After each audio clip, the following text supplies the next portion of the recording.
Bet Sweats with Joe O and Sammy P. When I stop talking, that's when you jump in usually. He said, ring that bell! He said, ring that bell! Then it's You Better You Bet, hosted by Nick Costos and Femi Abebefe. Great teams and great players get a whistle. It's happened forever. It will continue to happen. Capped off every night with the electric Brad Evans and Ryan Horvat on BetMGM tonight. Oh, that's a sexy phrase. Quote Dr. Dre, creep with me and walk with me on this one. Welcome to a new era of Wagertainment. This is the BetMGM Network. Please gamble responsibly.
Get ready to experience the ultimate fusion of wagering and entertainment. This is the BetMGM Network. Kicking off your morning with the Daily Tip with Michael Jenkins and Chelsea Messenger. Over.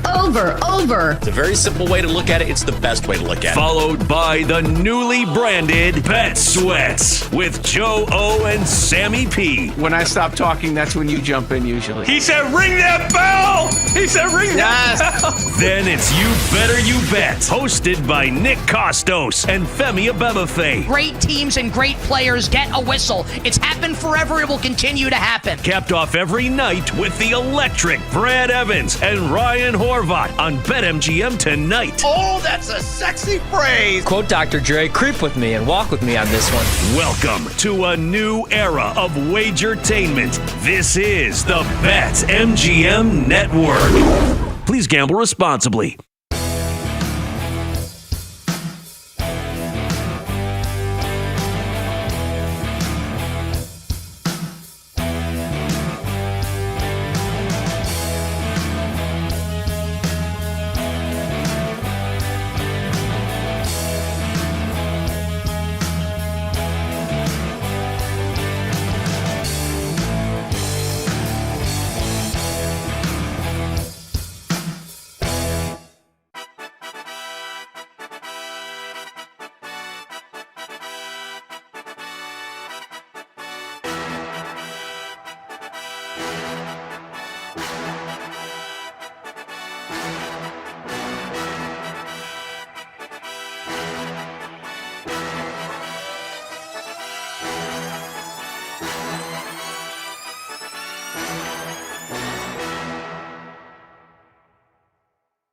Get ready to experience the ultimate fusion of wagering and entertainment. This is the BetMGM Network. Kicking off your morning with the Daily Tip with Michael Jenkins and Chelsea Messenger. Over. It's a very simple way to look at it. It's the best way to look at it. Followed by the newly branded Bet Sweats with Joe O and Sammy P. When I stop talking, that's when you jump in usually. He said, ring that bell. He said, ring that bell.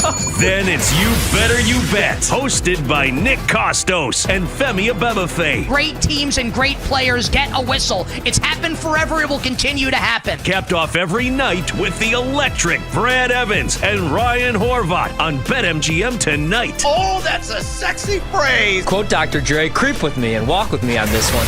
Welcome to a new era of Wagertainment. This is the BetMGM Network. Please gamble responsibly.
Get ready to experience the ultimate fusion of wagering and entertainment. This is the BetMGM Network. Kicking off your morning with the Daily Tip with Michael Jenkins and Chelsea Messenger. Over. It's a very simple way to look at it. It's the best way to look at it. Followed by the newly branded Bet Sweats with Joe O and Sammy P. When I stop talking, that's when you jump in usually. He said, ring that bell. He said, ring that bell. Then it's You Better You Bet, hosted by Nick Costos and Femi Abebefe. Great teams and great players get a whistle. It's happened forever. It will continue to happen. Capped off every night with the electric Brad Evans and Ryan Horvat on BetMGM tonight. Oh, that's a sexy phrase. Quote Dr. Dre, creep with me and walk with me on this one. Welcome to a new era of Wagertainment. This is the BetMGM Network. Please gamble responsibly.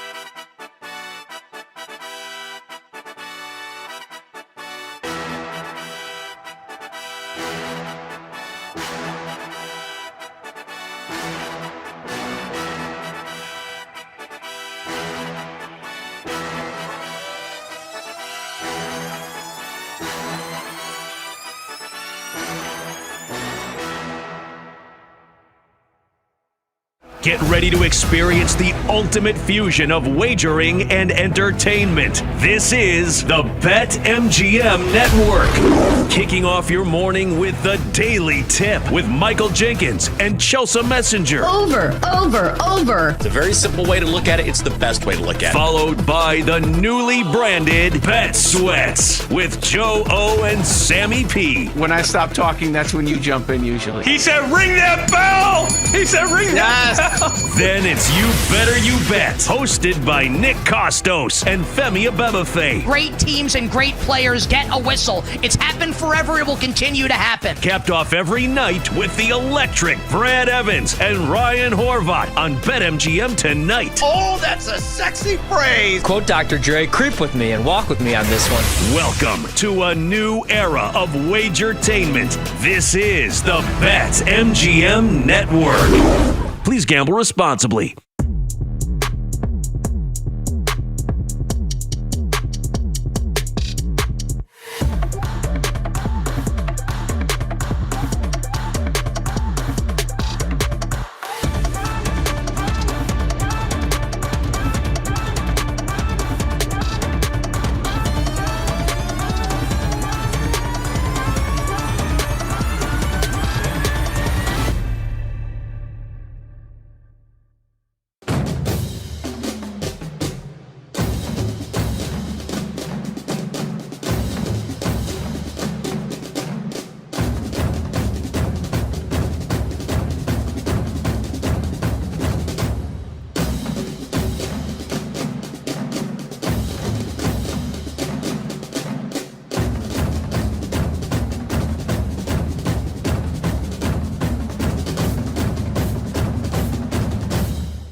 Get ready to experience the ultimate fusion of wagering and entertainment. This is the BetMGM Network. Kicking off your morning with the Daily Tip with Michael Jenkins and Chelsea Messenger. Over.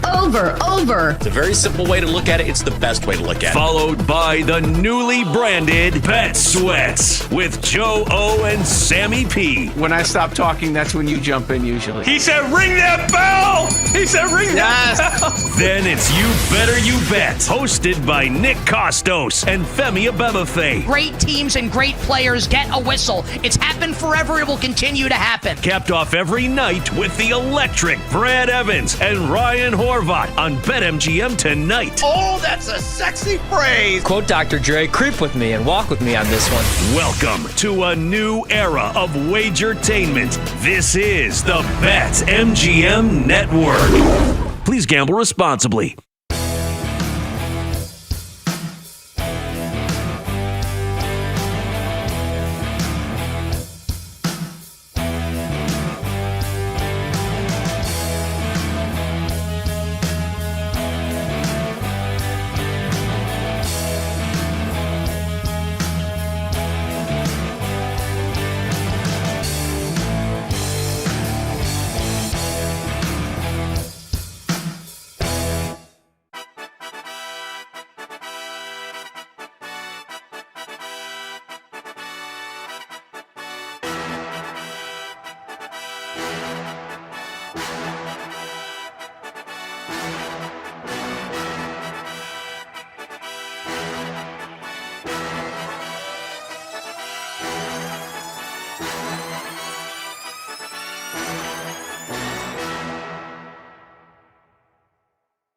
Get ready to experience the ultimate fusion of wagering and entertainment. This is the BetMGM Network. Kicking off your morning with the Daily Tip with Michael Jenkins and Chelsea Messenger. Over. It's a very simple way to look at it. It's the best way to look at it. Followed by the newly branded Bet Sweats with Joe O and Sammy P. When I stop talking, that's when you jump in usually. He said, ring that bell. He said, ring that bell.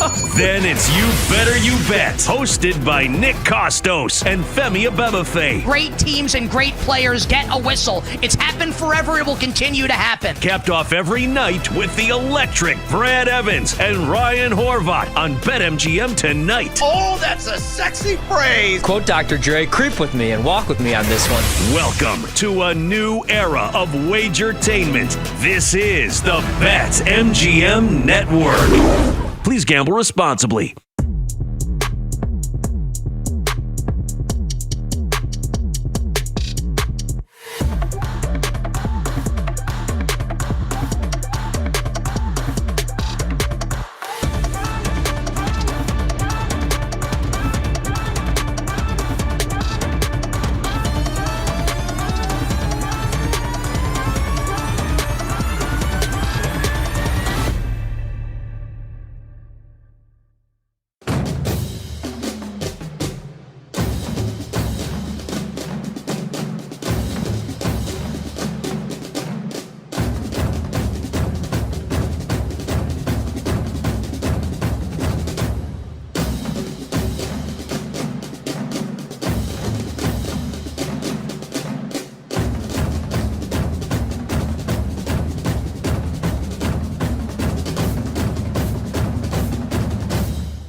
Get ready to experience the ultimate fusion of wagering and entertainment. This is the BetMGM Network. Kicking off your morning with the Daily Tip with Michael Jenkins and Chelsea Messenger. Over.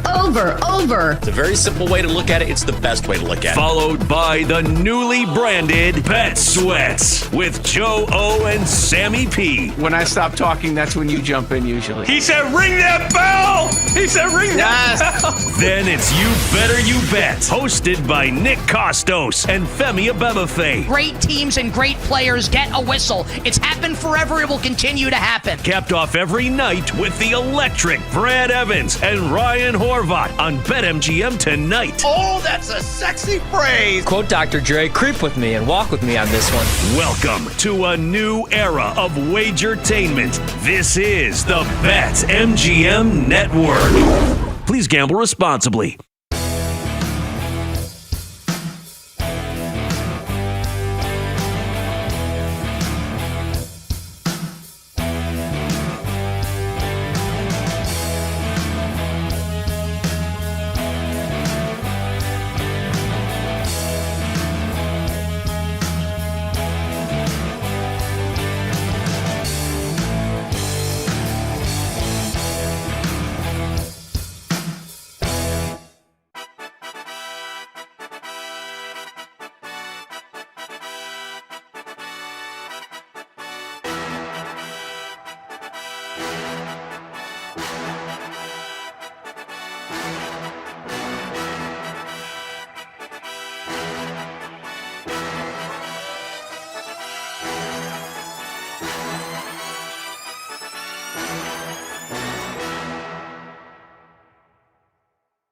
Get ready to experience the ultimate fusion of wagering and entertainment. This is the BetMGM Network. Kicking off your morning with the Daily Tip with Michael Jenkins and Chelsea Messenger. Over. It's a very simple way to look at it. It's the best way to look at it. Followed by the newly branded Bet Sweats with Joe O and Sammy P. When I stop talking, that's when you jump in usually. He said, ring that bell. He said, ring that bell.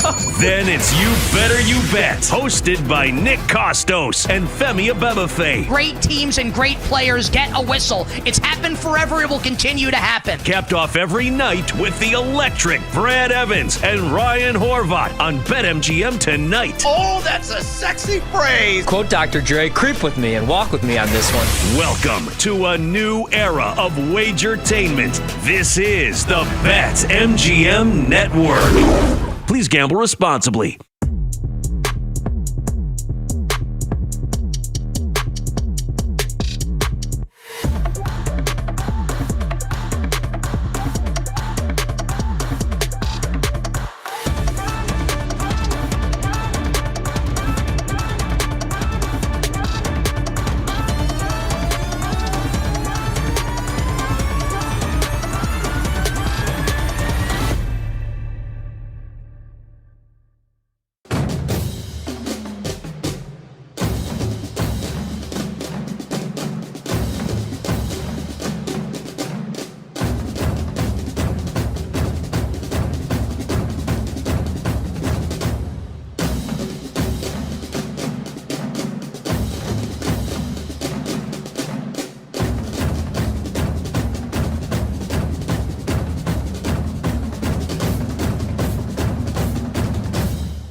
Get ready to experience the ultimate fusion of wagering and entertainment. This is the BetMGM Network. Kicking off your morning with the Daily Tip with Michael Jenkins and Chelsea Messenger. Over.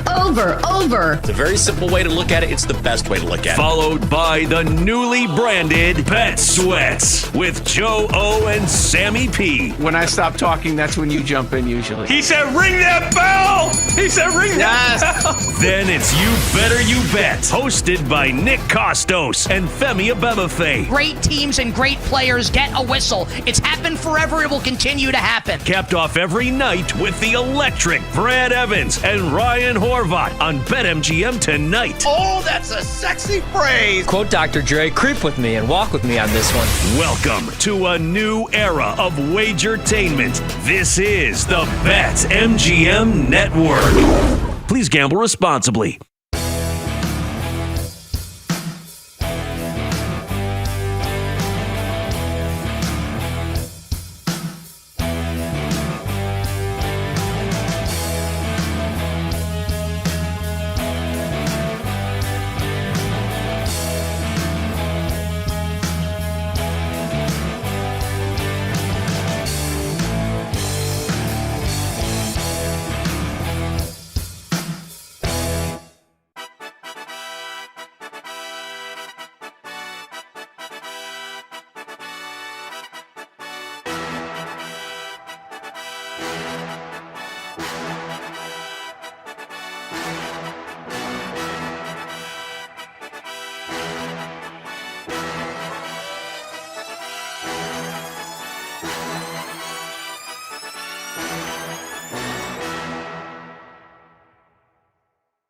Get ready to experience the ultimate fusion of wagering and entertainment. This is the BetMGM Network. Kicking off your morning with the Daily Tip with Michael Jenkins and Chelsea Messenger. Over. It's a very simple way to look at it. It's the best way to look at it. Followed by the newly branded Bet Sweats with Joe O and Sammy P. When I stop talking, that's when you jump in usually. He said, ring that bell. He said, ring that bell. Then it's You Better You Bet, hosted by Nick Costos and Femi Abebefe. Great teams and great players get a whistle. It's happened forever. It will continue to happen. Capped off every night with the electric Brad Evans and Ryan Horvat on BetMGM tonight. Oh, that's a sexy phrase. Quote Dr. Dre, creep with me and walk with me on this one. Welcome to a new era of Wagertainment. This is the BetMGM Network. Please gamble responsibly.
Get ready to experience the ultimate fusion of wagering and entertainment. This is the BetMGM Network. Kicking off your morning with the Daily Tip with Michael Jenkins and Chelsea Messenger. Over. It's a very simple way to look at it. It's the best way to look at it. Followed by the newly branded Bet Sweats with Joe O and Sammy P. When I stop talking, that's when you jump in usually. He said, ring that bell. He said, ring that bell. Then it's You Better You Bet, hosted by Nick Costos and Femi Abebefe. Great teams and great players get a whistle. It's happened forever. It will continue to happen. Capped off every night with the electric Brad Evans and Ryan Horvat on BetMGM tonight. Oh, that's a sexy phrase. Quote Dr. Dre, creep with me and walk with me on this one.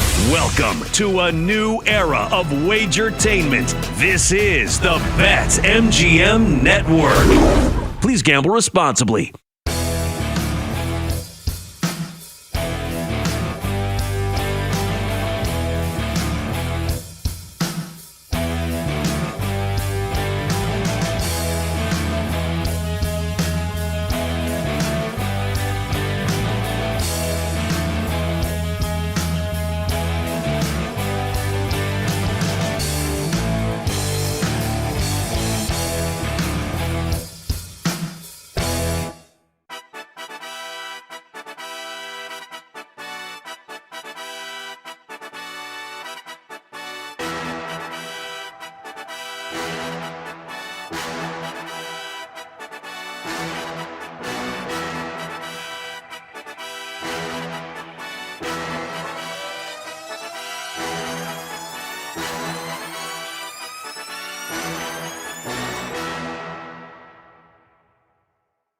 Get ready to experience the ultimate fusion of wagering and entertainment. This is the BetMGM Network. Kicking off your morning with the Daily Tip with Michael Jenkins and Chelsea Messenger. Over. It's a very simple way to look at it. It's the best way to look at it. Followed by the newly branded Bet Sweats with Joe O and Sammy P. When I stop talking, that's when you jump in usually. He said, ring that bell. He said, ring that bell. Then it's You Better You Bet, hosted by Nick Costos and Femi Abebefe. Great teams and great players get a whistle. It's happened forever. It will continue to happen. Capped off every night with the electric Brad Evans and Ryan Horvat on BetMGM tonight. Oh, that's a sexy phrase. Quote Dr. Dre, creep with me and walk with me on this one. Welcome to a new era of Wagertainment. This is the BetMGM Network. Please gamble responsibly.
Get ready to experience the ultimate fusion of wagering and entertainment. This is the BetMGM Network. Kicking off your morning with the Daily Tip with Michael Jenkins and Chelsea Messenger. Over. It's a very simple way to look at it. It's the best way to look at it. Followed by the newly branded Bet Sweats with Joe O and Sammy P. When I stop talking, that's when you jump in usually. He said, ring that bell. He said, ring that bell. Then it's You Better You Bet, hosted by Nick Costos and Femi Abebefe. Great teams and great players get a whistle. It's happened forever. It will continue to happen. Capped off every night with the electric Brad Evans and Ryan Horvat on BetMGM tonight. Oh, that's a sexy phrase. Quote Dr. Dre, creep with me and walk with me on this one. Welcome to a new era of Wagertainment. This is the BetMGM Network. Please gamble responsibly.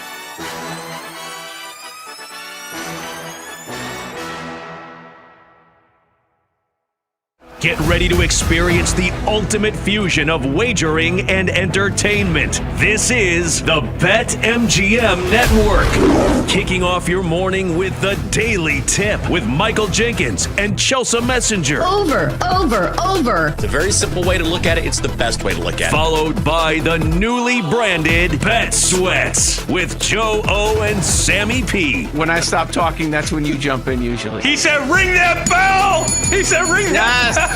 Then it's You Better You Bet, hosted by Nick Costos and Femi Abebefe. Great teams and great players get a whistle. It's happened forever. It will continue to happen. Capped off every night with the electric Brad Evans and Ryan Horvat on BetMGM tonight. Oh, that's a sexy phrase. Quote Dr. Dre, creep with me and walk with me on this one. Welcome to a new era of Wagertainment. This is the BetMGM Network. Please gamble responsibly.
Get ready to experience the ultimate fusion of wagering and entertainment. This is the BetMGM Network. Kicking off your morning with the Daily Tip with Michael Jenkins and Chelsea Messenger. Over.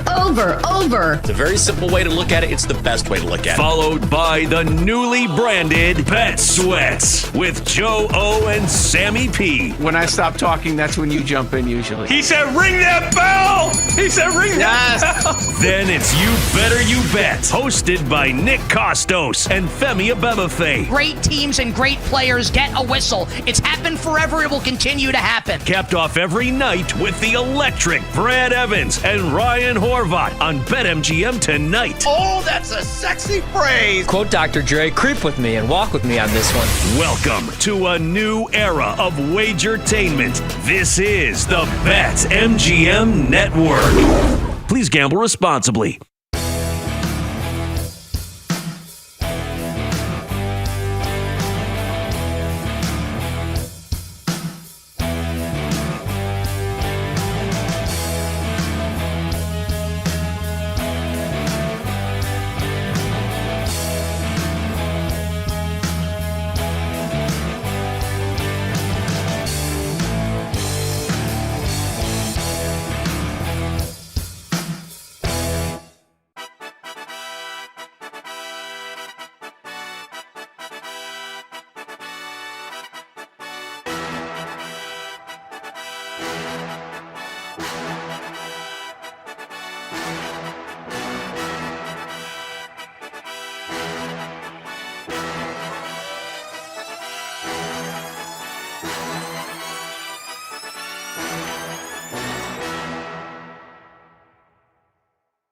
Get ready to experience the ultimate fusion of wagering and entertainment. This is the BetMGM Network. Kicking off your morning with the Daily Tip with Michael Jenkins and Chelsea Messenger. Over. It's a very simple way to look at it. It's the best way to look at it. Followed by the newly branded Bet Sweats with Joe O. and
Let's get back to the Daily Tip with Chelsea Messenger and Michael Jenkins on the BetMGM Network.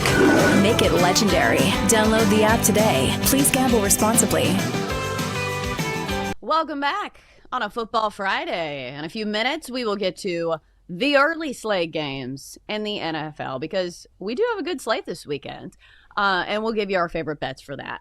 Denton Day in for Jenks. And before we get to our games, so this story is interesting to me. So apparently Adam Schefter is trying to do this bit where it looks like he has full sleeves of tattoos on his arms. So I guess the other day on Get Up, he wore a black t-shirt and he had tattoos, or at least what appeared to be tattoos, covering his entire body. So we've never seen this before. And Denton, you put this in. So I'm searching for context here because I think anybody with like any type of logical reasoning says, hey, those are new. And here's the thing, like to get a full sleeve just on one side, it takes a good while. I feel like Adam Schefter would not have the time to sit and get tattoos all over his body. And plus, like we've seen him with his shirt off before. Remember when he was doing that stuff with, I think it was like Kirk Cousins, and kept taking his shirt off? We're like, all right, Adam, we don't need to see that. You so like, do what's few the more context push-ups, buddy. here?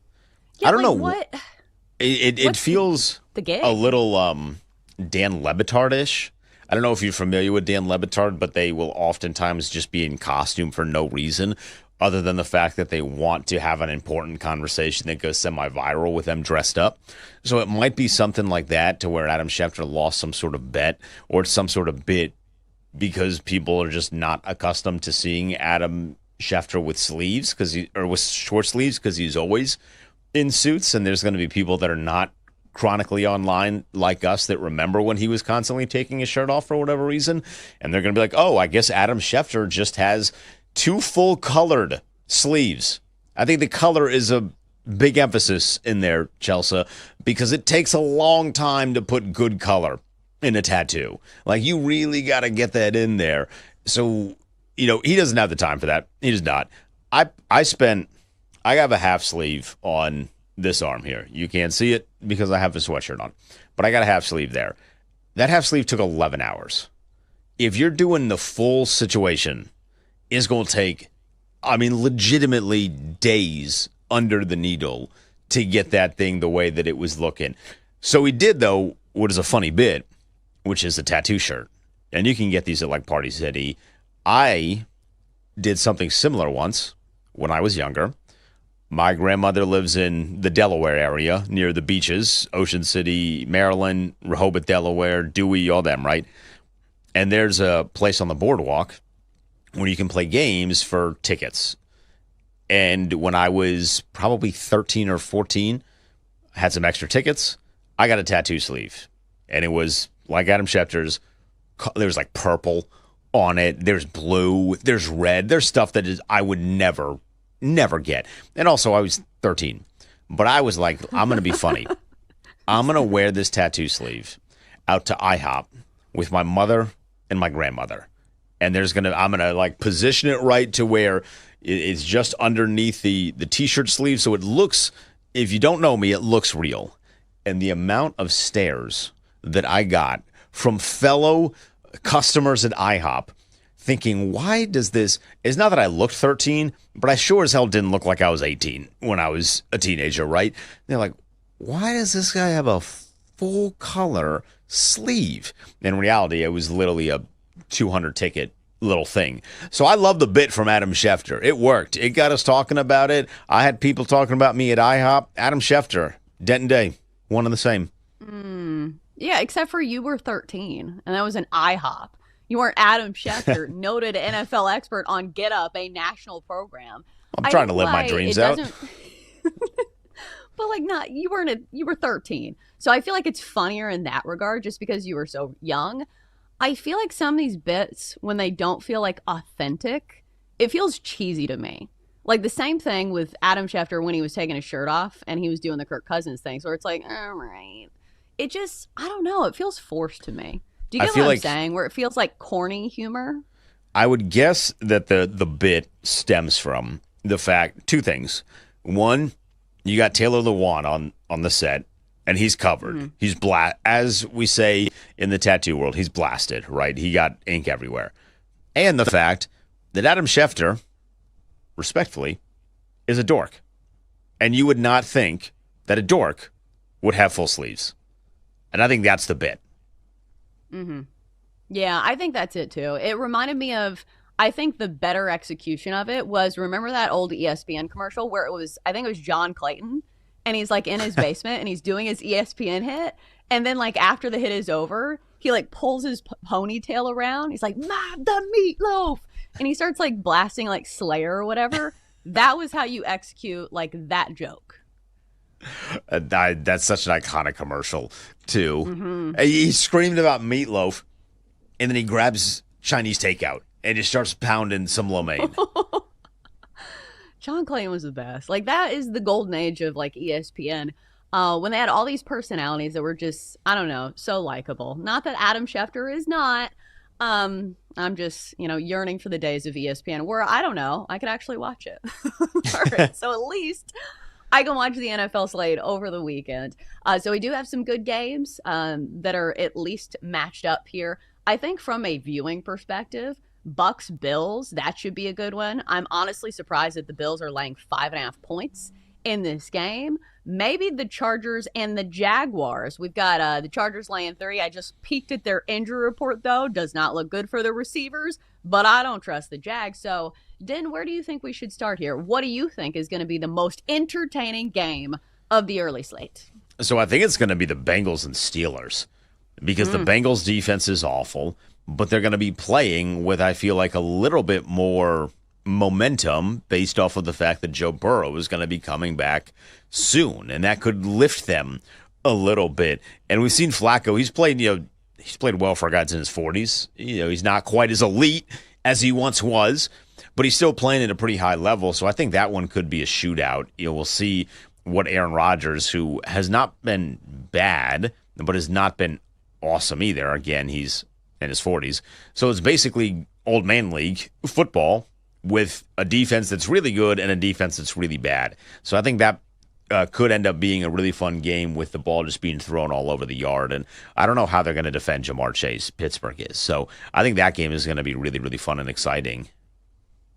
Yeah, I think you could make a strong case for the over in that one. And plus, we've already seen this matchup before, and it was the Bengals that won in primetime 33 to 31. It was, a fantasy / props bettor's dream. You had all of these yards. Joe Flacco threw for 342 yards, 3 touchdowns. Chase Brown carried for over 100 yards. Jamar Chase had 161 yards receiving. So when you ask the question of how do you defend Jamar Chase, you don't.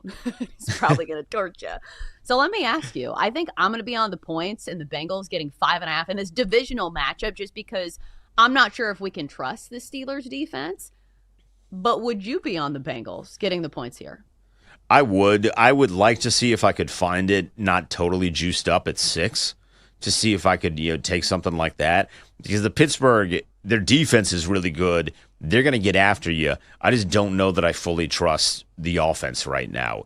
Aaron Rodgers, again, he's playing well for a guy that's in his 40s, but he's not playing just in general excellent football. And the offense isn't playing excellent football. They beat the Colts 2 weeks ago. This is my favorite stat of the entire NFL season so far, Chelsea. They won the turnover battle 5-0 and only won by 7. If you're winning the turnover battle 5-0 and you have a competent offense, you're resting your starters in the fourth quarter. So I do think there's a little bit of weakness on that offense. So I'd absolutely be open to taking Cincinnati. I just would like to maybe shop around and see if I can find it at 6.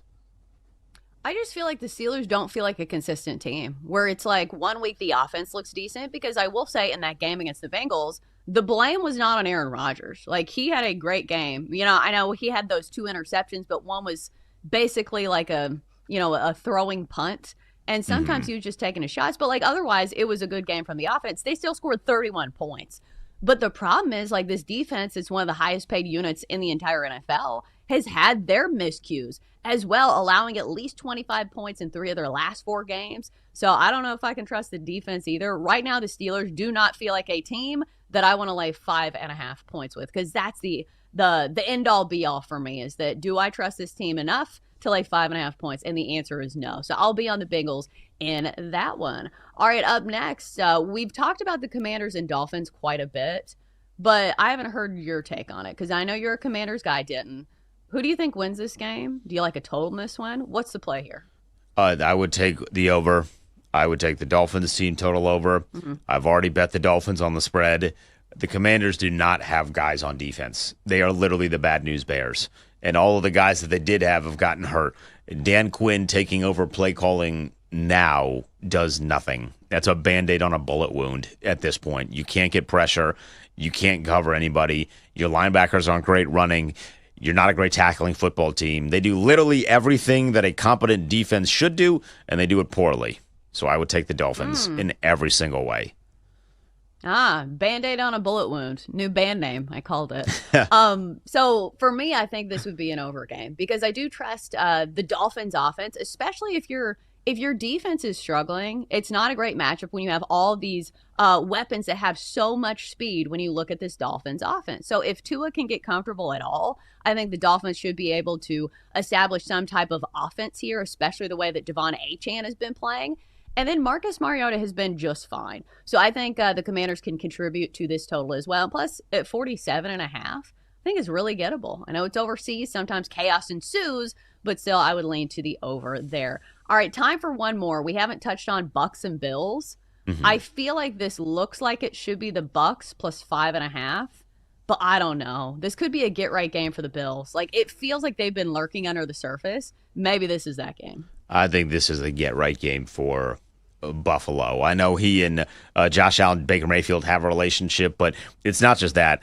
It's they got trounced by a Miami team that they shouldn't have, and Tampa just happens to be the next victim on the schedule, and they're going to get the beatdown that Miami should have gotten. So I think we'll see the best game of the season from Josh Allen. That one's going to be in Buffalo too, so I think the Bills Mafia is going to be loud. I don't know what the temperature is, but it might be cold up there too, so I think all that favors Buffalo. Yeah, I think it is supposed to be cold up and down the East Coast. All right, coming up next, we'll continue examining the NFL games. This time, the late slate. Got to talk about the Seahawks and Rams. It's next on the Daily Tip presented by BetMGM.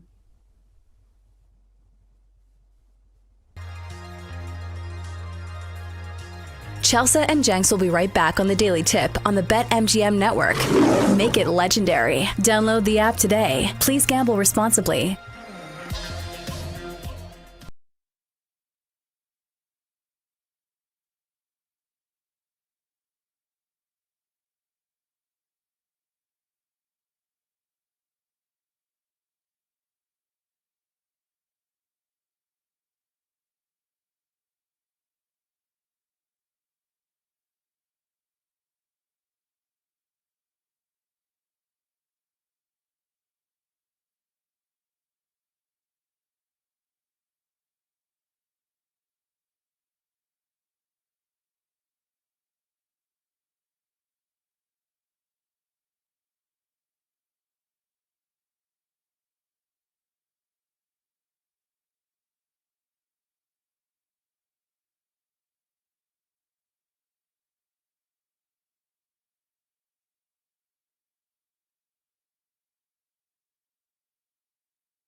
Michael Jenkins. I always stay away from the hot team in the offseason. Whenever you see everyone piling on praise, it just feels like a sucker bat. Can you dig it, sucker? And Chelsea Messenger. I don't want to lose to somebody dumber than me. Yes. When you're in an office pool with somebody playing fantasy football and it's somebody who just puts it on autograph, they're like, oh, I don't watch football, whatever.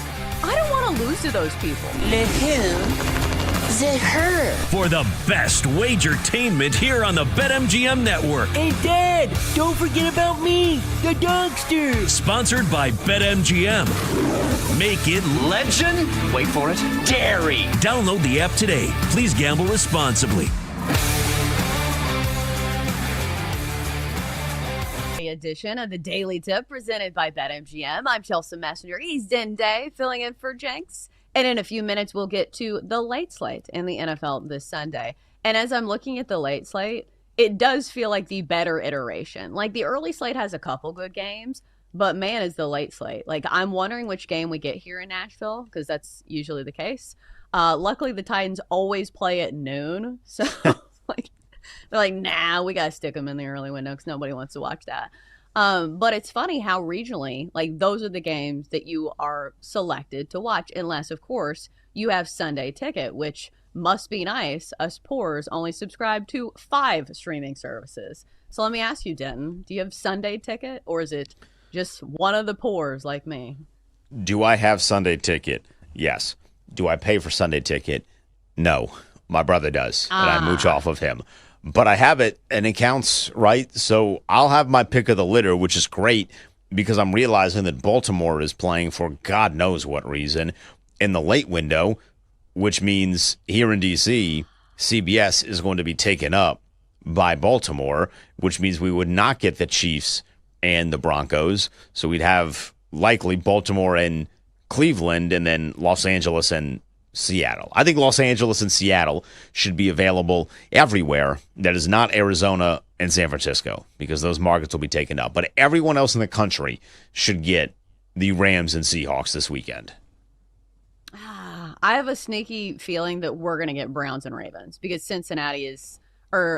Cleveland, is not that far from Nashville. So I will be hanging my head in despair. I miss the old days when we had at least 2 choices. Right back when it was like CBS gets the AFC and Fox gets the NFC. Like, what happened to those days? Like, it just feels like as a sports fan, like, times are bleak.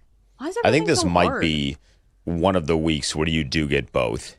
They kind of like switch. I don't know what the reasoning is for it.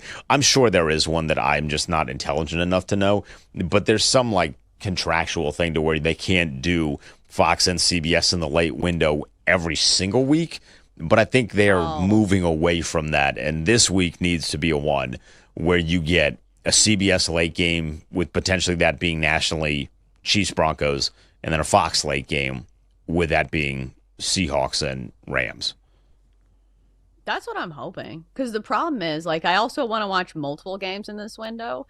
Because from a viewing perspective, I think Seahawks Rams, that's number 1 in the power rankings. I understand it's 2 West Coast teams. But these look like 2 of the best teams in the NFC right now. Maybe number 2, we go Chiefs and Broncos because I am interested in that game. Will we continue to see the Chiefs roll? And can they do it against a division rival? Because we know that some of these divisional games have played closer than some might expect. But if the Chiefs offense keeps rolling and the Broncos offense keeps looking pedestrian, it might not be as close as that line suggests. Then we'll go, what do you think is the more interesting game? Out of the Ravens and Browns or the Niners and Cardinals? Like, who is third in your power rankings? I would say Ravens and Browns just because Baltimore is trying to do what I think was relatively viewed as unthinkable and going from like 1-5, 1-6, whatever they were, and then trying to climb the mountain back up to potentially stealing the division from either a Cincinnati, well, really a Pittsburgh. So I think that's more intriguing. And then also just Myles Garrett and Lamar Jackson. So getting to see those two square off. And then who knows, maybe we get to see Shedeur Sanders. Mac Jones and Jacoby Brissett, even if it's Brock Purdy and Jacoby Brissett, that doesn't really move the needle for me. I'm good. Y'all have that.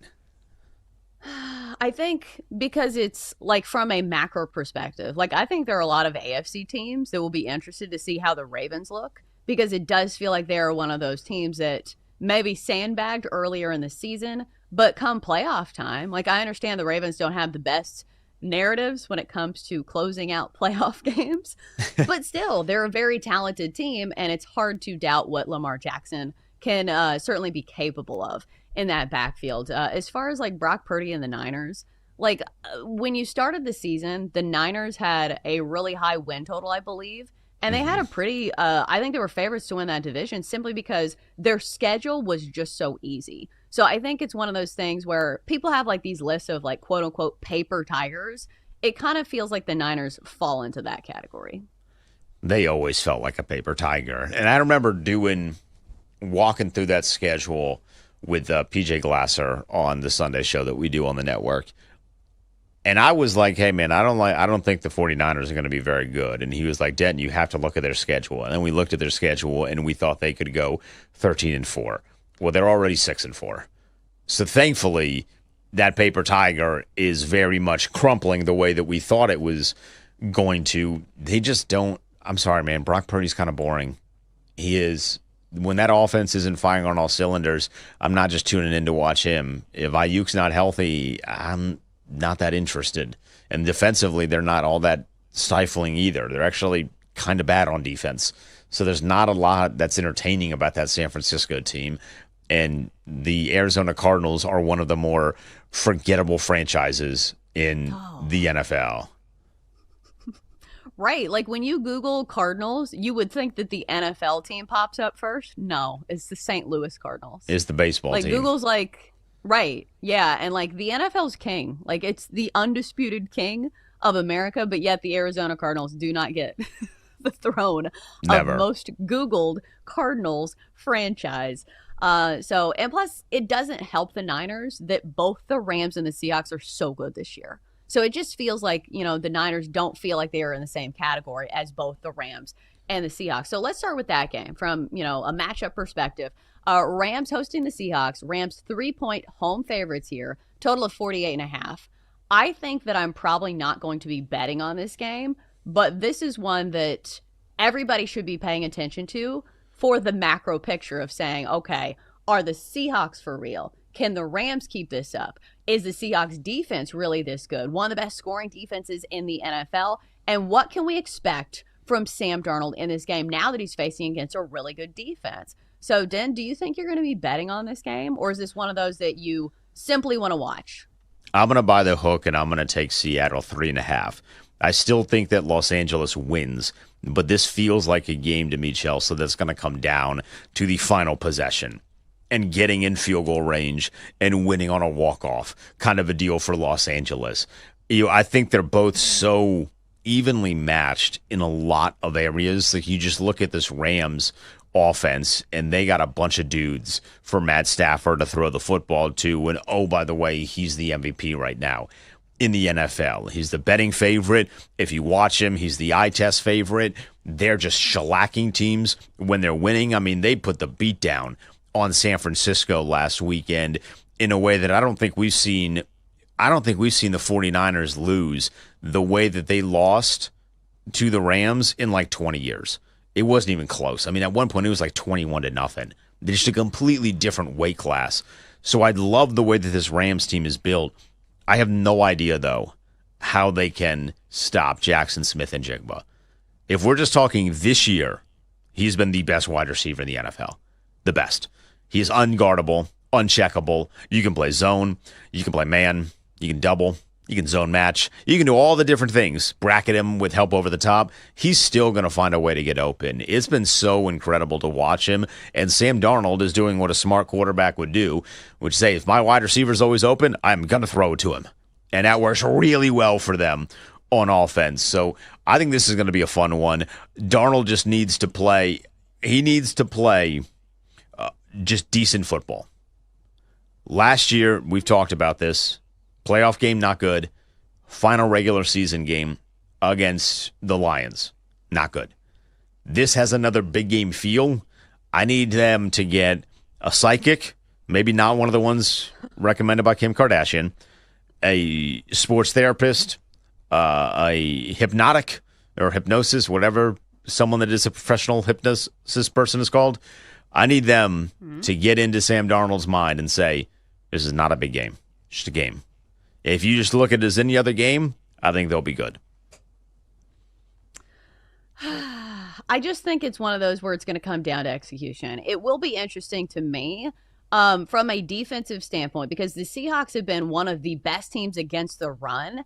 But here's the thing. When you have a quarterback like Matt Stafford, it doesn't, scare me when they're like, okay, we're going to make your quarterback beat us. Because Matt Stafford's fully capable of throwing the ball 40 times, and he's putting up MVP numbers. So it's just going to be a really interesting matchup to watch. I will not be betting on it. But if you think it's going to be close, probably take the field goal because I do think it's going to be a tight game. All right. From a viewing perspective, we'll go in this order. Chiefs at Broncos. So if my hypothesis is correct and if I have good listening skills, Den, I think you really like the Chiefs in this game against the Broncos. For the limit. To the moon. Chiefs in whatever. They're going to kill them. I mean, this is going to be a domination on live television. It might be so bad that you're going to have to shield, you out there as listeners, you're going to have to shield your child's eyes from the beatdown that is going to ensue. Denver's not a good team. They are a paper tiger. They just have a really, really, really bad schedule. It's great for them. It is not good once they see a really good team. And Kansas City is a really good team. And they are turning the corner. And if you're a little hurt on defense and you don't have your full assortment of guys that can cover, Rashee Rice is going to have a big game.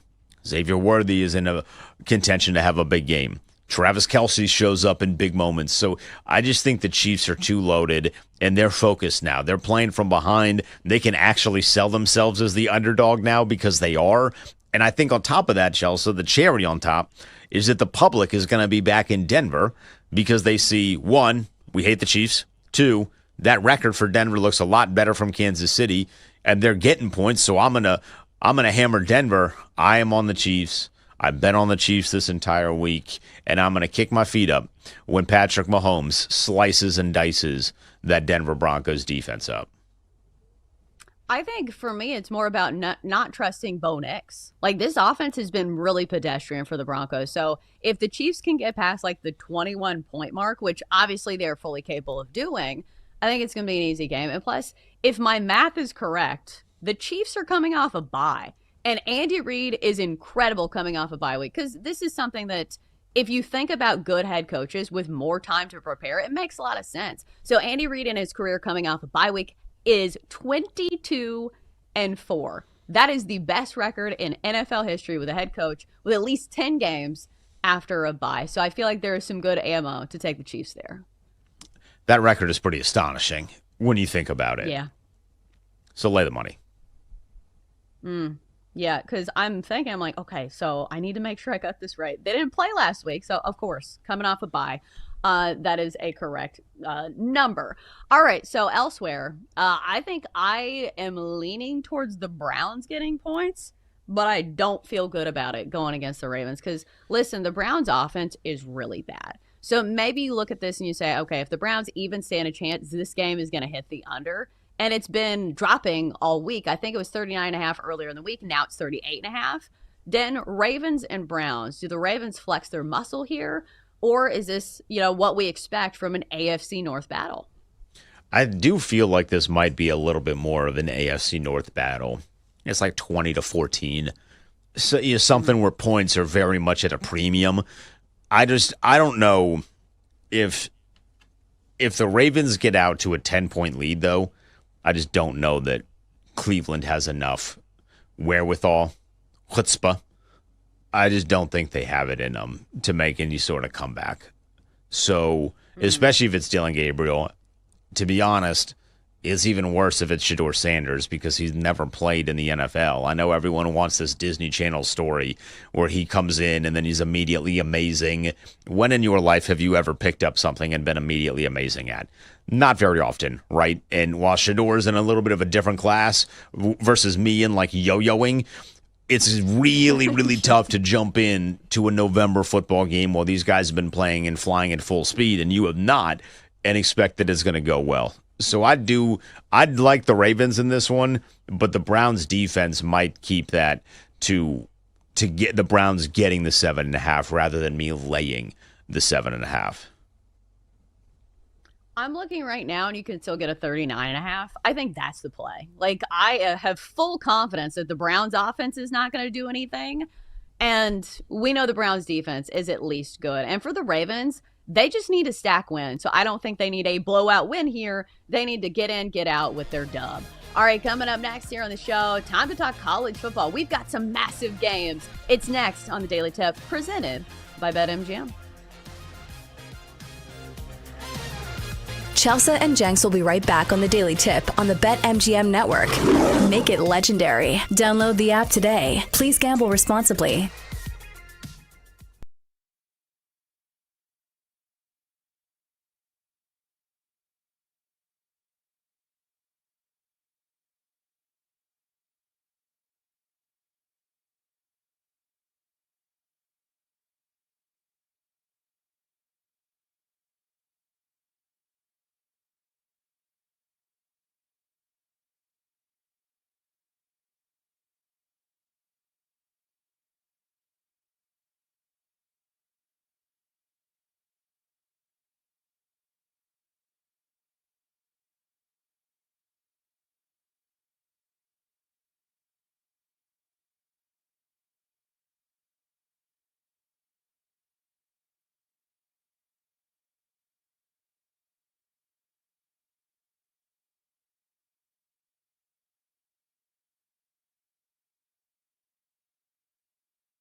Make it legendary. Download the app today. Please gamble responsibly. Friday, and of course, this segment is, I'm sure, what my co-host for the day, Denton Day, has been waiting for. Denton's in for Jinx, and Denton, we know you're a college football guy. So what a slate we have, where we have multiple top 25 matchups. It feels like a weekend that we've been waiting for, because we've had some weekends that were supposed to be good on paper, where, remember, it was like supposed to be like, Penn State, Indiana. Like, obviously that game was closer than people expected. And even some of those games with like Texas involved, where Texas is still not necessarily the brand name that we thought they were going to be coming into the season. But now we get a tried and true, amazing weekend in college football. Yeah, last week was described, I saw on Twitter, as the weekend where it's okay to not have ESPN. Because you're not really rushing to the television if you're a subscriber to YouTube TV thinking, man, I wish I was watching Texas A&M beat Missouri by 3 scores. Or, man, this LSU and Alabama game that's going to get blown out is, So, like, I think this is the weekend where if you don't have ESPN and if you're a subscriber to YouTube TV, you're going to be really upset. And I really hope that the powers that be can kind of fix it, because I want to watch Texas and Georgia. That's going to be awesome. I mean, that really is the highlight of the weekend, but I actually don't think it's the most important game of the weekend, Chelsea. Pitt and Notre Dame is far and away the most important game in relation to the college football playoff. If Notre Dame loses, they are out. They don't have nearly the resume to be able to get in as a 3-loss team. Whereas if Texas loses to Georgia, they still have an opportunity to play Texas A&M to close the season, and the Texas resume would justify, assuming they beat Texas A&M, if they do lose to Georgia, their resume would get them in, I think, as a 3-loss team, because they have a number of top 10 wins. So that Pitt and Notre Dame game is going to be must-watch television at noon. We'll get to see what this Notre Dame team looks like against quality competition, and we get to see if this Pitt story, which has been a fun one in the ACC, and they're still in contention to get into the ACC championship game with them and like 6 other teams, because that conference is just a complete convoluted mess in all of the best ways. That game has a lot on the line this weekend, and we get it right at noon. Yeah, that's the College Game Day location. They're going to have Aaron Donald, former Pitt Panther, as the guest picker for College Game Day. If you do have ESPN, or if Pat McAfee tweets out a link to it again, which thank you for your service, Pat. But you're right. This is a massive game, and I think it's a big narrative game, because I think there are a lot of people who look at Notre Dame and they're like, okay, they've been handed this ranking on a silver platter, or a gold platter, I should say, similar to their helmets, where it's just like they're living on the reputation of their program. And there are other programs that maybe deserve higher rankings, but they're not, in the cachet as Notre Dame. So this is Notre Dame's chance to prove it. But you look at this line, it's 12.5. Honestly, I feel like this is a pretty steep line for Notre Dame, especially with this matchup, because I do think that Pitt does some things really well that's going to be tough for Notre Dame, because number one, Pitt is one of the best defenses, at least on paper, at stopping the run. I understand it's not apples to apples when it comes to college football, because, Pitt has been playing in the ACC. But still, I do think there are some things that Pitt could maybe throw in there to at least cover the number. Stopping Jeremiah Love is going to be very difficult. And I'd like to think that the reason Notre Dame is ranked as highly as they are is really based off of Jeremiah Love, because you're right. I mean, gold platter, crystal platter, diamond platter, it's all the same. They shouldn't be ranked in the top 10. Texas right now has a better resume than they do. Oklahoma right now has a better resume than they do. Miami right now has a better resume than they do. And by the way, they beat them, which should count for something. And it just, for whatever the reason is, the people in that room, they love putting Notre Dame in. But clearly Vegas likes them too, because that 12, and I thought this number, Chelsea, was going to be 7.5. Maybe you get to 8.5, especially with the game being at Pittsburgh. But with Notre Dame going on the road and laying 12.5, this does set up the potential, at least if I'm following the lines the way that I am, that this could be a bloodbath and that Notre Dame is just going to absolutely smack them around the yard. Also, if Aaron Donald is on College game day and he doesn't slam Pat McAfee through a table of some kind, what's even the point? I feel like Pat McAfee would hear that idea and be like, you know what? Let's do it. I love it. He's I feel gone like through he'd a be table. on board with that. Right. He knows how to. He can bump. He knows how to do it. But I do think if you're going to use the ammo and say, like, Notre Dame hasn't played that difficult of a schedule, you probably have to say that about Pitt as well. Because it's not like a murderer's row, playing, Central Michigan and West Virginia, who they had to go to overtime with. And they did lose. That's a rivalry They're only game, top though. 25. Right. Yeah, backyard brawl. But, like, still, it's just, you look at their only top 25 matchup and they lost it against Louisville, 34-27. And that was a home game for Pitt. So I think it's just one of those unknowns where Pitt has some of these good numbers on paper, but how good are they when these numbers are made against teams like Boston College and, Syracuse? So I do think maybe that's where this line comes from and maybe why it seems high, but still in such a big game where, again, it almost feels like the NFL where teams want to get in and get out. Like Notre Dame feels like they don't really have to prove anything. They just need to win this game. It must be nice. You want to talk about being born on third base. We ain't got to prove nothing. We just got to win. We just got to get in and out. Pittsburgh's not going to get in as an at-large bid more likely than not, no matter what happens this weekend. But they just need to start stacking wins. And this doesn't even really hurt them in the quest for an ACC championship game because Notre Dame's non-con. But Pitt has been a fun team over the last few weeks just to see kind of come out of nowhere when we are so focused on your Miamis and your Georgia Techs and your UVAs to blink and then, oh, wait, this Pittsburgh team's pretty good. They're ranked in the first CFP rankings. They're continuing to put some wins together. So that's been a fun story. And again, what has been a very crazy ACC.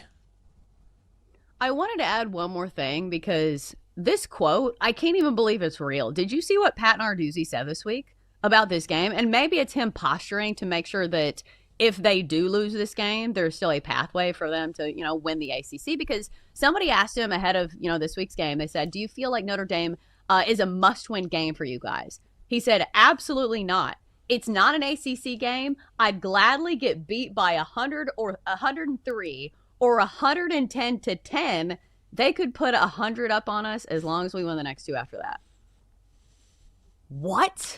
He's right. They are. He's right, they want to get to the ACC championship that? game. It's a bold thing to say that you want to lose by 100. That would probably not be great on the eye test, especially to the people in the committee. But he's right. They don't really care about it. They are in a nice position to where they can lose that game and it doesn't impact their goals of getting to the ACC championship game and getting to the college football playoff. There's not a lot of teams right now that can say that with 2 losses. But still, like, imagine you're a player on that team. You're like, excuse me, what, coach? I bet they've said that in the locker room. Narduzzi's a straight shooter. I love him. But here's the thing, like, does this scare you about taking the 12.5 with Pitt? I'm not taking a 12.5. I'm not touching that one. If I'm betting on this one, I'm laying those points with Notre Dame. The story's fun, but come on now. I'm not letting a story line my pockets here. I need money. I don't know. So that one's tricky. All right, how about the big one of the weekend? Texas at Georgia. Texas, the number 10 team in the land. Georgia sitting at 5. And this line is Georgia laying 6.5 points. I think it was 5.5 earlier in the week. So clearly some money coming in on the dogs at home. Total of 49.5 here. And we've talked about this game throughout the week. And for me, the bottom line is, who do you trust in the final 2 minutes? We've seen it from Georgia. They feel like the most resilient team in college football this year, where even if they have a sloppy first half, they put stuff together in the fourth quarter. And they even cover some numbers like they did in that Ole Miss game where they were losing the entire game. And then, here we go. Fourth quarter, we're going to win and we're going to cover. So 6.5, it feels, a little steep. But I do think Georgia can cover this number. I think Texas would have to play close to a perfect game to win this. Or, even keep it close. I think it's going to be a tough matchup for Longhorns. This is a big Steve Sarkisian game. And we're going to learn a lot about him in this matchup. It could be very full circle as well. If you remember last year, these two teams played, and I think that's when a lot of the public started to realize that Texas is not what we think they are. Quinn Ewers did not look very good in that game to the point where he had the shakies. He had the yips. He got benched for Arch Manning, but he got benched for Arch Manning because he had the yips at home. I've never seen a quarterback have the yips at home when the crowd was too much for him when they were on your side. It was so strange. And then we had that whole bottle fiasco when the refs reward Texas for throwing stuff on the field and all those things, right? But there's a full circle moment where Arch Manning could really come back, beat Georgia, and then kind of erase some of the things that have happened this year, because all of the losses that they have had out the window if you beat Georgia, especially with that game being in Athens. But you're right, they have to play perfect. And even in some of their most impressive games, that Vanderbilt game offensively, I thought they were fantastic. They still only won that game by 3 points. And it never felt like Vanderbilt actually had a chance in the fourth quarter, so the box scoring can be a little deceiving. But the fact is, they took their foot off the pedal in the fourth quarter, and that only became a 3-point game. You cannot do that against Georgia. If you do find yourself in the very fortunate position of being up 14-0, 17-0 over Georgia, you got to keep that foot slammed to the floor on the gas, because Georgia never wavers. Other schools waver, they don't. And then, of course, you get the storyline of one Alabama former assistant with Nick Saban and Kirby Smart, another Alabama former assistant under Nick Saban and Steve Sarkisian. Saban is connected everywhere. I mean, it is literally just the tree of Nick Saban, and I'm excited about it. I think Georgia crushes them, but I'm excited about it.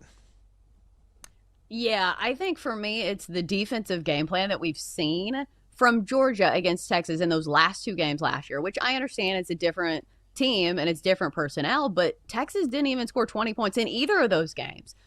So it just feels to me that the game plan that Kirby Smart, a defensive mind, had laid out for Texas is going to be a good one, especially if you have any questions about the Texas offensive line. I know that they have looked better as of late, but, the pressure is going to be coming. So I think I have issues kind of believing in this Texas offense going against this Georgia defense. And again, it's the team that turns it on in the fourth quarter. I believe more in Kirby Smart, especially when this is a road game. So I think I will be laying the points with Georgia. It feels to me like the only way that Texas stays in this, where we've seen Georgia get beat at home before, that Alabama game, but Ty Simpson threw for 276 yards and 2 touchdowns, played out of his mind in that game. So if there is a game for Arch Manning to reestablish his legacy, it's this one. I just don't see it happening. There's one other game that I want to quickly touch on, if that's okay. Yeah. Duke could completely flip the ACC on its head if they beat Virginia. Duke right now unranked. Darian Mentz has been really good for them. UVA questions a quarterback as to whether Morris is going to go. If he does go, is he going to be fully healthy? He got knocked out of that game against Wake Forest last week. And just generally speaking, UVA from a roster perspective is not all that great. Chandler Morris was really doing a lot of heavy lifting for the Cavaliers. If Duke wins, Chelsea, UVA they're donezo. It's going to be really difficult for them to get back into the ACC championship game picture at that point. But then that also could really run the risk of the ACC not getting a team in to the college football playoff. There's a realistic possibility that Duke could get all the way to the ACC championship game, win the ACC championship game, but then find themselves ranked below USF and then a potential one-loss Sun Belt champion, James Madison. So if I'm the ACC, I am desperately pleading with UVA to play the game of their life. Beat Duke. Get them out of the picture and guarantee that we're going to get somebody in.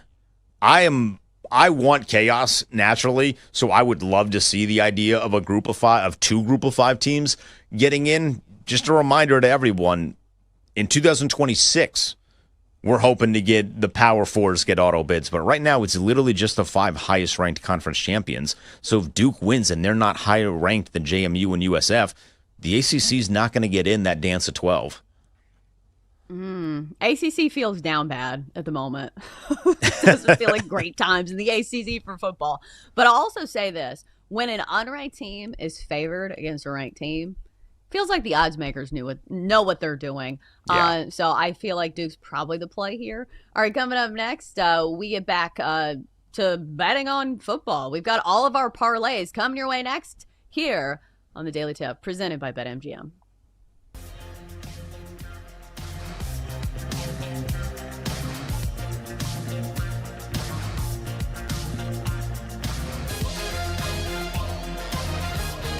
Chelsea and Jenks will be right back on the Daily Tip on the BetMGM network.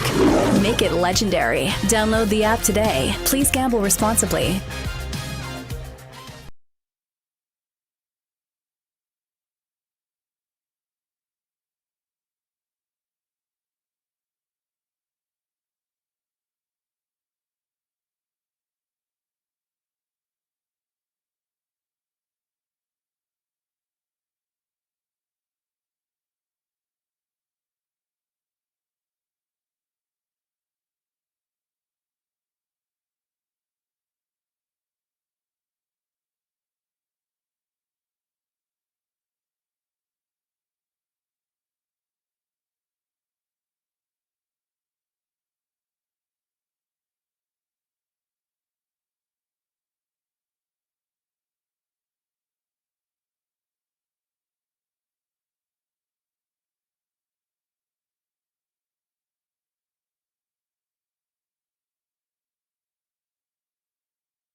Tip with Chelsea Messenger and Michael Jenkins on the BetMGM Network. Make it legendary. Download the app today. Please gamble responsibly. And it's Parlay Central time here on the Daily Tip. In a few minutes, we'll get to Double D's Degenerate College Football Parlay and our Squad Parlay, which we have added more legs this week. Since there are only 3 of us, we each have 2 legs.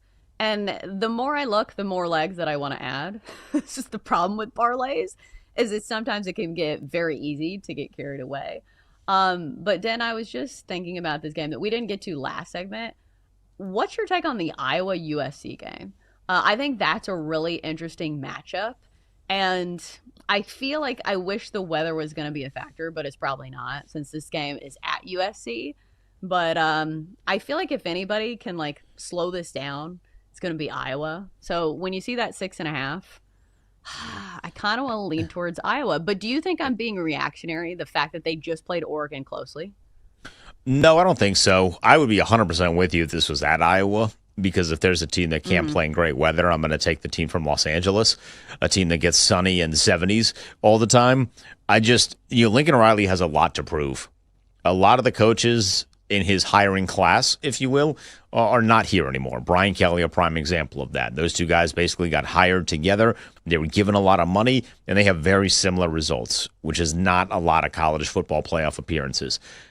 They're still alive, USC is, which is crazy to say out loud, but there's still an avenue for them as we reach the final few weeks of the season. I think you're going to see the best performance from USC. And if they don't, Lincoln Riley is going to start to hear some chattering about, why are we paying this guy all this money? Didn't we buy him a house? That contract was incentive-laden in a lot of really odd ways. Why are we doing this if they can't beat Iowa when we give them all these resources? So there's a lot of pressure on him. It's wild to see. I don't want to say like how far USC has fallen, but like they used to be kings of the mountaintop, once upon a time in college football. Like, remember the days where it felt like every single year they had a quarterback who was a Heisman finalist or won it or was like a first round NFL draft pick. And it just feels like those days are like pretty long gone. Like, it's been a hot minute since USC has been like that powerhouse that's constantly producing these quarterbacks. Yeah. I mean, it's been almost 20 years to the day. I guess in early 2026, it'll be 20 years since that Rose Bowl game with Vince Young and USC. A lot of it is because of Pete Carroll. He jumped ship and they've never been able. The ship went down and he jumped ship before the ship went down, and they've never really been able to nail the head coach. Since then, they tried the Lane Kiffin bit, LOL. They tried the Sark bit. That did not work. Remember Clay Helton? I don't know if you remember that name. That's a hilarious name. And now they got Lincoln Riley. So they've tried a lot of different guys. They had Caleb Williams for a little bit, and he was fun when he was playing well. But then there were some times where he was not playing well, and he had to be Superman. And you had the same old issue with Lincoln Riley, which is no defense.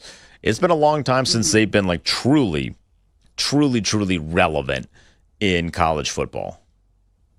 Yeah, it's crazy to think that was so long ago. It makes me feel very, very old.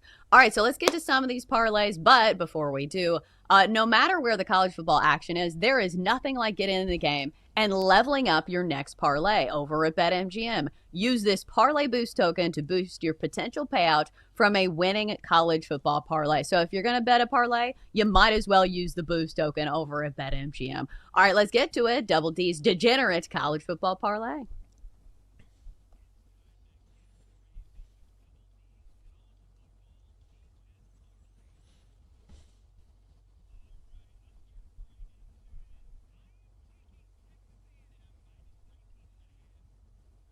Carolina.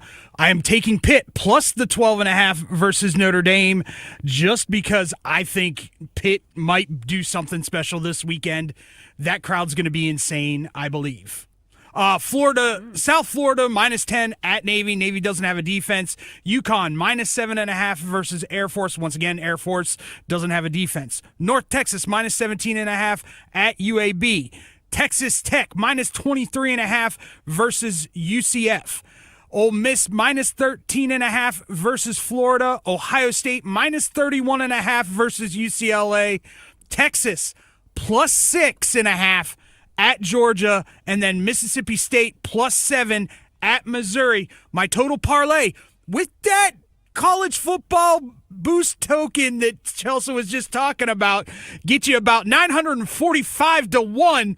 $5 wins you $4,000, $4,727.85.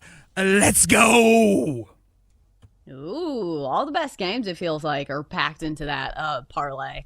We didn't talk about this one, but the Florida Ole Miss game, doesn't this feel like the audition for Lane Kiffin for all of these openings? And here's the thing, like, this is also a revenge spot because remember, Florida beat Ole Miss last year to keep them out of the college football playoff. So I don't think Ole Miss is going to take this game lightly. And Lane Kiffin knows how many blank checks are floating around.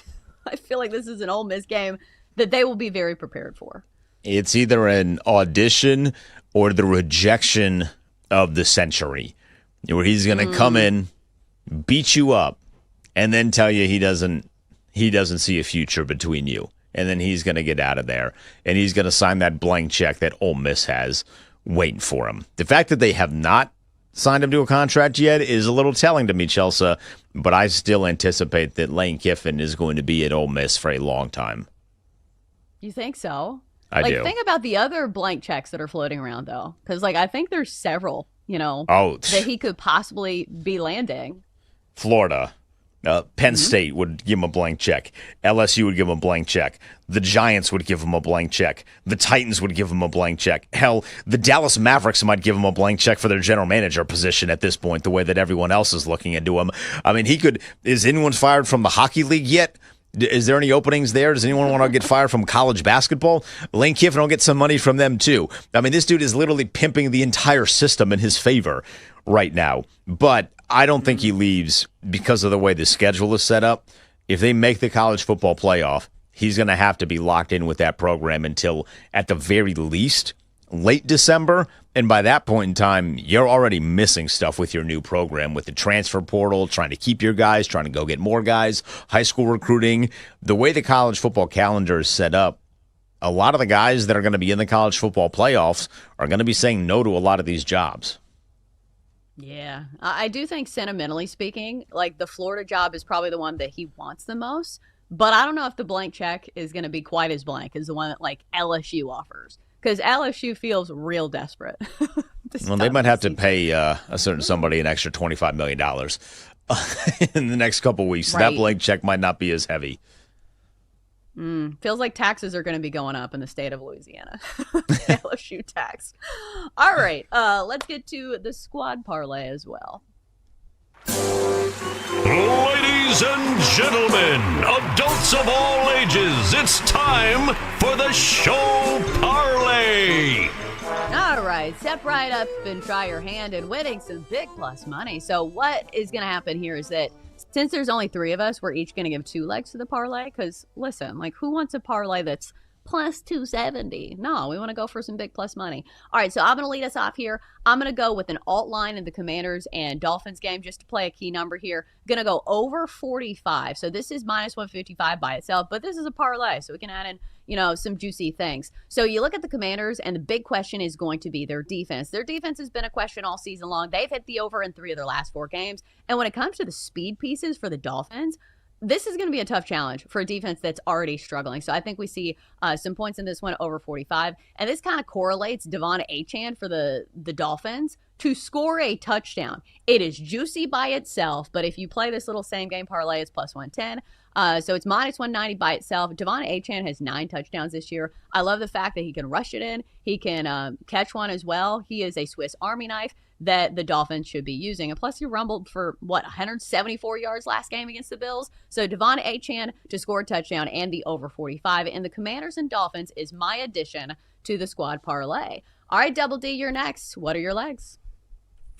I'm going with UConn minus 7.5 versus Air Force. Low key, the UConn starting quarterback is having a historical season with 25 touchdowns and 0 interceptions so far this year. Oof. So I think they can cover that very easily. And I'm going to go with one of my oldies but favorites, North Texas minus 17.5 at UAB. North Texas, once again, one of the most high-tempoed offenses in all of college football. Also, their quarterback is really, really good. Little-known fact about him, just so throwing out little-known facts, never started a game in his high school career. Weird. But, yeah, I'm taking North Texas minus 17.5 at UAB and UConn minus 7 versus Air Force. All right, keeping it in the college ranks. All right, Denton, what are your contributions to the parlay? I got two legs here. I'm going to start. I'm rolling Michigan laying 11.5 against Northwestern. Michigan's very quietly 7-2 with games against Northwestern and Maryland to close their season before Ohio State. They're going to be a two-loss team by the time they get to Ohio State, but I think they need to win with some style. They beat Purdue, but they didn't beat Purdue by nearly enough. I think Michigan is going to get in the win column and do it in a very impressive way against Northwestern, so I got them laying 11.5. And then I'm going to the ACC. We talked about this matchup. You get UVA and Duke.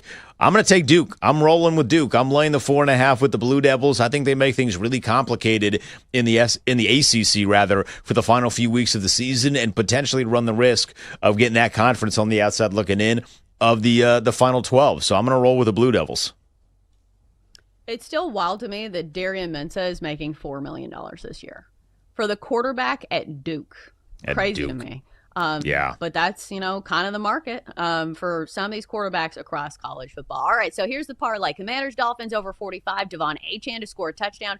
UConn laying 7.5 over Air Force. North Texas laying 17.5 over UAB. Michigan laying 11.5 over Northwestern. Duke, the favorites at home, laying 4.5 over UVA. Total odds, plus 13.94. A $5 bet will win you just around $75. So, gentlemen, we need to win one of these. Maybe this is the week. I'm certainly hoping so. But as I look at this, a lot of favorites. A lot of favorites. Scared money don't make no money, though. Been a good year, it feels like, for favorites. Yeah, it's been a good year for the public. A lot of favorites, a lot of overs in the NFL. So just give us this 1 week. That's all we're asking. 1 week of glory. All right, hour 3 is next. We react to the big takeaways from the Patriots win last night over the Jets. It's next on the Daily Tip presented by BetMGM.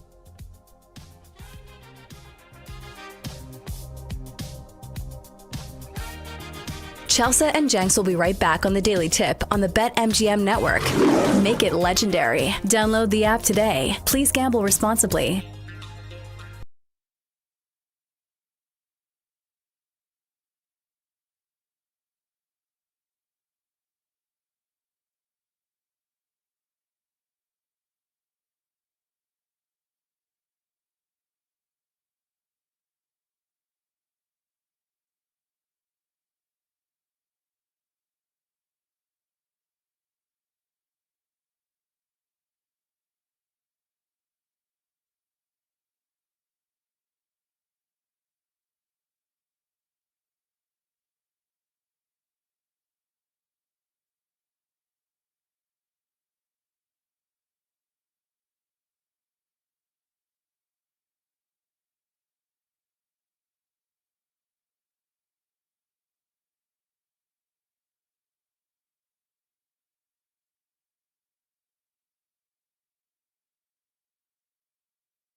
Get ready to experience the ultimate fusion of wagering and entertainment. This is the BetMGM Network. Kicking off your morning with the Daily Tip with Michael Jenkins and Chelsea Messenger. Over.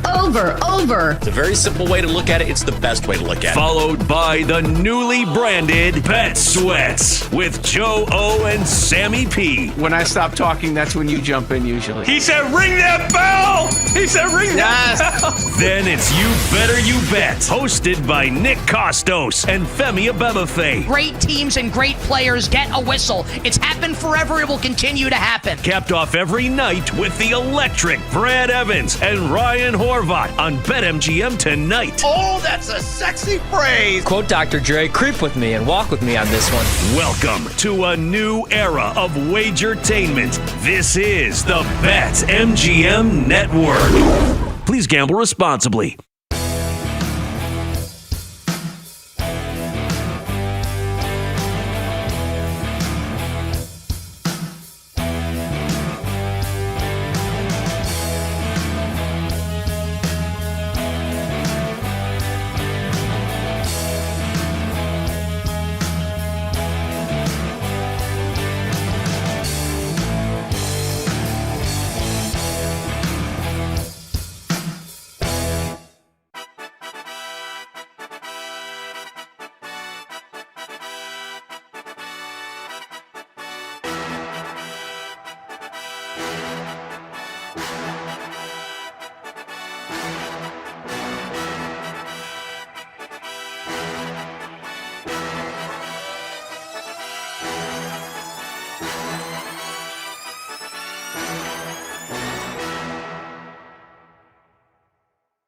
Get ready to experience the ultimate fusion of wagering and entertainment. This is the BetMGM Network. Kicking off your morning with the Daily Tip with Michael Jenkins and Chelsea Messenger. Over. It's a very simple way to look at it. It's the best way to look at it. Followed by the newly branded Bet Sweats with Joe O and Sammy P. When I stop talking, that's when you jump in usually. He said, ring that bell! He said, ring that bell! Then it's You Better You Bet, hosted by Nick Costos and Femi Abebefe. Great teams and great players get a whistle. It's happened forever. It will continue to happen. Capped off every night with the electric Brad Evans and Ryan Horvat on BetMGM tonight. Oh, that's a sexy phrase. Quote Dr. Dre, creep with me and walk with me on this one. Welcome to a new era of Wagertainment. This is the BetMGM Network. Please gamble responsibly.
Get ready to experience the ultimate fusion of wagering and entertainment. This is the BetMGM Network. Kicking off your morning with the Daily Tip with Michael Jenkins and Chelsea Messenger. Over. It's a very simple way to look at it. It's the best way to look at it. Followed by the newly branded Bet Sweats with Joe O and Sammy P. When I stop talking, that's when you jump in usually. He said, ring that bell! He said, ring that bell! Then it's You Better You Bet, hosted by Nick Costos and Femi Abebefe. Great teams and great players get a whistle. It's happened forever. It will continue to happen. Capped off every night with the electric Brad Evans and Ryan Horvat on BetMGM tonight. Oh, that's a sexy phrase. Quote Dr. Dre, creep with me and walk with me on this one. Welcome to a new era of Wagertainment. This is the BetMGM Network. Please gamble responsibly.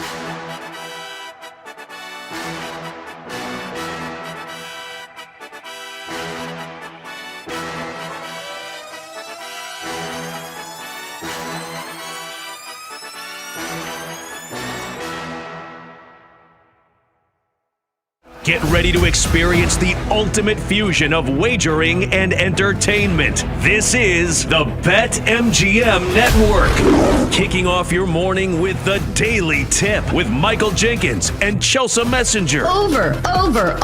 It's a very simple way to look at it. It's the best way to look at it. Followed by the newly branded Bet Sweats with Joe O and Sammy P. When I stop talking, that's when you jump in usually. He said, ring that bell! He said, ring that bell! Then it's You Better You Bet, hosted by Nick Costos and Femi Abebefe. Great teams and great players get a whistle. It's happened forever. It will continue to happen. Capped off every night with the electric Brad Evans and Ryan Horvat on BetMGM tonight. Oh, that's a sexy phrase. Quote Dr. Dre, creep with me and walk with me on this one. Welcome to a new era of Wagertainment. This is the BetMGM Network. Please gamble responsibly.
Best radio point that I've ever made.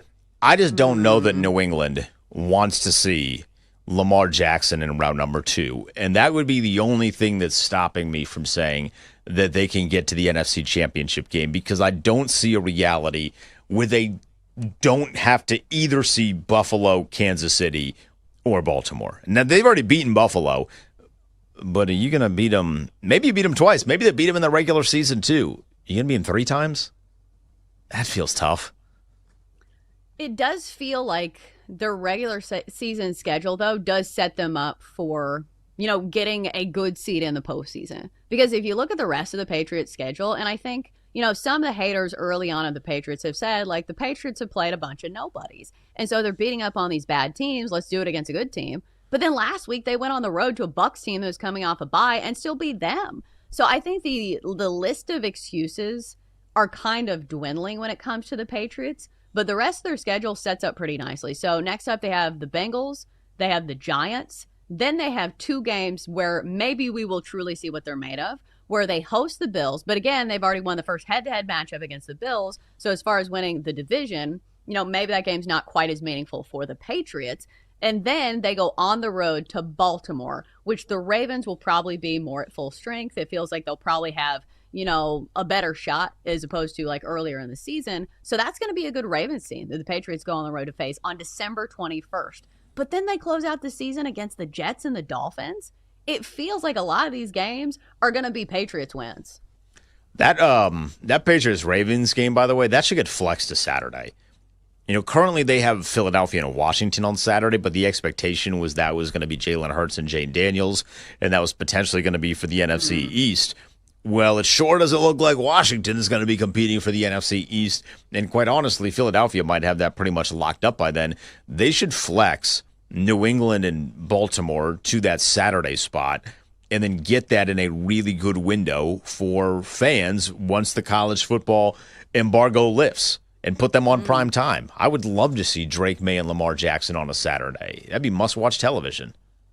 The fact that you already have thought that far ahead, this is December 21st we're talking about. So Denton has already, done. I got plans on December 20th, and I don't want my plans to be destroyed by my Commanders getting boat raced by the Eagles. So I've been thinking about this for weeks.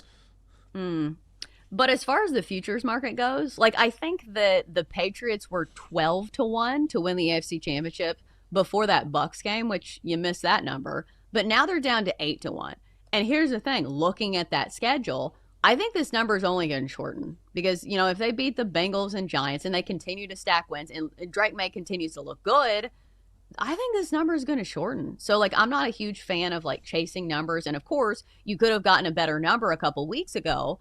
But can you still make a case for the Patriots at 8-1? Because my perspective is that if they make it to the AFC Championship game, you have one side of the coin for 8-1. I'd still feel pretty okay with that. But I do think if they beat Buffalo again, that number is going to shrink again. And once it's lower than 8-1, I'm off it. I feel like you've missed the mark. You just gotta live with the consequences of your own inactions for failing to jump on when you should have. And speaking of odds, we have like a minute left here. It's wild to me, the ascension of Drake May up the leaderboard to win the MVP. Because here's the thing, he's putting up good numbers, but what we've seen from Matt Stafford is otherworldly as well. 25 touchdowns, only 2 picks. Drake May, still really good as well, but there is only, I think, 10 cents between the two. I think from the top of my head, I think it's Matt Stafford plus 250, Drake May plus 260. Is Drake May going to win the MVP? I don't think so. I think Matt Stafford's still going to win, but this is very cool to have a young quarterback and really 2 guys that haven't really sniffed the MVP in recent years. One, because Drake May wasn't playing, but having those 2 guys at the top of the conversation in November is awesome. Yeah, poor Jonathan Taylor shaking his fist. These damn quarterbacks. All right, coming up next, we give you our favorite plays in the NFL. Next.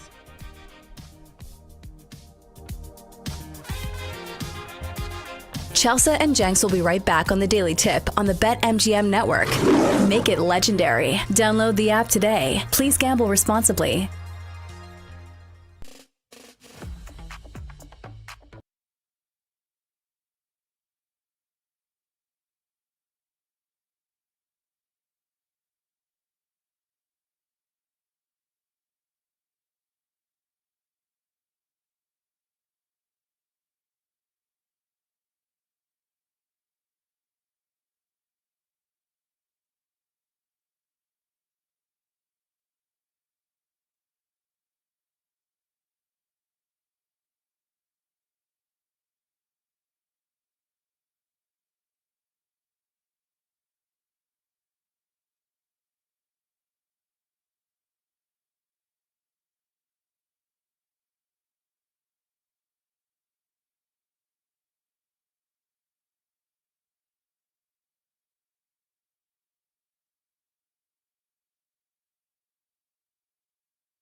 with Michael Jenkins and Chelsea Messenger on the BetMGM network. Make it legendary. Download the app today. Please gamble responsibly. You're looking for some bets, you came to the right place. Here on the Daily Tip, presented by BetMGM. I'm Chelsea Messenger, Denton Day, filling in for Jenks. In a few minutes, we'll get to our 6 favorite games against the spread in both the college and NFL ranks. So normally I'm somebody that's kind of a conservative bettor, where I only play like a few things. But Den, let me ask you, I feel like you've had some pretty big cards when it came to, our best bets on the show. Do you find yourself somebody who peppers the board with bets, or do you keep it small like me? I don't pepper the board, so to speak. I'm not no Cade Cunningham. You know what I mean? I consider myself to be more Nikola Jokic. I like to be more, precision. Efficient. But I'm not shooting 6 shots. I'll be shooting my 23. It's more so, late in the week when there's football. I'm much better there. Yeah, I still like to gamble in basketball, and I still think basketball gambling is fun, but I'm much better, and I'll have a much bigger card when there's a lot of football, which is today. So today's card is going to be pretty massive, Chelsea, I have to admit. Well, there's more options, because here's the thing, like during the week, like say on a Monday, like there's one Monday night game, as opposed to the weekend where we're doing a show on Friday and we are talking about the whole Saturday slate of like 150 college games. I'm not even exaggerating. It takes forever to scroll through all those college games. And then we get to the NFL where it's a full slate of spreads, it's totals, it's player props. So for me, I definitely always have like more options on our Friday shows just because there's more games. Yeah. And I'm, you know how locked in I am to college. So like I give out 5 plays on Twitter every single week. So the only difference is now I'm gifting the 5 plays to our audience and saying, here, take these plays, and then still believe that Denton is mentally 3-0 in his career in the Daily Tip and just ignore all of the losses that I've had this week because Drake May couldn't throw a second touchdown. You're going to live in that headspace forever. He's always 3-0. I'm going to put it on your tombstone. It feels morbid. But yeah, it just feels like one of those things you'll be chasing. But who knows? After this weekend, you could be, 12-3. So we'll see how many bets pepper the card when it comes to our best bets. And that's coming to you next segment. But as for this segment, it's time to pick our favorite games against the spread.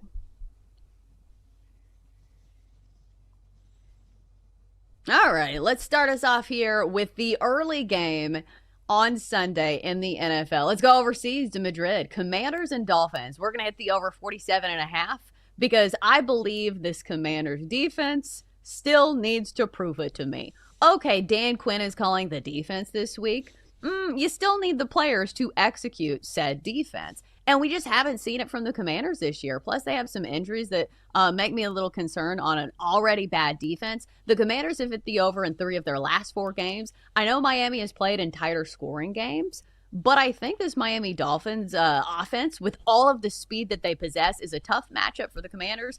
And meanwhile, Marcus Mariota, he's been putting up points. The offense has not really been the issue, at least in the past couple of games. They scored 22 against the Lions. So I think the Commanders can at least contribute here. And I think that the Commanders can at least run the football against a Dolphins team that has not been very good against the run. So I'm going to go with the over here. I know it's overseas, a little chaos sometimes in those games. But let's give the people in Madrid a show. Let's hit the over 47.5 between the Commanders and the Dolphins. It's a great play, Chelsea. I'm backing it. I'm just terrified that Tua Tagovailoa is going to look like the greatest quarterback that's ever played football to the great people of Spain. If you want to watch this game, it's available 9:30 a.m. on NFL Network. It'll be live from Madrid.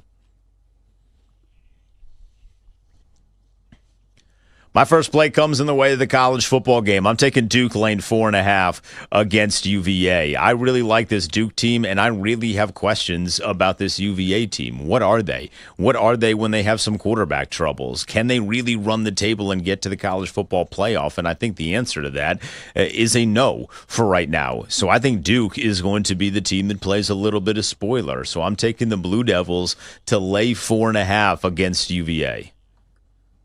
All right. ACC down bad this year, especially if Virginia loses. But you see a little red flag in this one from a betting standpoint. whenever the unranked team is favored and favored by more than a field goal against the ranked team, who are you trusting here? The odds makers or the people who vote on the AP poll? For me, I'd be trusting the odds makers. If you want to watch it, it is a 3:30 Eastern kick on Saturday at Wallace Wade Stadium. Okay, back to the NFL we go for a divisional matchup in the Steel City. I'm going to go with the Bengals getting 5.5 against Pittsburgh.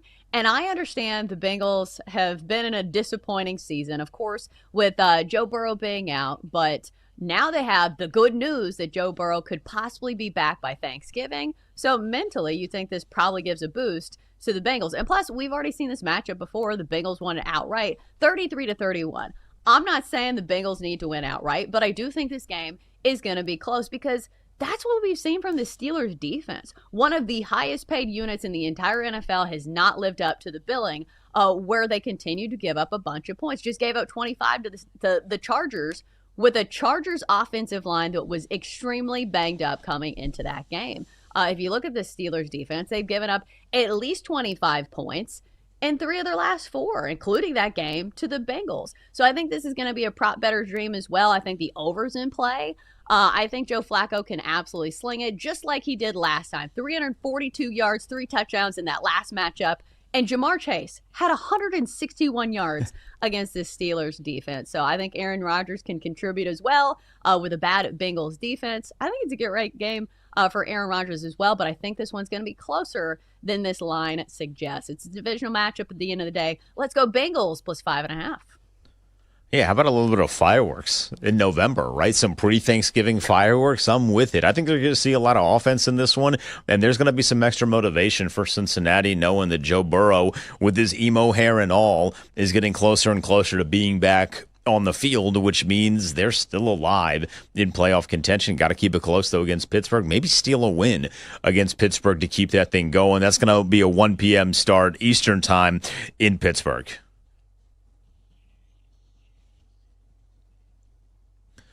One of the sneaky best games of the weekend, Chelsea, I'm taking Oklahoma plus 6 against Alabama. So I'm buying the half point in this one. But this Oklahoma defense is one of the best in college football. And while I love Alabama and everything they've done offensively this year, they can't run the ball. And I think if there's one defense that they're going to see this year, they being Alabama, that will force them to be one-dimensional, it's going to be Oklahoma. They're the one team that I feel like can hang with the passing game of Alabama and force them to run the football. Now, they're going to have to keep it close offensively. John Mateer's been a really fun player to watch, but since he got back from the thumb injury, there's been some accuracy issues, and you can't give the football away against Alabama. You're going to have to need to make some big-time throws on 3rd down, 3rd and medium, 3rd and long. Maybe they go for it on a 4th down that you're going to need to capitalize on and execute on. But defensively, I'm just breaking this down of defense for Oklahoma versus Alabama offense. Oklahoma's defense is the one team in the SEC that I feel like can really hang with Alabama's offense. So I think Oklahoma keeps it close, and they cover it with 6. I think this is one of those games where matchup matters. Like, this feels like a nightmare matchup for Alabama, where it's a team that defends all the things that they do well offensively. And then defensively, you look at Alabama, they've not done great against running quarterbacks. Early in the season against Thomas Castellanos, and even against, Missouri and Bo Prabula. Mm-hmm. He was running all over the place. So I think it's going to be one of those games where matchup matters. And if you're getting 6 points in this game, I think Oklahoma is certainly the play. If you want to watch it, 3:30 Eastern kick at Bryant-Denny in Tuscaloosa.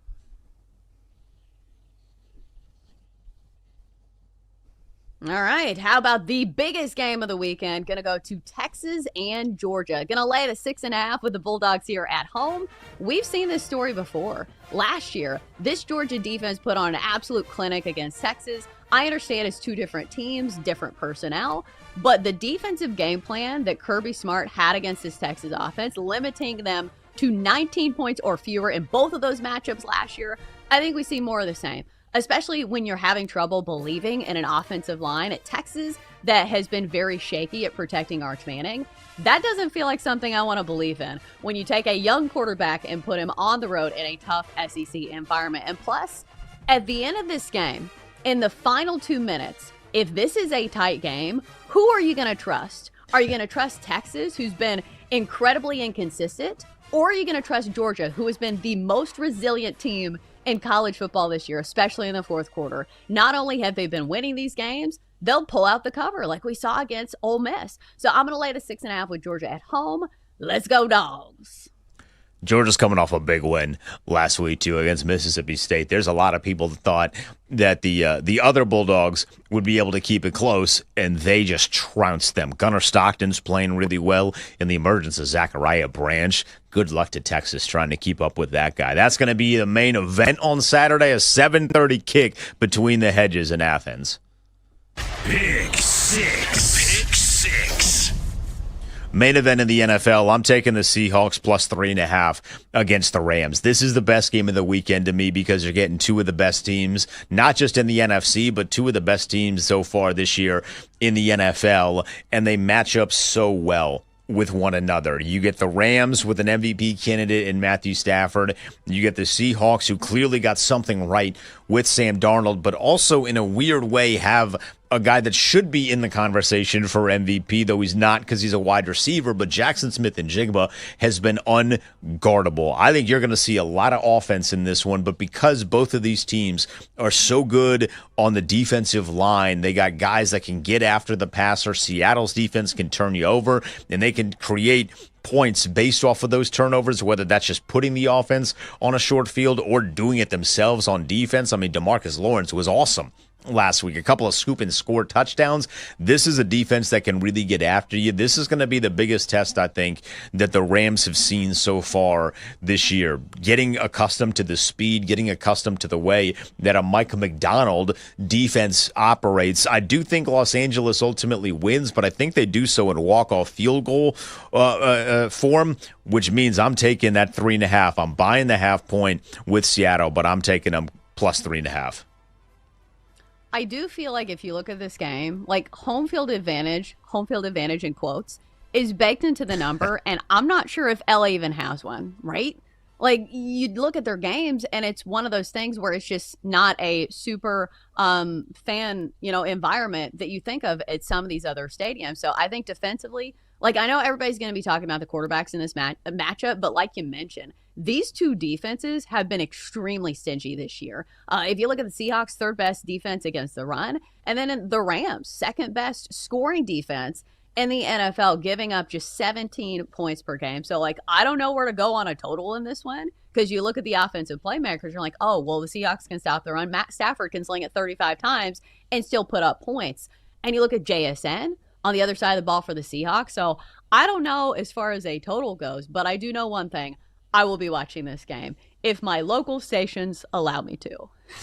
The local stations are going to potentially put a damper on the weekend. Can't wait to have the Browns and the Ravens instead of this game. Or even the Chiefs and the Broncos, which I don't think that game's going to be necessarily as close. But it's like if Taylor Swift is there, they're like, we got to get this game on national TV right now. I feel like Taylor Swift has been at a lot of these games, but very quiet. I'm proud of her. What is this, year 3 that we've dealt with the Taylor Swift debacle? She's been much better about it. Well, it's not her. Like, well, yeah, I guess it's more the anything television different. producers have been much better about it. Not her. Well, maybe she was making a call. I don't know. Be like, hey, put me on here. Well, we've had other, like, sideshows, like Trump being on the broadcast for, what was it, the Commanders game? Did you hear his radio call?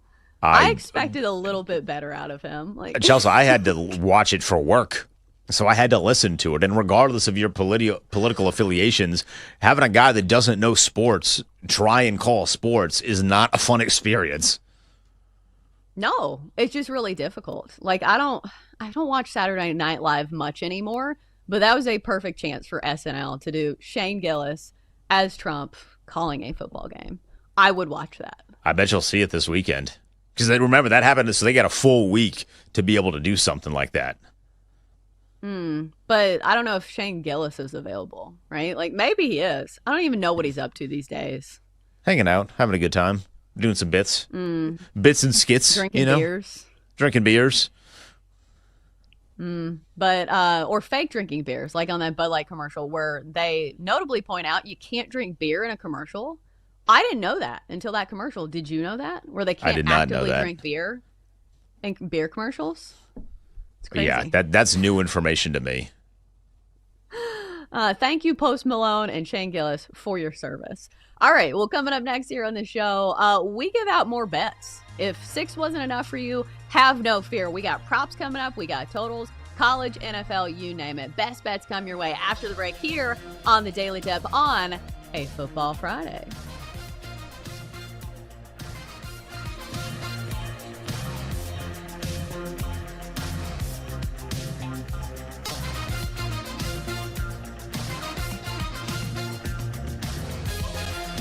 Chelsea and Jenks will be right back on the Daily Tip on the BetMGM network. Make it legendary. Download the app today. Please gamble responsibly.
responsibly.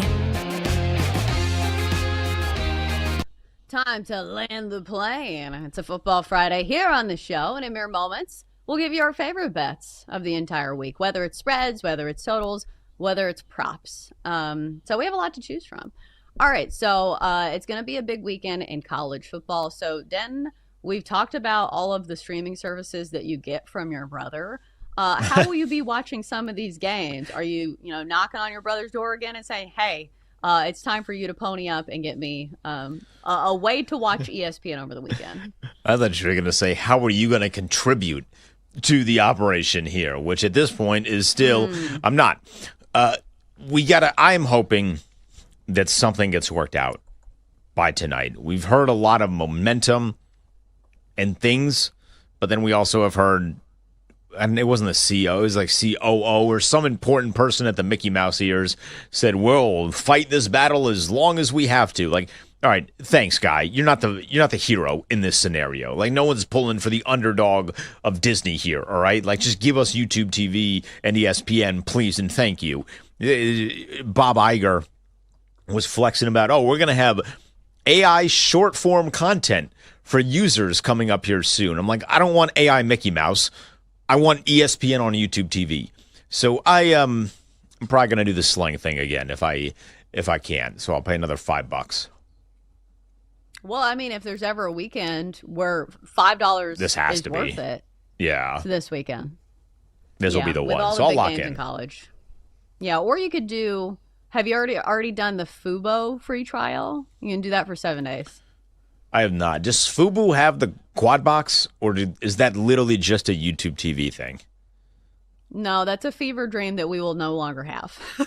So just wave goodbye. Say the quad box was nice, but it's no longer a thing since YouTube TV does not have ESPN.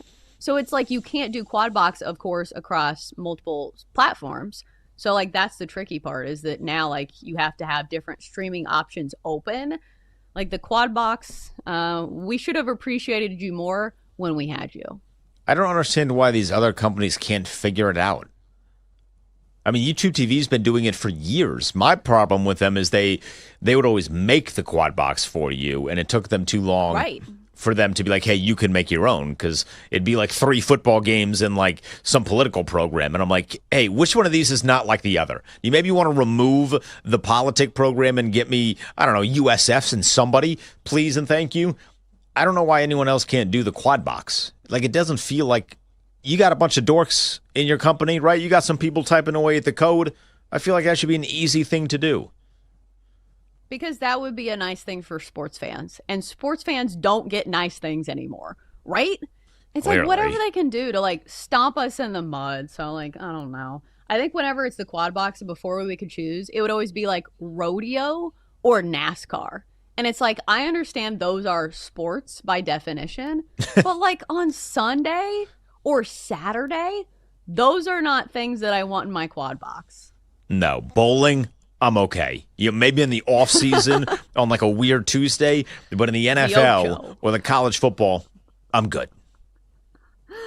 All right. So navigating the waters of how to watch sports these days are tricky ones. But listen, the juice is going to be worth the squeeze this weekend, or at least that's what we're hoping when it comes to college football. And, of course, some of these NFL games as well. All right, so now it's time to lay out who we have the most faith in today.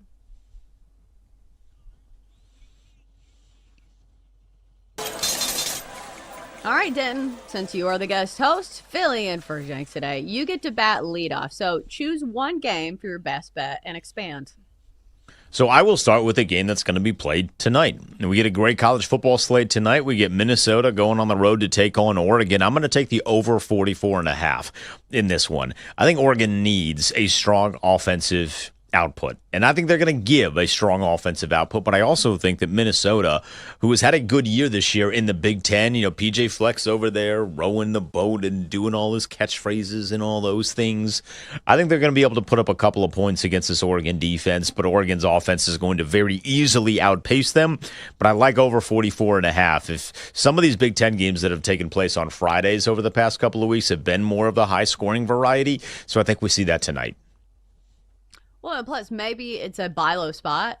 Coming off that game last week, of course, with Oregon and Iowa and terrible elements, it's not going to be the same thing. I haven't checked on the weather, but can't be lower scoring than that, it feels like. No. Iowa always does that. That's pretty much a trademark Iowa game. All right, as for me, I'm going to the NFL and hoping for a ton of points in the Commanders and Dolphins game. So this is the early game, going to be on at 9:30 a.m. Central or a.m. Eastern, in Madrid. So let's take the over 47.5 between Washington and Miami. So we've seen this over the entirety of the season that the Commanders defense has real problems. We've seen them go over the total in 3 of their last 4 games because their defense can't stop anybody. And granted, the Dolphins aren't the Lions. Maybe they don't score 44 in this one. But I do think the Dolphins have some pieces that are extremely fast that are going to be tough for this Commanders defense to stop. Guys like Devon Achane, who's coming off a monster game against the Bills, over 170 yards rushing. I think we see more of the same when it comes to riding the hot hand of Achane. And plus the Commanders, I think, can at least contribute here. The Dolphins do have a weakness in stopping the run, so I think the Commanders can at least take advantage and contribute to that total. Let's go over 47.5 between the Commanders and the Dolphins. All right, Den, let's read off that CVS receipt of bets. What's next? So I'm going to go back to college football. I'm going to take Oklahoma +6 against Alabama. They're one of the few teams in the SEC that defensively I think are good enough to limit Alabama from scoring a ton of points and kind of keep it close, right? They fly all over the field. I can't tell you how many times this year, Chelsea, I've been watching this Oklahoma defense and thought, man, it feels like they have 12 players. Man, it feels like they have 13 players because they're so fast. And this is a trademark for a Brent Venables defense, but on top of it, this is an elimination game for Oklahoma. If they lose, I don't believe that their resume is strong enough to justify them getting into the college football playoff as a 3-loss team. I think there's a rival that they have that can justify that. We'll get to them in a second. But I think Oklahoma knows this is a game where they need to play really, really well. And I think defensively, that's where it's going to start. And I think they have a good game against Alabama, good enough to keep them within 6 points. So I'm going to take the Sooners to cover that 6 number. Yeah, if there's a team that's built to match up well against Alabama, it's this Oklahoma defense. And especially if you look at the other side of the coin, Alabama has not done well defending mobile quarterbacks. All right, as for me, we're going to go back to the SEC. I'm going to take Georgia laying 6.5 against Texas. For me, at the very end of the day, if this game is close in the fourth quarter, who are you going to trust?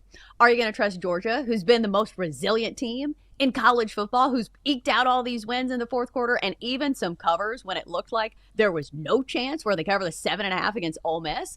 Or do you trust the Texas team that's been very up and down, and the offensive line has been very shaky? They've got a young quarterback in Arch Manning who, it's possible that he plays a good game against Georgia, but the Georgia defensive game plan has been so good against Texas in the past. Last year, this Texas team that was really good last year couldn't even muster more than 19 points in each of those 2 matchups against Georgia. So I think Kirby Smart has a great defensive game plan here. I'm going to lay the 6.5 with the dogs. All right, Den, more bets. Let's keep them coming. That's a squad play, Chelsea. I'm laying 6.5 with Georgia as well for a lot of the reasons that you just lined up. And then on top of that, Gunnar Stockton's been playing really well as of late. And I have to be honest, didn't know he had it in him. I didn't. I thought he was going to be the downfall for Georgia this year because I just didn't think he was up to par with what you need to be playing at this level where everyone is good this year in the SEC, and he has proven me wrong over the last couple of weeks. If you need to put 40 points up, he can do it. If you need to win a shootout against Florida or a lower scoring shootout against Florida, he can do it. I think he does a lot of things really well. So squad play on that one. I got Georgia laying 6.5. Ooh, I like it as well. Have you done all of your bets? Oh, I got one more. So I didn't know if you had another one in there as well. I got one more. I'm laying 11.5 with Michigan against Northwestern. I want as much hype as humanly possible as we lead into that matchup against Ohio State for multiple reasons. First and foremost, that's my favorite rivalry game in college football. Second, I haven't seen Ohio State play a really good football team this year. That Penn State game was not nearly what we thought it was going to be. Illinois was not nearly as good as we thought they were going to be at the beginning of the regular season. And that Texas game feels like a lifetime ago. That's week number 1, you beat the number 1 overall team sick. I don't really count that. I need to see them now beat a great team. And Michigan, if they continue to blow teams out, which they get Northwestern and Maryland, those are blowout caliber opponents. If you continue to blow some teams out, that could end up being maybe not a top 10 matchup. I don't think Michigan will climb that high without a win against Ohio State, but that's going to be a really exciting matchup. And on top of that, Bryce Underwood's just playing a lot better. He's starting to understand what it means to play quarterback in the Big Ten. So I think Michigan has a really strong day offensively against Northwestern, and I think they lay 11.5. I'm rooting for that as well, because I do think if Michigan continues down this path, that will be the best rivalry game of the year. And it's not just because it's Texas or because it's Michigan and Ohio State, but because it's meaningful. Because I'm thinking across the board, like, what are the most meaningful rivalry games that we're going to have? Like Texas and Texas A&M, Georgia and Georgia Tech, maybe that one's meaningful. But like Auburn, Alabama definitely doesn't have the cachet that it does. Vandy feels kind of out to me. Like they're playing Tennessee, I believe. That one doesn't feel as meaningful. Am I missing something? No, some of the other ones, I mean, the Apple, not so much. The Egg Bowl, probably not as much with Mississippi and Mississippi State. It's going to be Ohio State and Michigan. And it's worth noting that Ohio State does not have a great track record over the past few years against Michigan. It's a little bit of a mind game. Absolutely. When I think of the Egg Bowl, I always think of, who was that receiver that did the like dog peeing celebration? I always think of that. Believe that was DK Metcalf. Whoever it is, maybe it wasn't DK Metcalf. Whoever it is made it to it might have been Elijah Moore. Whoever it is made it to the NFL and played in the NFL. What? I feel like the Egg Bowl is always entertaining. And isn't it always on it's like on a random day? Isn't it like not the normal day as the rest of the games? It was usually a Friday. It might be a Thursday this year. So it might be on Thanksgiving. Ooh, Thanksgiving weekend's always good for college football. And of course, it's a great weekend all together. All right, that's going to do it for us here on the Daily Tip on a Friday. Have a fantastic weekend. For me, for Den, for the whole crew, have a great weekend. Best of luck on all of your bets. And of course, Bet Sweats is next here on the BetMGM Network. You've been listening to the Daily Tip on the BetMGM Network. Make it legendary. Download the app today. Please gamble responsibly. If you missed any of the show, listen back anytime on the new and improved Odyssey app.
Get ready to experience the ultimate fusion of wagering and entertainment. This is the BetMGM Network. Kicking off your morning with the Daily Tip with Michael Jenkins and Chelsea Messenger. Over. It's a very simple way to look at it. It's the best way to look at it. Followed by the newly branded Bet Sweats with Joe O and Sammy P. When I stop talking, that's when you jump in usually. He said, ring that bell! He said, ring that bell!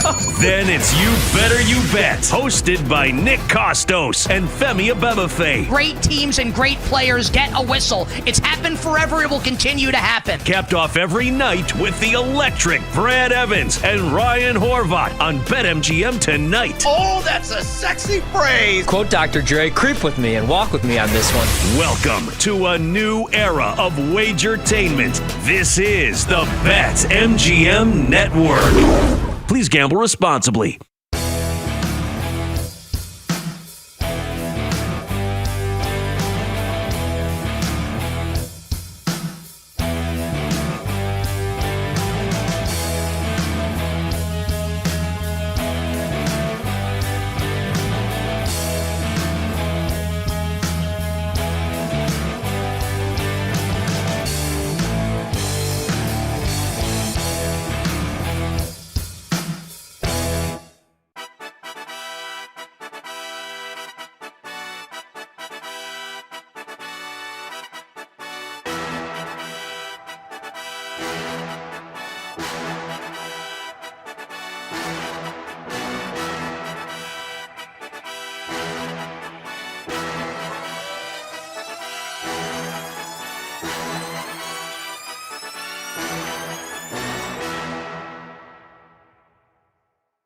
Get ready to experience the ultimate fusion of wagering and entertainment. This is the BetMGM Network. Kicking off your morning with the Daily Tip with Michael Jenkins and Chelsea Messenger. Over. It's a very simple way to look at it. It's the best way to look at it. Followed by the newly branded Bet Sweats with Joe O and Sammy P. When I stop talking, that's when you jump in usually. He said, ring that bell! He said, ring that bell!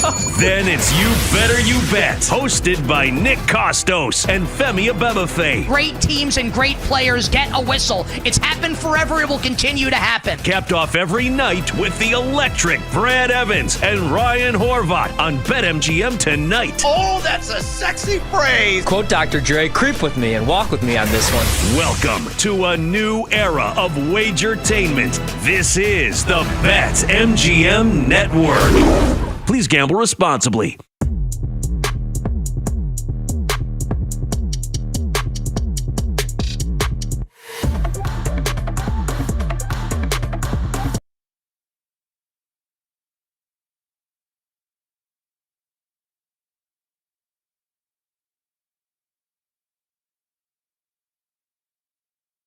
It's time to sweat with Joe O and Sammy P. Get ready to fire.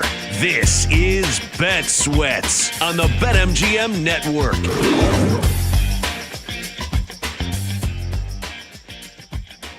Friday, Joe O, Sammy P here for the next 3 hours. BetMGM Network. Friday feels in 20 minutes from now. Looking forward to that. College football bets, our best bets of the weekend later on this hour. The 10 o'clock hour we're going to dedicate to breaking down this NFL card, a strong NFL card. Some pivotal matchups going down this weekend. Joe Gallant will be joining us same time, same day as last week. Last week when we had a conversation with Joe, he gave us a 3-leg touchdown parlay that cashed at 35-1. Let's see what Joe has in store for us today. 2-minute drill. We'll talk about the room with college and the NFL. I'm a little scared that some of my NFL plays will end up in the room. Sam, how you feeling? Ready to eat a dub, buddy, per usual. It's Friday. We feel good.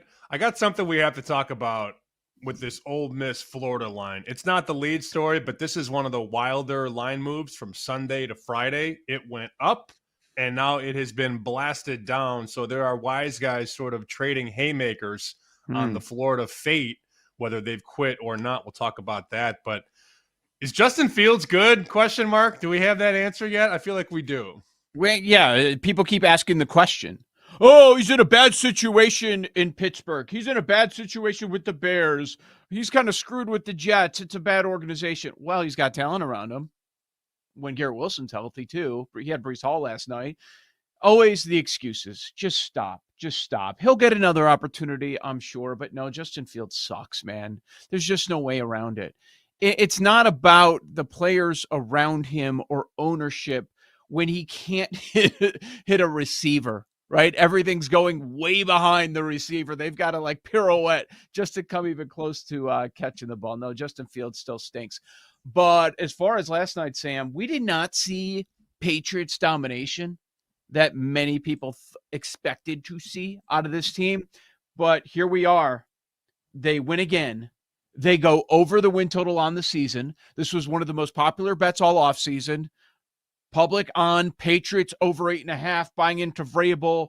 This rebuild, is it going to happen immediately? Yes, it does. They're sitting 9-2. Currently the best record in the NFL. The over has already cashed in week number 11. One of the earliest, I believe, along with the Colts to cash at this point in the season. Yeah, not a dominant performance. Again, the Patriots fall down early. Jets go right down the field. And that's really all the Jets had all game. 27-14. Depends what number you got. If you bet the Pats early, you cover.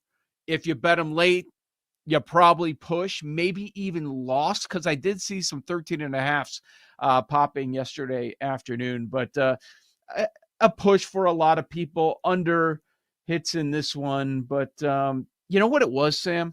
I'm like, okay, they didn't blow me away, the Patriots. A lot of people expected them to just dismantle the Jets. That didn't happen. They're just well coached. It's just clean football. They had 0 turnovers in the game, only 2 penalties for 20 yards. I came back last night after the game and reread an old story from one of the Patriot writers about how in the summer, Mike Vrabel showed up. Actually, it would have been spring, not summer. Like the initial camp that all these teams have, right, in the spring. And Vrabel walked in after practice, and the locker room was a freaking disaster. Guys were leaving their towels on the floor. There was garbage everywhere. You'd have lunch and throw your wrappers on the ground. And Vrabel walked in that first practice and was like, clean this up now. We either treat our staff like professionals or we're never going to go anywhere together. And the guys kind of looked around the room and they were like, okay. There is not a single towel on that floor these days. The wrappers go in the garbage. And I think when you come in to a room full of grown men that are multimillionaires and say, hey, pick up after yourselves, this is not a pigsty type stuff, I think that resonates. And it gets everybody to realize, like, hey, we need to do the little things right. And they do the little things right. They had 2 penalties last night. 2. That's it. And I'm not saying picking up towels leads to only having 2 penalties, but last year was a pigsty. Last year was a disaster. Gerard Mayo ran a circus, and guys weren't doing the little things. And you can tell that this team does the little things. And look, the Jets moved the ball. The Jets just couldn't convert. The time of possession was basically equal, 32-28. I mean, it wasn't a great game by the Patriots, but they end up winning by 13. I bet plus 13. I made one bet yesterday on the side and total, and then I did bet that Drake May under on rushes, which also hit. That was very nice. Thank you. Thank you, Room. Under 5.5 rushes. Yes. Plus 13, when you have to waste 3.5 hours, is betting blue balls. That was so anticlimactic. I'm sitting there plus 13 thinking, all right, I'm going to cover. Oh, no, I'm going to tie. So everything that I was sweating on the side went back into the accounts. That's the worst, but it felt like a waste of time. When you bet 13 and it lands 13, that stinks. It's 9:05. I can't believe in the last 5.5 minutes, you have not brought up Travion Henderson scoring 3 touchdowns last night. I mean, I didn't want to just completely pat myself on the back to start, but I was just about to ask you, are you ready to talk about Travion Henderson? Do we have a few minutes to carve out here on this guy? All right. Travion Henderson, 3 touchdowns. By the way, the room, over 78.5 rushing yards. He did not go over 78.5 rushing yards. He has 3 touchdowns, but he doesn't get the room's bet on Travion Henderson. I find that hilarious. In fact, he didn't get my longest rush bet, but I did not care. First off, I texted you this. There was a point when I stared at the 3+ touchdowns. I'm like, should I? I think he's getting 2. Should I bet 3? I wasn't going to bet for an anytime touchdown. That was -170. It was too much. I'm like, he's getting 2. Should I do 3+? Sam, I saw 66-1. I never bet it. Oh, I mean, it was just something. It wasn't a long thought. It was just like, oh, that's interesting. He's getting all the work tonight. I could see him getting into the end zone a few times against the lowly Jets. But anyways, no, the lead here is he gets into the end zone 3 times. He is clearly the best running back in this class. And we tweeted out the video, bet_sweats. I'll share it again during the break. We kind of broke it down, like yardage. Before this game, he was right there with everybody else. He is better than Judkins, so he's number 1 as far as running backs. Now Dart is missing this week. Jameis Winston starting. When is Dart going to return? I have no idea. You can't predict concussions. Ibuka is your favorite right now. Henderson goes from, on Wednesday when we talked about this, 50-1 for Offensive Rookie of the Year. We again mentioned it yesterday because I noticed he went from 50 down to 40-1. We had some listeners and viewers sending bet slips last night because they were very excited to see what happened. During the game, he goes from 40-1 pregame to +650 as the 4th favorite for Offensive Rookie of the Year. The market has settled. He's drifted a little bit. The lowest price I see, shortest odds, is +850. There is a 16-1 available. But the point being that Henderson goes from a long shot in Week 11 for Offensive Rookie of the Year to now the 4th favorite behind Ibuka, Dart, and Tyler Warren. If he's the guy, and I'm not saying workhorse, if he gets the majority of the work moving forward, he could win this award. Sam, their next 2 opponents, Cincinnati, New York Giants. How are those teams against the run? Over under 3.5 touchdowns, and I'd probably juice the over at -180. If you're going to combine the 2 games and how many rushing touchdowns will he get, I'd make it 3.5 -180. Wise guys would pound me under.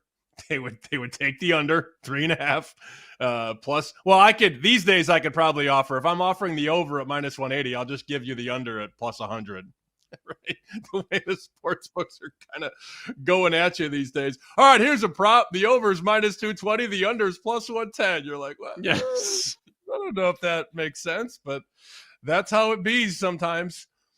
Great call by you. And it doesn't even matter if it wins. You give people the right bet, and it puts them in a good spot. So now if you have that 50-1 ticket or the 40-1 ticket that Joe talked about, you can bet Jackson Dart at +220. You can bet Tyler Warren at 750, 8-1 if you want. You can do some different things with that. It's a hell of a move. You know, we talked about this 2 days ago. He's 50-1. What's crazy, though, is that I think Vrabel sort of lucked into that. He didn't really have any other options in the backfield. Right. This guy's been there the whole time. He didn't just get dropped from the stars yesterday. You know, like that's what's wild. And then, you know, earlier in the week at a press conference, they were like, yeah, we hope to get Ramondre back pretty soon. I would cut Ramondre. Get him out. He's a bum. What, so we can fumble the ball more? Like, what do we need? What more do we need? Come on. Here's what's gonna really piss you off. When the Patriots play next week and Ramondre Stevenson is the starting running back. No, cut him. Cut him right now. I don't even want to deal with any of this. I was asking the Patriots guy yesterday. I'm like, okay, so what's the deal? Why wasn't he getting more time? Because usually with rookies, you'll hear with running backs, oh, well, it's the pass blocking. He's like, no, the pass blocking was fine. Actually, he's been commended for his pass blocking. He just didn't. It just seemed like Vrabel didn't want to throw him to the Wolves, where he's a lead back from the start. And then I started thinking, I'm like, you know what? A lot of these coaches do that. And then in the second half of the season, the good ones take over. That was the ideal with the bet. And I'm hoping that happens, where Henderson is the guy moving forward. We'll see. We'll see. Yeah, I mean, with this market, we gave out Dart when he was 25 before they made the move. We gave out Dart when it was 35 when they went one more week with Russ. We gave out Henderson at 40 yesterday, 50 a couple days ago. If you followed along, you're in a good position. And I'm just worried about Ibuka, and you could bring up the same concern about Warren, I guess, even though a tight end hasn't won it since Ditka. But I love this race. We targeted it right away at the start of the year. Like, this is going to be an interesting one because there isn't that great quarterback. And it is. Cam Ward's definitely not part of that conversation. So NFL was actually kind of fun, involving props. Survivor, Patriots super popular. Sitting pretty once again on a Thursday. In the past, I've mentioned Thursday is one of my rules. I stay away from them, but I had a lot on the Broncos last week. I had a lot on the Patriots last night. That's probably not a rule. I mean, with the matchups that we've been getting. So NFL week number 11 is underway, and we did get some quarterback news yesterday, Sam. Do we believe Shanahan? Yes. Brock Purdy. He's going to start. Miyako, who's been covering the team forever, said he is starting. The official word was likely to start. Is going to be Purdy for the Niners. I hope so. That would put a lot less stress on Christian McCaffrey and give him more room to move about the cabin, because as good of a story as Mac Jones has been, Brock Purdy's better. I'm sorry. Like, that's not a hot take. Odds makers will tell you the gap is at least 3.5 points. So you should have a better quarterback under center, which puts everything sort of back into play. Now, you need some receivers to get healthy down the stretch, but I close my eyes and I hope that they can get to 11 wins, because I know they're not winning the NFC. That was a bet I made in the summer on San Francisco. The defensive injuries are so depleting. So many guys, Warner, Bosa, Mikael Williams, all out. That stinks. But the offense and the coaching still good enough to get them to 11 wins. The schedule is also trash. So I hope he plays. I know you don't believe it until you see it with Purdy, and I understand that. Every time I see a tweet about Kyle Shanahan and Brock Purdy, I think of you. Oh, it's very funny. I think he's going to go. We shall see. And then Lamar Jackson back at practice yesterday, which was not surprising at all. Yes. Yeah, that's not a surprise at all. Lamar going, and Stroud is officially out, Sam. No Stroud, so you get Davis Mills on the road at Tennessee. The Titans coming off the bye, and the number goes down to 6. This was sitting about a touchdown when things were up in the air. Will Stroud make his return? He will not this week, and the number drops.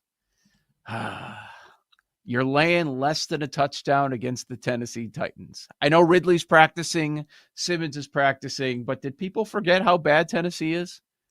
Like, Cam Ward against this defense? I don't know about that one.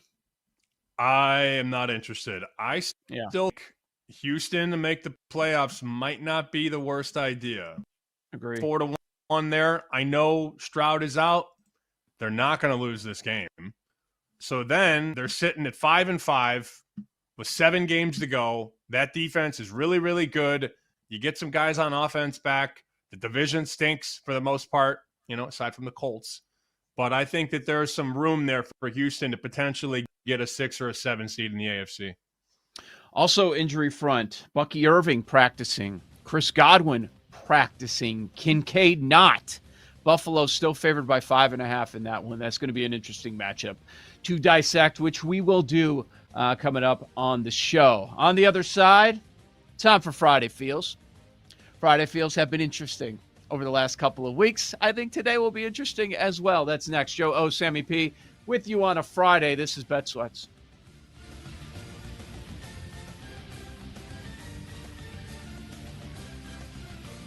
You're listening to Bet Sweats with Joe O and Sammy P on the BetMGM Network.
call him Mike today. We've all got that Friday feeling. Good morning, Vietnam! It's all about the vibes on this Football Friday. Hey, this is not a test. This is rock and roll. It's our Friday feels on Bet Sweats. Clear eyes, full hearts. Let's go!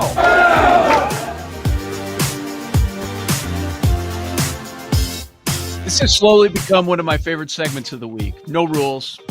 No rules at all. Don't know what the hell we're going to talk about. We don't go over it off air. Hey, I'm going to talk about this. You talk about that. No, we just let it all fly here on Friday Feels. Joe Ostrowski, Sam Panayotovich, Sam on X at SP Shoot. I'm at Joe Ostrowski. Sam, Friday Feels. What's on your mind? Saturday's on my mind because I was told that I can do whatever I want on Saturday. Oh, that's a big mistake. Don't tell me that. Wait, so apparently, what's the context? Well, like it's girls' night. So Okay. I can be me. I can be a butterfly. Let me fly. And I don't have ABC, ESPN still. I mean, I haven't checked this morning. I'm assuming the screen is still black and they're still working on an agreement. So I need to watch 2 games tomorrow really bad. The first one is at 3. No, sorry. It's 7 and 7:30. That's Ole Miss and Florida. That's at 7. And Texas, Georgia, 7:30. I cannot watch the games in my own home, despite paying for the ability to watch the games. So Yeah. I will be at the bar tomorrow, maybe at 2:30 in the afternoon, all the way through the night games, and then we'll just see what happens. So I'm feeling great. What are the odds you show up on Sunday? Good thing you're not at my time on Sunday. Oh, that's light work, Joe. That's no problem. Minus 8,000 that I'll be there Sunday morning, and I'll be sounding great. Why'd I bring that up? It's bringing me down for Friday Feels, thinking about that Sunday morning 7 a.m. show. Ugh.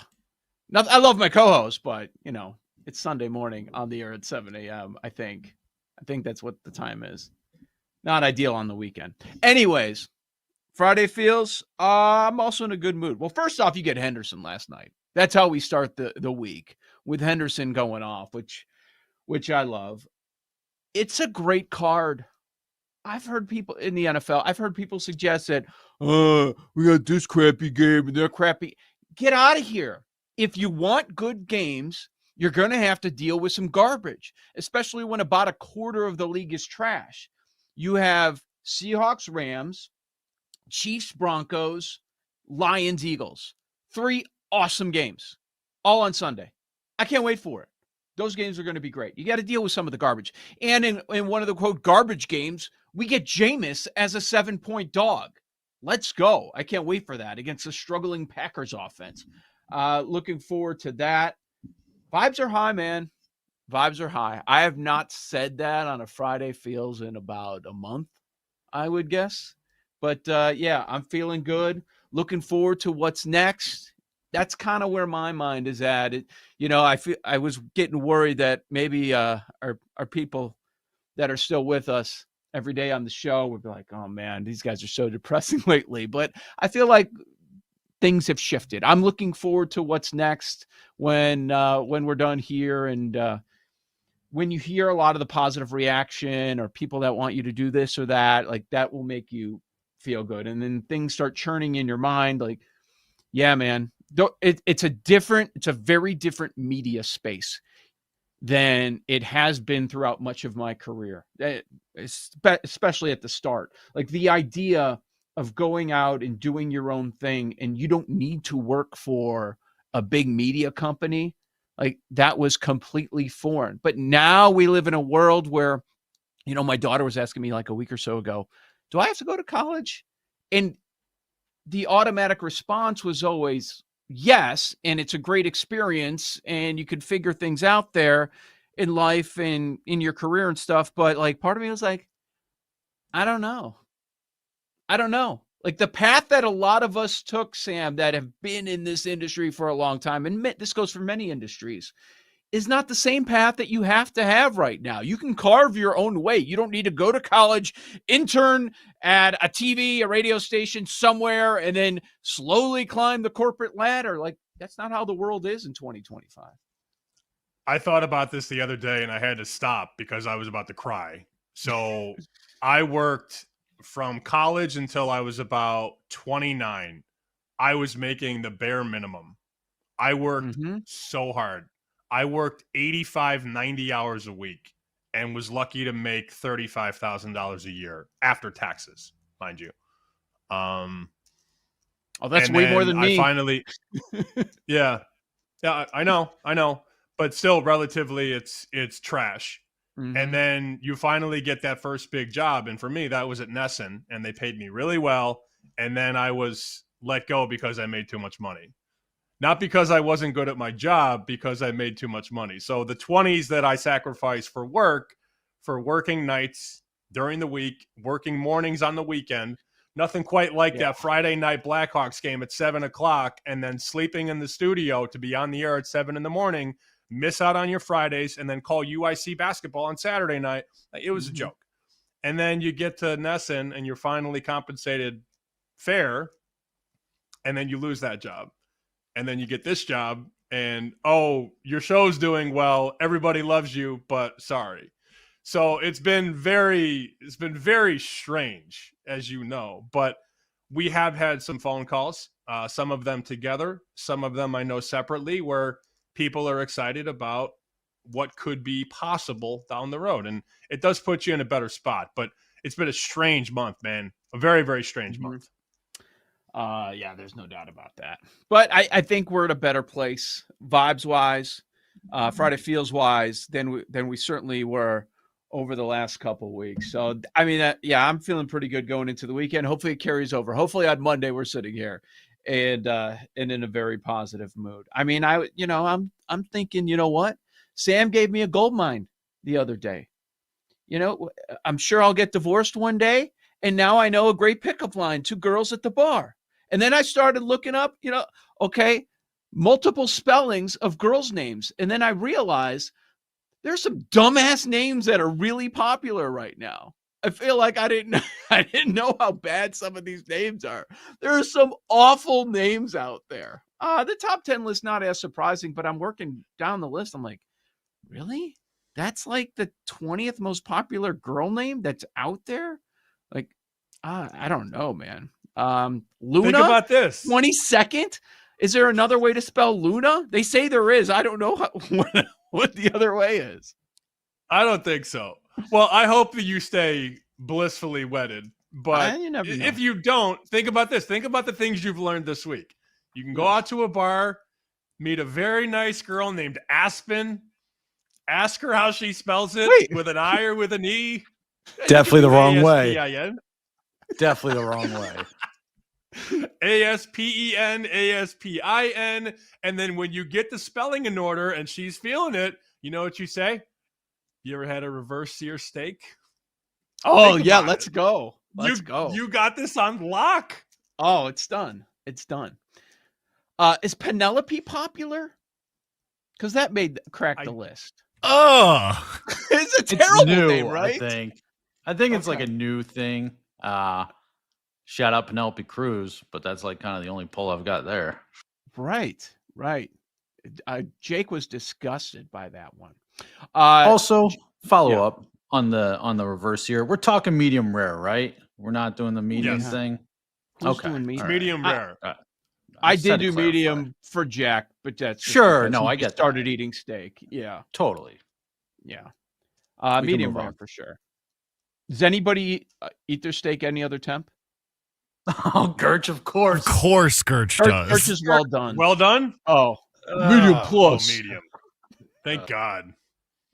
Come on, a little bit more, Gertch. A little bit. What's the movie when Ryan Reynolds and Justin Long work in the restaurant? Is it Waiting?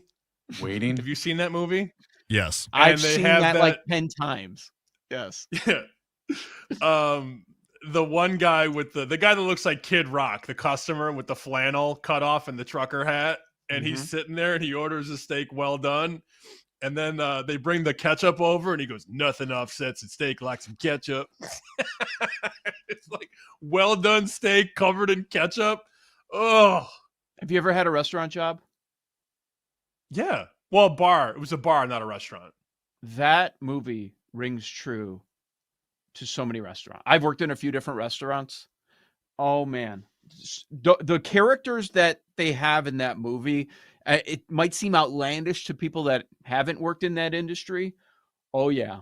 And the cooks, I don't know about the pubes, but the cooks, like from under cheese. I just picture a young Joe O showing the cooks the goat in the back. But you know, like the waitress that was cussing them out in the back, you know, screaming about a customer that they're dealing with. Yes, every restaurant ever just going off about some bee that they're dealing with at a table. You know, like there are a lot of characters. Man, I love that movie. Remember when the one server, when she's cleaning up the bottles, she's got the Heinz ketchup bottles and the marrying A1 them sauce. Well, Oh, no, yeah, she yeah. takes the one bottle and just licks the rim and puts the lid Yep. back on. You're like, Yep. oh, Dude, that happens. I'm telling you. I believe it. You go crazy. I believe it. Working in a restaurant and dealing with some people and they don't tip you. But nowadays, like, you don't even need to work in a restaurant to get tips in the food service. Make my sandwich at Jimmy John's. Oh, you got to tip 20%. The other day I was, I got actually Jimmy John's and I heard the I don't know if they call them sandwich artists there, or that's just a Subway thing. I heard the woman commenting on people that were tipping and not tipping to the other person making the sandwiches. I'm like, you're clearly putting everybody who tips above to the top of the line, which is not surprising. It's just I couldn't believe they were talking about this out loud, like who's tipping, who's not tipping, and all that stuff. I'm so done with it. I hate the automatic I get tip. it.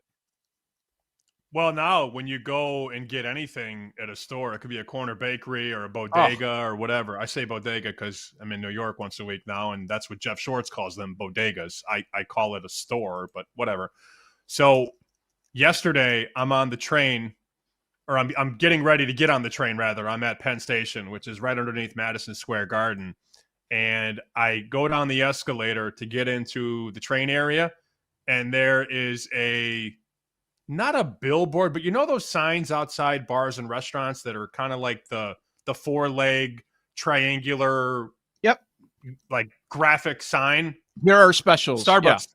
Yep, Starbucks sign. Make it merry. Peppermint mocha, caramel boo-foo latte. It's already Christmas drink time at Starbucks. Christmas Already. Mm-hmm. I mean, in the summer it was October, right? It was the pumpkin stuff. They want to get a couple months out of it, I guess. Yeah, you're right about that, dude. Even Al's Beef does the like auto tip, and then like you feel guilty if you don't. Like, oh, I'm the bad guy. Like everything isn't already overpriced. But anyways, everybody's dealing with that.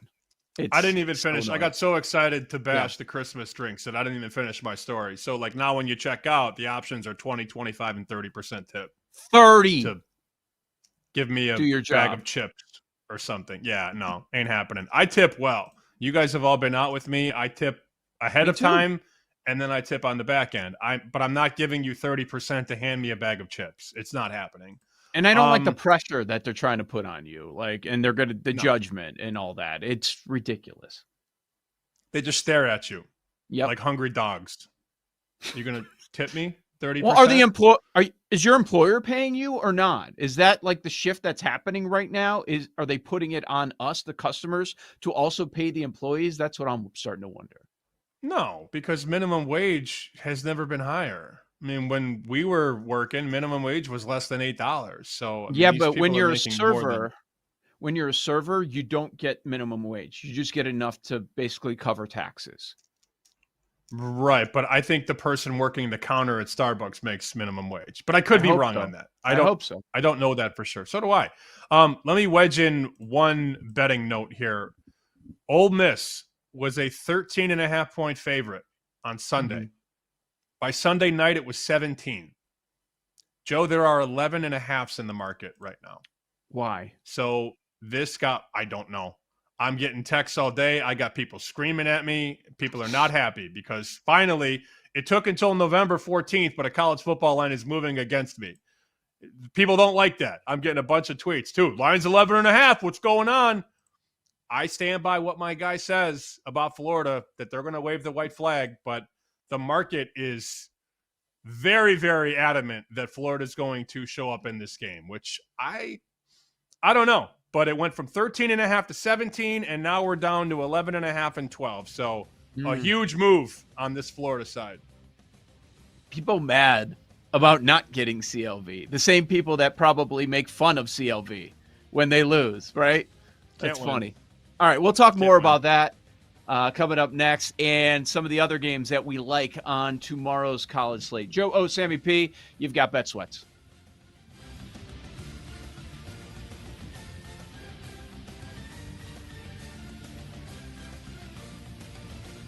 You're listening to Bet Sweats with Joe O and Sammy P on the BetMGM Network.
Welcome back to Bet Sweats with Joe Ostrowski and Sam Paniotovich on the BetMGM Network.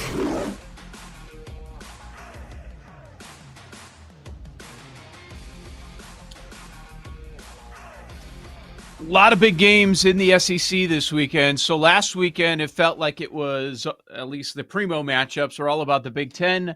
Let's go to the other mega conference this weekend. A lot of big SEC tilts going down. Looking forward to it. Sammy P, you've got Bet Sweats, the BetMGM Network. Sam, we left off with the Ole Miss conversation.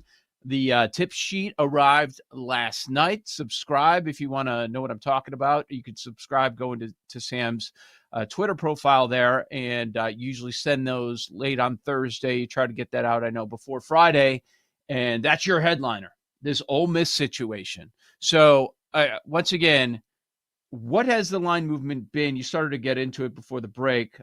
Sunday afternoon, lines drop. Where were we? Where did it move? Where do we sit at this moment? 13.5 was the initial line in Vegas. So Ole Miss favored, of course, by 13.5, which makes sense. I have my numbers up right here. I've got Florida 10 points worse on a neutral. And then you add in 3 or 4 for home field, and you're at 13.5. So that makes sense. Then rumors started to swirl on Sunday about how Florida has some white flag issues. And this is something from somebody that I trust. And he talked to a couple people who believe that Florida is going to mail it in. So that starts to get out because rumors spread like wildfire. And if you look at odds logic and you check that game at any book in Vegas and click the individual box, you can see that move on Sunday night. 13.5 to 14 to 15 to 16 to 17. And people are like, oh, what's going on? Now, Lagway did get benched in the last game against Kentucky. They haven't named a starter yet at quarterback. They've got several NFL guys that are on a 3-6 team that's not going to make a bowl game. I mean, they're not, well, shouldn't say they're not, but it's very unlikely they win this game. Even as an 11-point dog, I don't think Florida's going to win. So that would be loss number 7, and then the season is really over. What are you getting out there to get hurt for? If you're going to go to the NFL and make millions of dollars, why are you going to get hurt on a 3-7 team that's going to get probably blown out by Ole Miss? So there was a lot of that. And then the other shoe dropped, as it often does. So I talked to a couple people yesterday that are numbers guys that think the numbers should be closer to 10. So people like that are going to bet the 17 and the 16 and the 15 and the 14. And we got back to 13 yesterday, 13.5, and now this morning it's 11.5. There's nothing there. There's nothing like Ole Miss's quarterback isn't injured. Ole Miss doesn't have injuries. I think you have people who think the number was too high to begin with, which I disagree with. And then you have this new angle that I heard yesterday that, Lane, if Lane leaves for Florida, Lane doesn't want to run it out. Lane's going to let him down easy, which I find hilarious because now people are handicapping what Lane Kiffin wants to do, and only Lane Kiffin knows. People don't know Lane Kiffin. Bettors don't know what he's going to do. I just can't wait. I can't wait to look up on Saturday night, and it's 38-7. I will give everybody the middle finger that's been talking smack to me for the last 48 hours. Why is this line moving? Why is it moving? Your info's bad. Don't take it. 8 weeks now, 9 weeks. And this is the life that I live, right? Because a lot of these tips have come true. Sam Levitt, out, not going to play. Devin Dampier, out at Utah, not going to play. Alejado at Hawaii, out, not going to play. Like, a lot of these tips have come true. This one, we don't know. I still believe that there are going to be some players on Saturday that don't play for Florida. And then we'll see where this line closes. But I don't think I'm going to beat the market on this one at minus 13.5. Yeah, and couldn't it also be people playing a middle? Like looking for that spot or getting the number where they want it to be? I don't know. If you're going to guess on what Lane's going to do, it's funny because you mentioned, so now it's the opposite. Early in the week, it was Lane's going to lay it on them, show them what they're missing, show them what they could have if they give him everything that he wants. And now it's completely, no, he doesn't want to embarrass them. Wait, well, which one is it? Like, I think that's hilarious. If I were to guess, I would guess that he would want to lay it on them and hammer them. And we remember last year they knocked him out of a playoff spot. So, man, I think that's hilarious. I can't wait to see the result. I'll be rooting for you. I'm probably going to bet it now at 11.5 too. Superbook's at 13.5. Yeah. Well, they think They're the only one. think he's going to blow them out.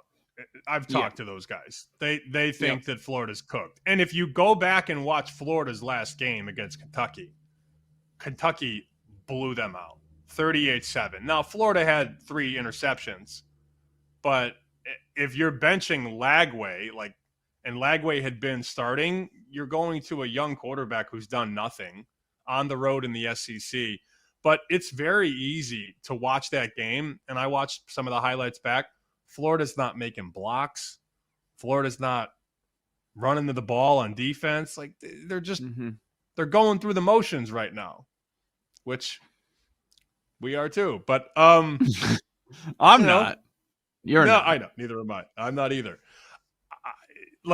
If they give the effort they gave against Kentucky, this game is a blowout. So we'll see. Look, I did not get the best of the number. I will put my hand up and I will admit that. But, when you talk about a bet at 13.5 that goes to 17, you're feeling really good. When that bet gets shoved back through the initial number, that's terrifying. But, if you're naked on the game right now, and it sounds like you are, you can lay the best number possible. You can lay 11.5 on a line that was 17 on Sunday. So it's a crazy move. It's a crazy move up and an even crazier move down. And the truth usually is in the middle. I think true line, honestly, the true line to me is 13.5. 14 is one of the most key numbers in college football. 7, 14, 21. Those are very important numbers. So if you like the favorite, you want to lay under 14. If you like the dog, you were hoping to get north of 14, and there are now people on both sides. Let's talk about Oklahoma, Alabama, another top SEC matchup that we have here. The Tide are favored by 6, still sitting 6 right now. Looking forward to this one. You've got Bama, the number 4 seed right now, trying to get that bye. And you've got the Bama quarterback in the running for the Heisman Trophy. And if he has an impressive outing against this Oklahoma defense, that's only going to help his case. And maybe he's going to join those top 2 guys from the Big Ten at the top of the odds race for the Heisman Trophy. Really curious what happens here. So laying 6, and you've got this top-notch defense coming into Tuscaloosa, coming off the bye. So what is Venables going to have cooked up for Simpson, who's just been phenomenal this year? I wonder about Mateer. So now we're at the point where you guys, you and Paul figured it's going to take some time. Now we're over a month that he's been back. So which version of Mateer are we going to see? In those first few games, starting with Red River, not running the ball at all. But remember, that's what he was doing early in the season. That's part of the reason he ended up getting injured and missing some time. But he was not running the ball, wasn't using his legs. Before their bye, he did. And that was the first time that we saw that. 16 rushes, 80 rushing yards. He got in for a touchdown. He hasn't been all that impressive since the return. I mean, he hasn't had more than 1 touchdown in a game since coming back. But I wonder about his legs, because if you look at mobile quarterbacks against Bama, this has been talked about a lot this week, but it's like every time they have their struggles. It was Sellers in the last game. He had 18 rushes, 67 yards, and a rushing touchdown. Perbula, Pavia, first game of the year, Castellano, 78 rushing yards and a touchdown. If Mateer is going to use his legs like he did in the last game, I love Bama +6. So you've got to do some projection here. I mean, we're not going to teach Venables anything about this matchup that he doesn't already know. I like the dog, man. I think this is going to be a 1-score game. How about you? Yeah, you like Oklahoma +6. You said Bama. Correct. You mean Oklahoma. Okay, got it. Oh, did I say Bama? Okay. Yeah, I knew what you meant. And then when you came back on the dog at the end, I figured it out. So nobody in the country has a better resume than Bama. Nobody has better wins. They've got 6 wins against the top 40 teams in Sagarin. Bear was talking about this yesterday on the show, and I have his tweet right here. So most wins against top 40 teams. 4 wins, Indiana, Miami, Ohio State, Oklahoma, Vanderbilt. So there's Oklahoma. They have 4 nice wins. 5 top 40 wins, Georgia, A&M. 6 top 40 wins, Alabama. And Paul and I believe that Ty Simpson's the best quarterback in the country. This does feel kind of like a cheap 6 on Bama. I did not lay it, though. I did not get there on this game. Just give me a big Ty Simpson game. If Alabama wins 44-40, I'll be the happiest kid on earth. Oh, yeah. No doubt. Like, I mean, you can cover. I'll get a bunch of touchdowns. You know, I'm tired of seeing Julian Sayin and Fernando Mendoza beat up on trash and just be pedestaled. Like, okay, Mendoza was really good against Oregon. Fine. But beating Penn State at the Horn as a 15-point favorite doesn't scream Heisman to me. Julian Sayin throwing jump balls to NFL receivers against Boo-Foo State does not impress me. Nobody has more impressive wins than Ty Simpson. And if we get a shootout, I'll be very happy. And I hope that Alabama's on the winning side. Hell, it could be 35-34 for all I care. As long as they win and he puts up big numbers. Give me what you got on Texas, Georgia. I know you have an opinion on it.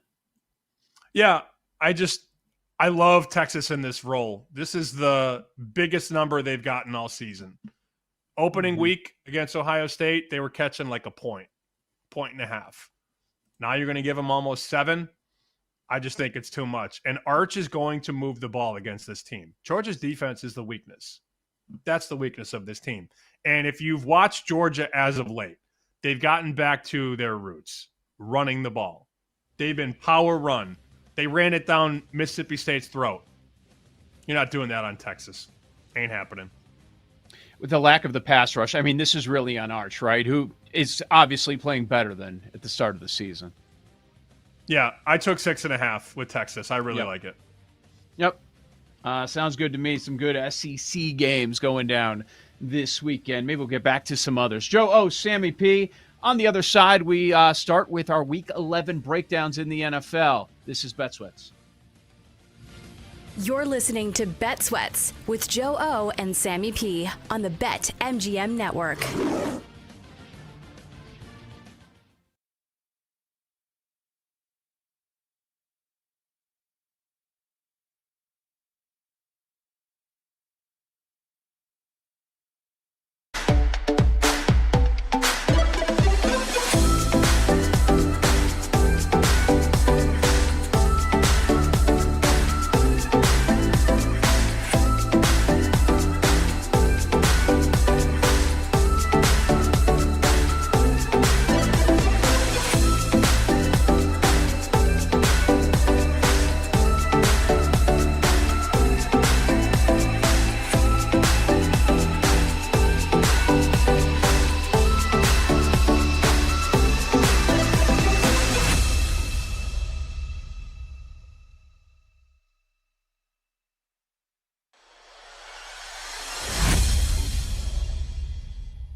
first down and 10. A play fake. Darnold on the move. Darnold throws, and he's got a man. Touchdown!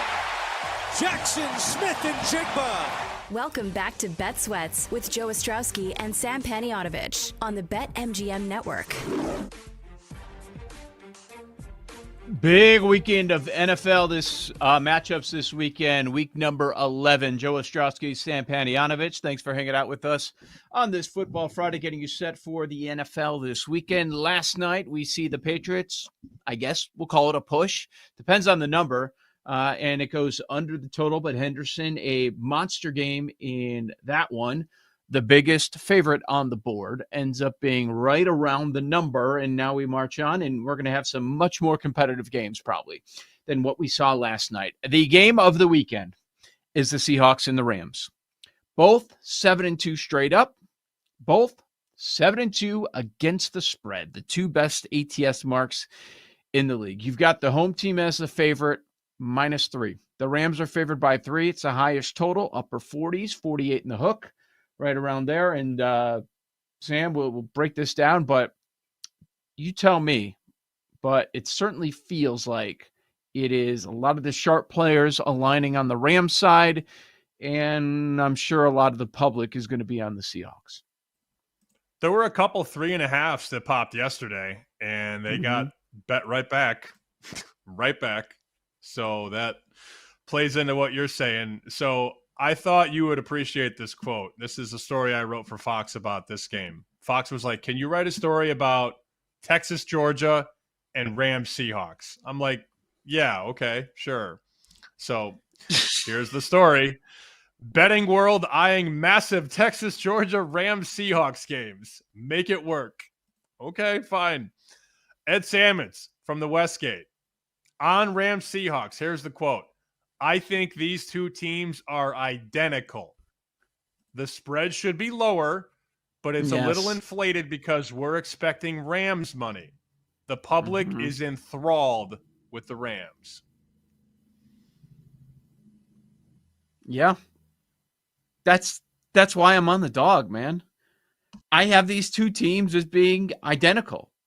They have terrific coaching. People are going to put McVay higher. I understand because of the sample size, what he's accomplished. They are elite offenses. APA per pass, Seahawks 2, Rams 3. We can go over a number of plays. The best team in the league off play action is the Seattle Seahawks. Guess what? You're going to see a lot of play action. As far as defenses, they're both top-notch. These are top 5 defenses. EPA per play, the Seahawks are number 5. The Rams are number 3 overall. They're both great against the run. We're talking about number 2 and number 3 in the league. So overall, like total DVOA, guess what? Seahawks are 1, Rams are 2. Net yards per play, Seahawks are 1, the Rams are 4. So I'm totally with that point that these two teams are identical. So we have a dog here that's getting a field goal. Yeah, I'm going to take that field goal. And that dog getting 3 points under McDonald on the road. Here are the Seahawks, 11-1 straight up on the road, 8-3-1 against the spread on the road. This year, net yards per play on the road, Seahawks by far the best in football, plus 2.4. It is a sizable gap between them and everybody else, how they perform on the road. So I'm getting 3. I'm going to take 3. I'm unimpressed with the teams the Rams have beaten. Now you've got to play who's on your schedule. I totally understand it. And they've had some luck as far as injured quarterbacks and all that. I want to see it. Let me see that impressive win. Let's see it, Rams. I'm a little surprised that so much respected money is on the Rams -3, and it doesn't seem like they're back in the Seahawks. But to your point, that's interesting that I do see a couple 3.5s out there, but they're going to be juiced if you want to take the 3.5. That those are not lasting. It does seem like it's pretty rock solid at 3. It just feels like a lack of trust in Darnold. The people that like the Rams are putting Stafford against Darnold and picking their fighter. Stafford has 25 touchdowns and 2 picks. All summer, we heard about the back. He's not on the field. He's on the treadmill. He's not throwing the ball yet. there were wise guys that were betting Rams under and Rams to miss the playoffs for the majority of the summer because everybody was petrified of Matthew Stafford not being able to make it through the season. And of course, we're just over halfway through. Long way to go. He's not getting hit, though, man. That's the thing. Their line has been very good, and it's very clear to me that the directive from Sean McVay has been get rid of the ball. We are not taking hits. We are not taking sacks. Get rid of the ball. And that's what they've done all season long. Now, you look at their resume, it's not that great. I mean, who's the Rams' best win so far? Can you name it without looking? I couldn't. Because a lot of the teams that they faced that they liked, the market, Eagles, Niners, loss. Yeah, but beating the Niners with Mac Jones, I don't know that's like and nobody on defense. And nobody on defense. Yeah. Beating the Ravens 17-3. I don't believe Lamar played in that game. Yeah, Lamar Rush played in that one. Nope. Correct. Okay. So your best win is the Colts, 27-20. Best win. What about the Seahawks? Best win. Is it more impressive? I didn't look, but I will pull up the schedule now. I think they don't have that many impressive wins either. At Pittsburgh, home against New Orleans, at Arizona, at Jacksonville, home against the Texans. You're right. They are identical. They're both good, and they both beaten nobody. Have at it. You look at everything with these two teams. Like I'm thinking about their number one receivers, Puka, JSN. They're identical, right? They're pretty close. Oh man, as far as where they stand in the league. So I can't wait for this game. I mean, really, that's what it comes down to for me. These two teams are so damn close. It's razor thin. I'll just take the team getting 3. That's where I'm at. That plays well on the road. I'm looking forward to it. Quick math on this one. If you like the Seahawks, there are 2 plus prices to think about and maybe understand. Seattle to win the division is plus 110. Seattle to win this game is plus 140. You probably don't win the division without winning this game. So probably take the plus 140. And also, if you're wondering, Joe, the number on JSN, BetMGM on the high side of the market, over under on yards, 103.5 for JSN. Against this defense? Mm-hmm. Holy smokes, that is high. But, those people keep betting the over. I'm sure they're hitting every single week. All right, let's march on. How about an NFC North matchup? Bears at the Vikings. This was your matchup on Monday Night Football to start the season. The Vikings show up in the fourth quarter after McCarthy did almost nothing all game, and then they walk out of Soldier Field with a victory. The Vikings are favored by, well, it depends on the book you look at. Most of the week it's been 3, but we started to see some 2.5s pop, some Bears love at plus 3 in the market.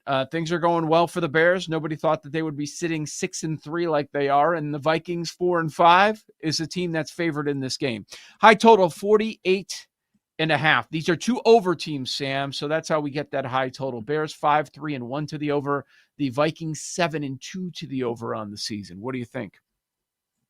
As a noted Bears hater this year, yeah, I laid 2.5 yesterday. Minus 15. Little juicy, but I'd rather lay 2.5 at 15 than lay 3. If the Vikings win 24-21, I'm so sick of pushes this year. After another push last night on the plus 13, I laid the 2.5. There are multiple 2.5s in the market, including BetMGM. 2.5 minus 118.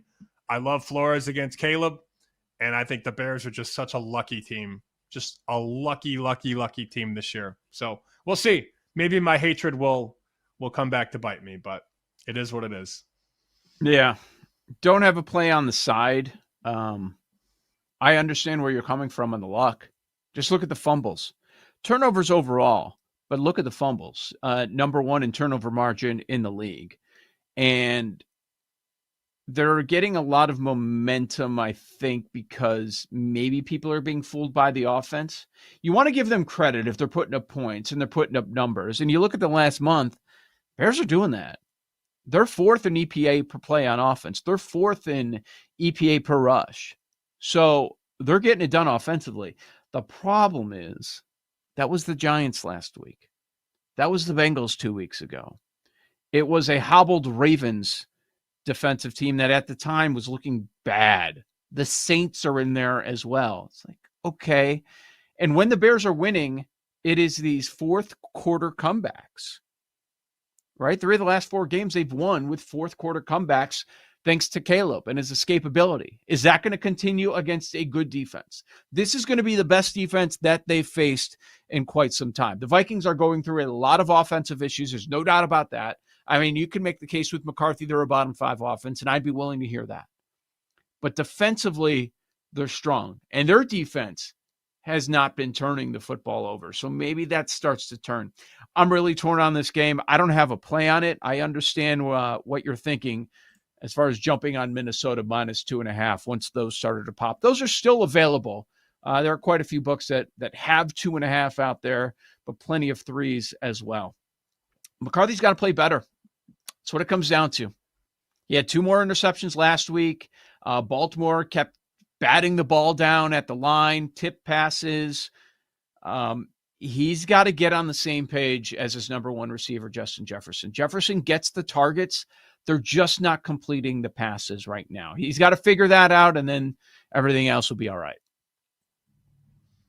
Good news for the injury report on the Minnesota side. It looks like they're going to have multiple of those offensive linemen back in this game. Now, the one name that makes me nervous is Jonathan Grenard has not been practicing with a shoulder. DNP Wednesday, DNP Thursday. That's not great. But Van Ginkel's back at practice.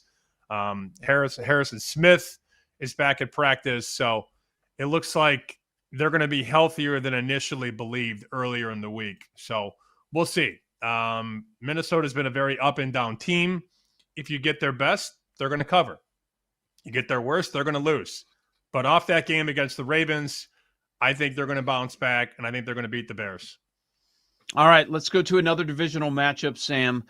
We've got the Bengals at the Steelers. The Steelers, the home team, coming off a bad loss on Sunday night against the Chargers, -3 in the turnovers. Rodgers had a couple of picks. He looked terrible on Sunday night, but that was a much better defense. A better defense than the worst defense, which is what you get in Cincinnati. That's why Pittsburgh's favored by 5.5. We did see this game just a few weeks back. Week number 7, the Bengals win a shootout, and that was with Flacco, 342 yards. Jamar Chase went off. Chase Brown went off. So you had the shootout. They had almost 500 yards of offense, Cincinnati. So is that going to be a repeat? The total is 49. Steelers favored by 5.5. What do you think? This was the game that the Bulldog from WGR hit that parlay. Everybody hit their parlays that night. Oh, that was the Thursday night game. Remember? Just everybody did everything. Overs, points, touchdowns. This is a high number for a Steelers game. Just think about all the Steelers totals in the last 10 years. How many of them were almost 50? Not many. So more of them were closer to 30. Sure. Well, definitely 35. I don't know about 30. Yeah. I mean, that Steelers sweet spot's been like 41 to 43 for the last decade. So understand that if you're going over, this is one of the higher Steeler totals. And maybe it is justified considering what we saw in the last matchup. I'm not going to do anything in this one. I know you were on the Bengals. I think you were thinking maybe money line on the Bengals.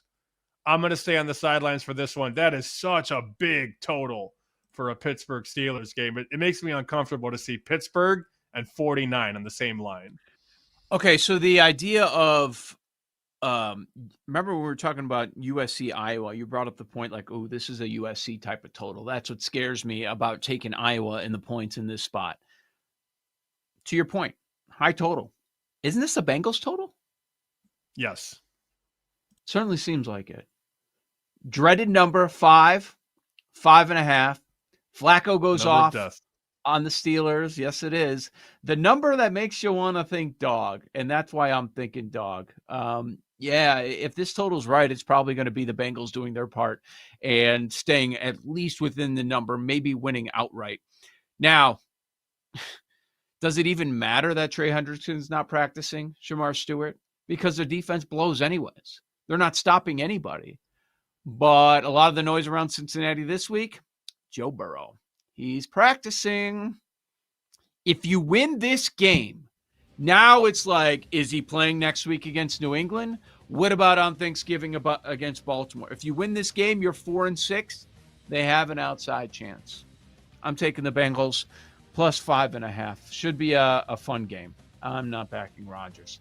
No thanks, even against this Bengals defense. Joe O, Sammy P, we continue breaking down the NFL. Up next, another big matchup, Chiefs-Broncos on the BetMGM Network.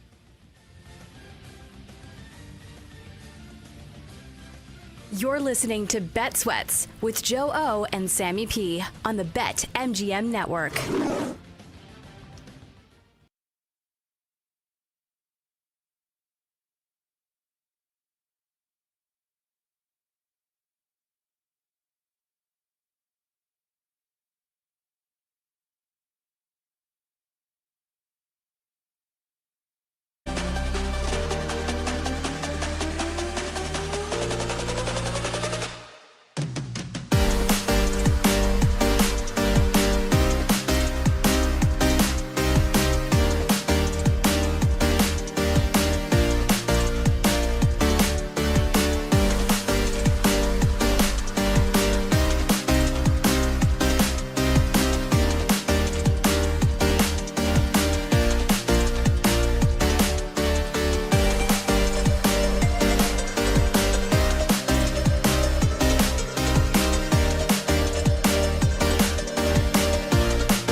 Franklin in motion. Knicks, backside pressure from Hunter. Down the sideline, and it's intercepted. Kalen Bullock with the pick for Houston.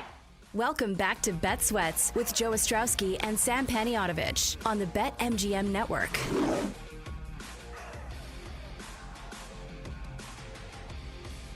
Let's go to the AFC West. We've got a top matchup here. It's the Chiefs and the Broncos facing off. So extra rest for the Broncos. The last time we saw them in action, it was Thursday Night Football. But guess what? You get Andy Reid and Patrick Mahomes coming off the bye. So a little bit more rest for Kansas City. Joe Sammy P with you.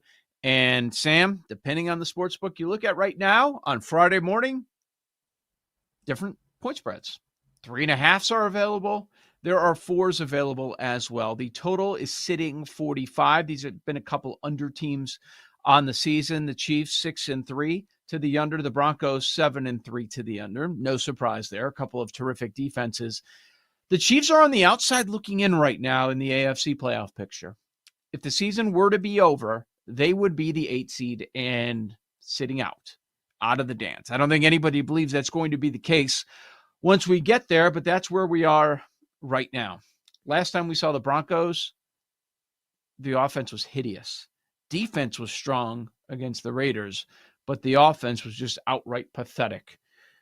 What do you think about this one? 3.5, 4, division matchup. Broncos trying to steal the division away from KC. Where you at? Andy Reid, 22-4 off the bye.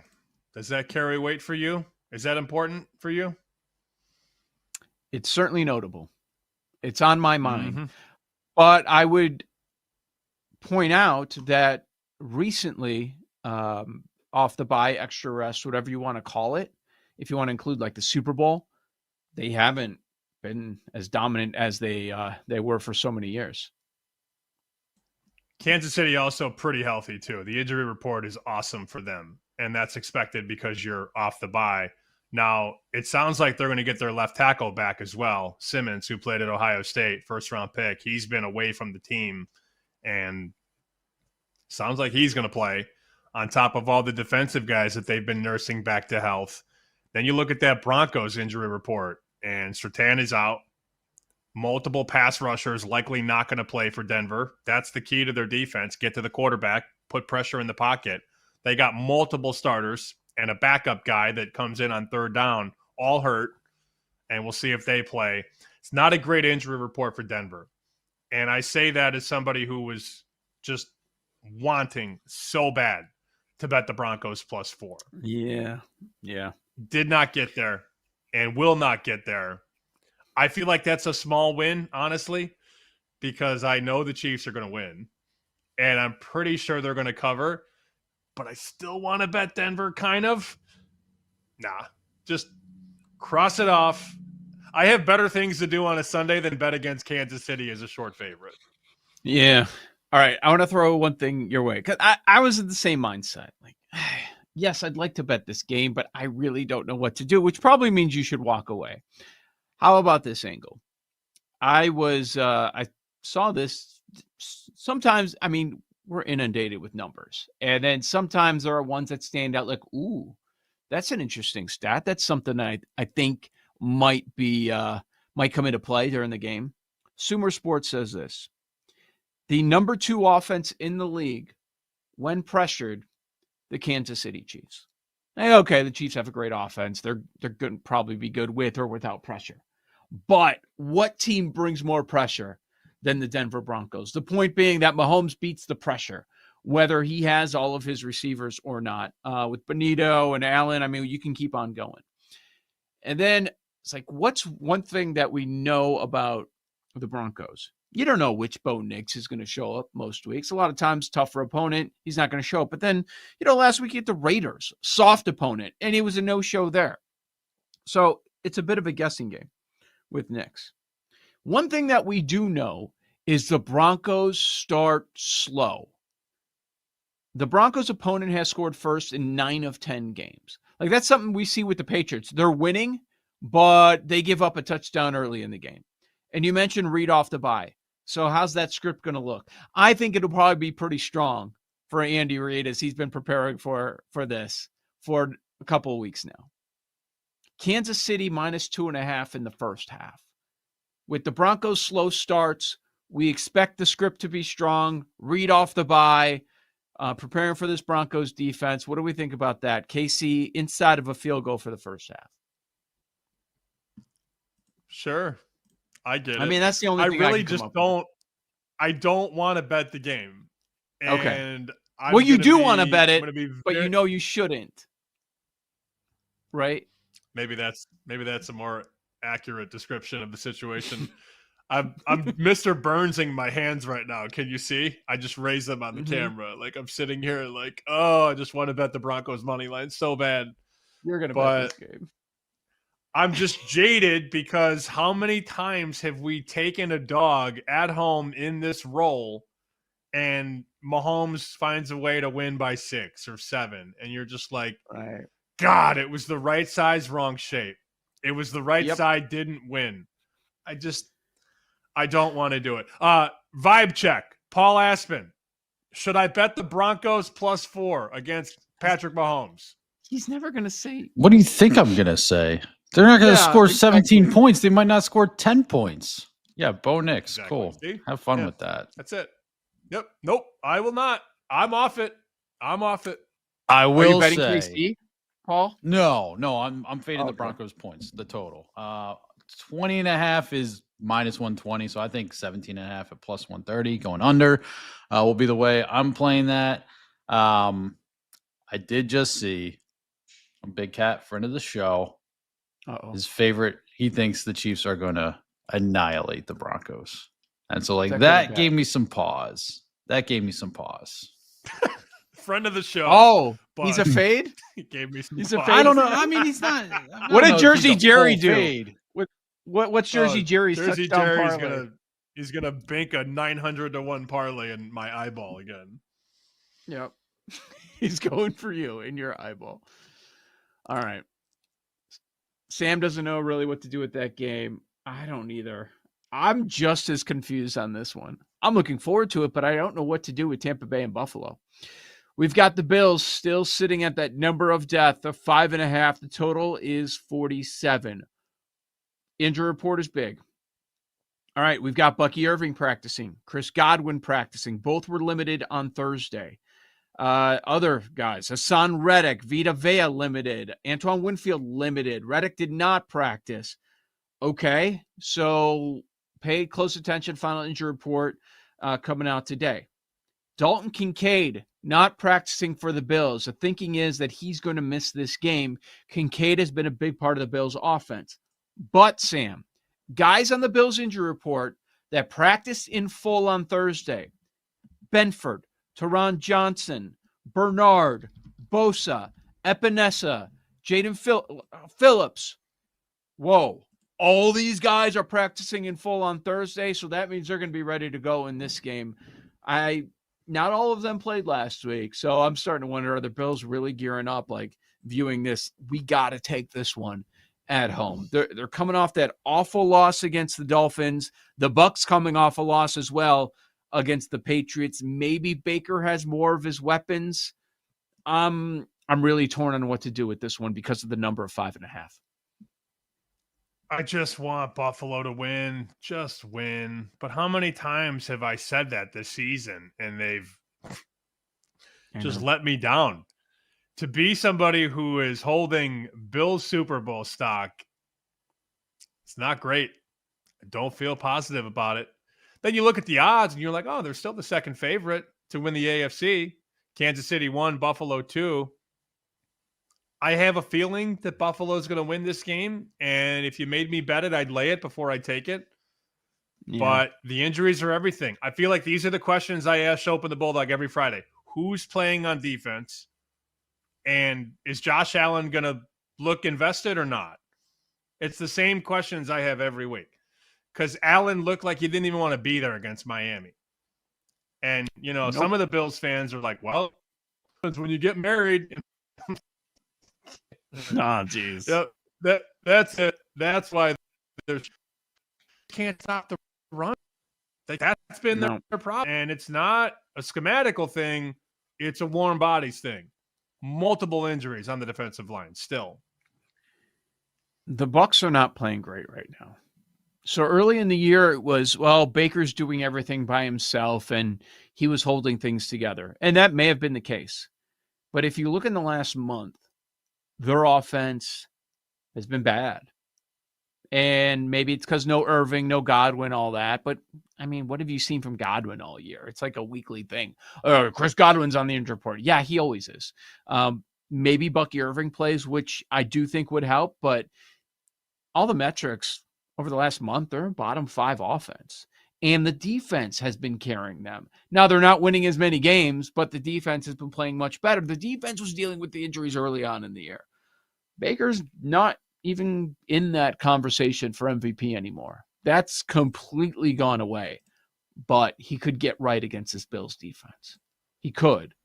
How many of those guys are going to be back? I think most of them are going to be back on defense. I'm concerned about the offense now with Kincaid playing against a Bucs defense that is much better, much more like the defense that we're used to. I'm off the game. Like, I could see a Bills blowout. I could see Bucs down by 3 or 4. Baker has the ball, and let's see if they come up with a stop or not. I could see anything in this game. I'm not going to play it. I've got opinions on other games, so I'm just staying away from this one. Let's go down to Florida. We've got the Chargers going across the country, visiting Jacksonville. Jacksonville, a 3-point home favorite. Total 44, Sam. The Jaguars, awful last week, man. They had the game in hand, and then they blow a big lead at Houston to a backup quarterback. They do almost nothing on offense. Now you got Travis Hunter out for the year. Brian Thomas Jr. doesn't look like he's good to go. They didn't have Strange in that game either. A lot of their weapons are gone. What do you think? Vegas Rick's favorite bet this week in the NFL. Jacksonville +3. It's his favorite bet. I get it. Let's go. Playing into what we talked about yesterday about how wise guys going back 10 years or more have loved the Chargers as a dog and faded the Chargers as a favorite. I don't think it's fair generally to lump a team into those two boxes, but the way people bet the Chargers, they love them as dogs. Remember that game against the Chiefs, week number 1? Was that in Brazil? They absolutely pounded the Chargers. Pounded them. +3, +2.5, +2. And then you see them as a 3-point road favorite in Jacksonville, and it's like, +3, gone. +2.5, gonna disappear, right? Like this is just the pattern. People love to bet the Chargers as dogs, as dogs, and then fade them as favorites. It's that simple for some people. Mm-hmm. I get it. There are spots I would certainly want to fade the Chargers. This one just doesn't stand out as one. I want to fade the Chargers right now when the team has a pass rush that I can trust. Can we trust this Jaguars pass rush? First off, the team plays well when they're turning the ball over. They had the hot start early. They look good. They're turning the ball over. Things are going right for Jacksonville. Now they're not turning the ball over as much, and they're not playing well, and they're sitting 5-4 on the year. They have the lowest sack rate in the NFL. Okay. What do we do with that? It's a depleted Chargers offensive line. They turn the ball over with interceptions. Is that going to happen with Herbert? Pittsburgh pressured Herbert. That was not an issue. He was pressured 12 times. He takes 5 sacks, but they still end up winning the game because Rodgers and company, they were turning the ball over. They couldn't move the ball on offense enough. Lack of explosive plays, first downs. That was the problem there. Do you trust Trevor Lawrence? They put up a lot of points against an excellent Texans defense, but they didn't have a lot of yards. So I don't know that that's all that's sustainable. Not a game that I'm looking to jump in on, but I understand it. I'm going to be looking to probably fade the Chargers a lot in the second half of the season until they figure things out with that offensive line. And I don't know that they're going to be able to because they're just missing so many of their best players. Feels like a really good teaser spot from 3 up to 9. If you have 2.5 up to 8.5, I don't think the Chargers are going to blow them out. just given the way the offensive line is currently constructed, so many missing pieces there. Jacksonville probably keeps it within a touchdown. So if you want to tease them up, I understand it. How about like a Buffalo down? Buffalo 6 to pick, Jacksonville 2.5 to 8.5 or 3 to 9. That's pretty decent math in my book. Yep. Chargers a 3-point favorite in this one, total 44. We expect this one to close on that 3. Joe O, Sammy P. Up next, what about Detroit, Philly, and Green Bay, New York Giants? Looking forward to talking about both of these. Have plays on both of these. That's next. Joe O, Sammy P. This is Bet Sweats. You're listening to Bet Sweats with Joe O and Sammy P on the BetMGM Network.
Miller, pump fake, end zone. It is caught for the touchdown, Devontae Smith. Welcome back to Bet Sweats with Joe Ostrowski and Sam Paniotovich on the BetMGM Network. Sunday Night Football. We've got a good one here. Another good one. Oh, man. Look at what a great card we have here. All right, Sunday night, it's going to be Philadelphia hosting Detroit. And the number is 2.5 almost everywhere. Circa's hanging a 3. And the total, 46.5 everywhere. That's interesting. A book that is viewed as a sharper book is posting 3. They're leaning Eagles. Maybe they're more willing to take some Lions bets out there. The public will probably be on the Lions. They love to bet on Campbell and Goff for good reason. They've covered at such a high rate for a number of years for them. Sam, what do you think? Sunday Night Football, Eagles, Lions, where are you at? Big move in the game was the under. 47.5 on the open through the 47. 47 is a very, very important total in the NFL. So to get that from 47.5 to 46.5, that's worth understanding. And honestly, it makes sense. Philadelphia made a couple moves right before the deadline, including the Jalen Phillips move. How good was he against Green Bay? Now, I couldn't watch it live because I'm barricaded from watching Disney in my own household. But I did see the highlights of Jalen Phillips playing for the Eagles. And yeah, that's going to work there. That's going to play with Fangio for sure. Yep. They are the most undervalued team, I think, in the NFC because nobody's talking about them. Even though they're, co-favorites to win the NFC, you turn the TV on, you hear about the Rams and the Lions and the Seahawks and the Packers and the Bucks. And it's like, I don't feel that the national media talks enough about how good the Eagles are defensively. And I understand that, the offense looks a little broken right now, but 53 man, that's one of the most talented rosters in football still. And I'm not as bullish as I was last year. Obviously, we were a big Eagles show last year in a lot of ways. Why are we not just laying 2.5 with a better team at home? I don't get it. Mm-hmm. Yeah, I understand where you're coming from. Oh, by the way, the Eagles are completely healthy. Nobody was even limited. If you look at the injury report, they're all the way healthy. To your point about Fangio and Phillips, did you see what Fangio had to say to him the other day to the media yesterday when the coordinators talked? No. He was asked about Jalen Phillips and how he looked to him. He's like, you guys saw it. It's like, when you shop at Nordstrom, you find nice things. Yeah. He's like, yeah. I'm sure the coaches are very happy because they know around the trade deadline how he's going to make sure they have everything they need. But with that comes a little bit of pressure. No excuses in the very end. I assume Dan Campbell's calling plays again. I don't know that it's going to be as successful as it was against that Commandos defense going on the road at the Eagles and Vic Fangio. But what I thought was interesting is what we saw that was different with Campbell calling the plays. Play action went from 24% to 49%. Motion, an uptick there, 59% to 74%. Basically, it seems like Dan Campbell sent a message to his OC. I like the way Ben Johnson did things. And this is what we need more of. We need to go back to some of that. And we saw that this past Sunday. Will we see it this Sunday against a much better Eagles defense, a better coach team? I don't know. I don't know that they're going to have the same amount of success. A few guys on the injury report for the Lions, some of that secondary not practicing this week. The cornerback Terrion Arnold, the free safety Kirby Joseph, both not practicing this week. We'll find out later today what the deal is there. But I am with you, my man. I am with you on laying a short number with the Eagles at home. I'm not too concerned about the performance that we saw on Monday night. I liked what we saw to Saquon. Much more burst. Not the sort of explosive plays that we got used to last year, but I think we're heading in that direction. We're much closer. A lot of noise about A.J. Brown this week. I'm not worried about that. Eagles are used to that with all that noise. You look at this Eagles offense over the last month, they are trending very positively. Their offense is number 3 EPA per play, EPA per dropback. They are number 1. Sirianni coming off a bye, 5-0 straight up, 4-1 against the spread. They are winning those games by 18 points per game. I think the Eagles are going to be ready. I like Philly in the game too. Barkley even money touchdown crossed my mind for sure. Other books have -110, -115. I think this is a Barkley game. Yeah, I'm on Philly. Laid the 2.5. Yep. I was just checking the Chicago contest to make sure that I had Eagles in there, and I realized I wish I didn't click this. Now I'm in a bad mood. Why? Oh, don't Jets look at the standings. 12.5. No, not the standings. I did you Jets, took the Jets. What's wrong with the standings, Joe? They're terrible. Are you on top?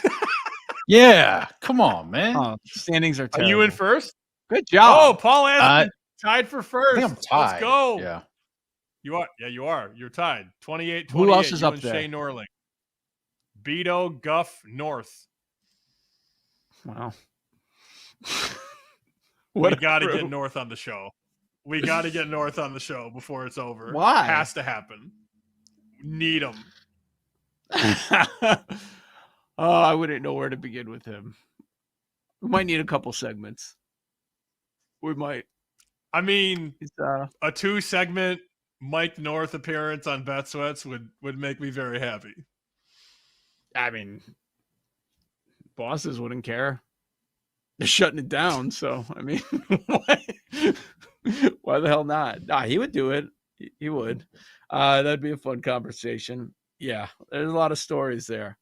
Man, sometimes I think back like, the old days weren't all that bad. But yep, he got out when the getting was good. Cash. He used to keep the cash at home in the coffee can, right? I think so, but he always had cash on him. That sounds right. Like he had a lot of extra cash. You know what I mean? He always had a lot of money on him. I interned for the guy, so I mean, a number of times. Hey, come here, kid. Couple fuzzles.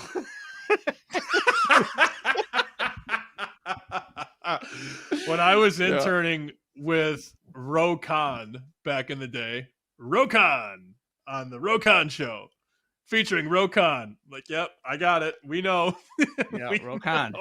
Rokon. So Ro had just lost Gary, and they were bringing in people to kind of find the next person to work with Ro. It ended up being Richard Roper. Oh, like they had a nice the night show here, right? Yeah. Yes. So they brought in North to work with Ro for a week. They did, and I was interning.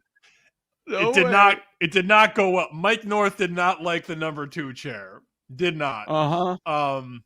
It's just. I mean, you have 2 alphas. You can't have 2 alphas host a show together. It just doesn't. And Mike was fine. It just, you could tell that there wasn't enough airtime for Ro and North. But he during the breaks, he would get in my ear and be like, stories. I'm pounding the Bengals. I was like, I know you. I believe it. Yeah, so funny. So funny. He Eric Beverly was one of his producers. He was a big NBA guy. And, and near the end of the show, hey, Eric, who do you like? And he'd have him write it out. And then the next day, be like, hey, you were terrible last night. We get some of this public information on where tickets are. He would get his public information, like where's the Publix at, by doing 18 parlay. All right, light it up. And he'd load up the phone lines. Who do you like tonight? He's going down the line. He's like, oh, okay, the Publix on this. I'm betting the other side. He knows what he's doing for sure. North definitely knows what he's doing. And he brought the one day on the Friday. I think it was a Monday to Friday tryout. I was 19 or 20 years old. And he brought Tony's beef to the studio. Oh, so everybody had Tony's beef. Yep. There's a sub there named after him. And it's I believe awesome. Yeah, it's called, I think it's the Pappy sub. Terry Bors came up with that nickname for North. They started calling him Pappy. I'll have to look it up what's on it. It was really good. Really good. I believe it. Great spot. All right. Packers Giants. Come on. Like, we need to break down this game. Eat a dub. Only question is ATS or money line, Sam. I took 7. Was happy to take 7. We talked about this yesterday. We've been very, very amazed at the Jameis magic in his first start with the team. First start, generally pretty good. After that, the luster wears off. The tape is out there. They dissect the film. You could figure it out.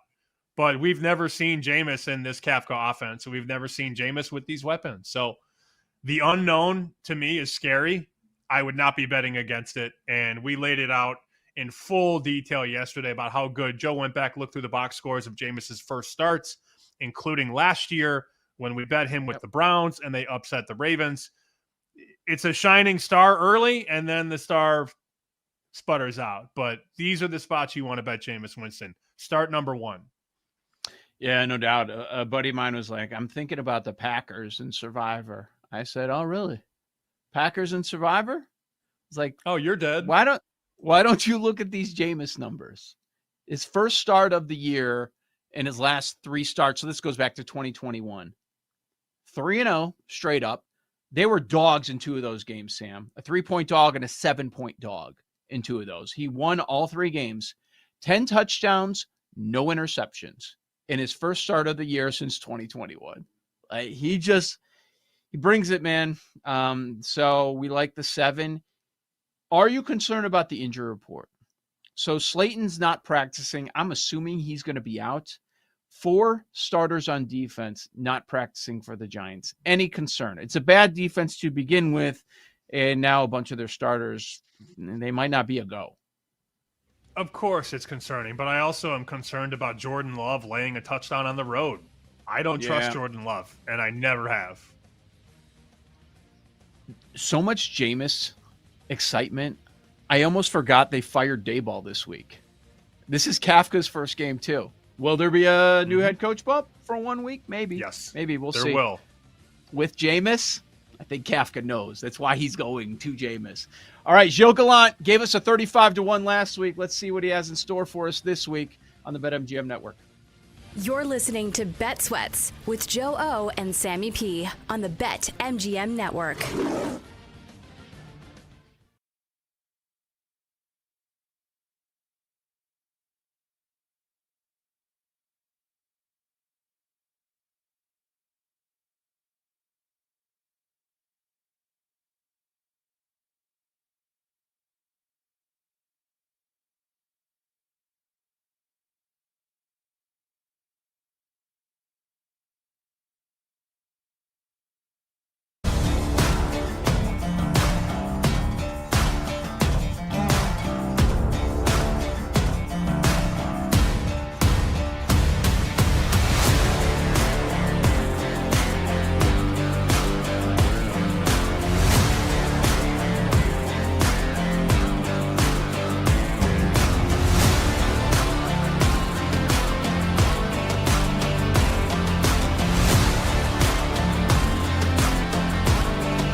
Welcome back to Bet Sweats with Joe Ostrowski and Sam Paniotovich on the BetMGM Network.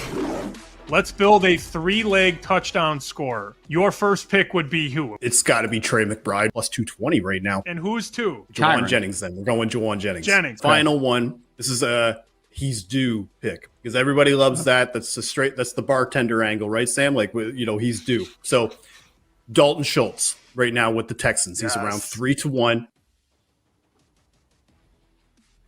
Nailed it. Oh, boy. The listeners and viewers were letting us know right away on Sunday afternoon. Hey, that 35-1 that Gilles Gallant gave out on the show on Friday, that thing hit. We tailed. We are very happy. Sammy P, this is Bet Sweats, BetMGM Network. Gilles Gallant, kind enough to be joining us once again on a Friday. Gilles, Sammy put you on the spot, and man, did you deliver. He said, let's put together a 3-leg touchdown parlay. And what are we doing? What exactly are we doing? And you nailed all of them with ease.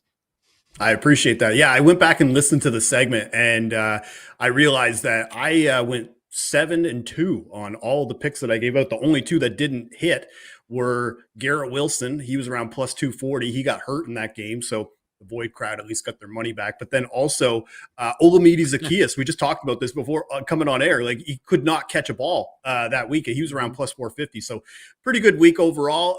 And then the touchdown props, that touchdown parlay was a little painful in the afternoon. Now, Sam, I was listening to some of the pods that you were talking about, had some of the family over and you're just watching a movie and looking back. You didn't probably watch that Cardinals-Seahawks game. They did everything they could to get Trey McBride a touchdown in that game, and it was so painful because he had a shovel pass touchdown. It was called back. He had like 5 end zone targets in a row, and then finally it came through to get us that touchdown parlay cash.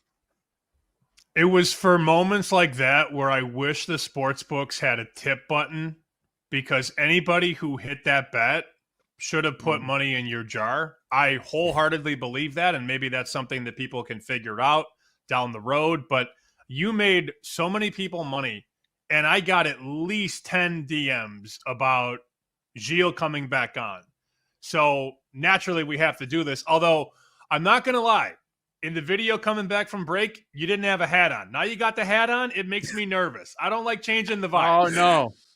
And I'm a different sweater too. I completely you're right. I should have just went full garb. Everything that we had last week. Yeah.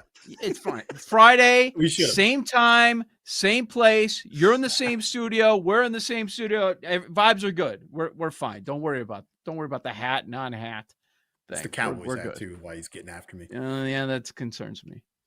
I'm a little concerned. Oh yeah. Everything's fine, but it is a Cowboys hat.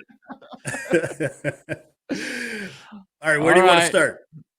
You tell us. Do you have a 3-legger prepared? Well, I don't have a 3-legger prepared. I just have guys that I like, and let's build it. So the first guy I like, I'm going right to Chargers, Jaguars, Jacoby Myers. He's around plus 240. I'm seeing that right now at BetMGM plus 240. One of the things about Jacoby Myers in this offense, the first thing that I'll just use as a disclaimer, like, they gave up a couple decent draft picks to get him. So they're not going to trade for him and then just have him ride the bench. But also facing this Chargers defense, he was with the Raiders the last few years. He's pretty familiar with how that defense likes to attack him, especially because he likes to play mostly out of the slot, and he's historically been used mostly when facing zone defenses and 2 high safety looks. And that's what the Chargers play. They play both at a top 5 rate. He only played 44% of snaps in Week 10, still saw an end zone target. I can't imagine that that's going to continue. He's going to probably play closer to 80 to 90%. Given the fact that when he was with the Raiders, he was always typically at a 90% snap rate, large snap route participation rather. So again, I think against this defense, especially with hosting the Chargers, I think Jacoby Myers could get his first touchdown of the season and with this Jaguars offense. So I'm going to trust him in this spot, especially when we're getting around plus 230, plus 240. All right, Myers number 1. You built a 3-legger last week at 35-1. It hit for the people. So people have money to spend. Let me just, before we get to your second favorite touchdown bet, let me remind people to bet the same amount that you did on the first one. Like, this is how people get in trouble. You win a lot of money, you hit a 35-1, and then you start 4 and 5 timesing your wager on the parlay. That's what the books want you to do.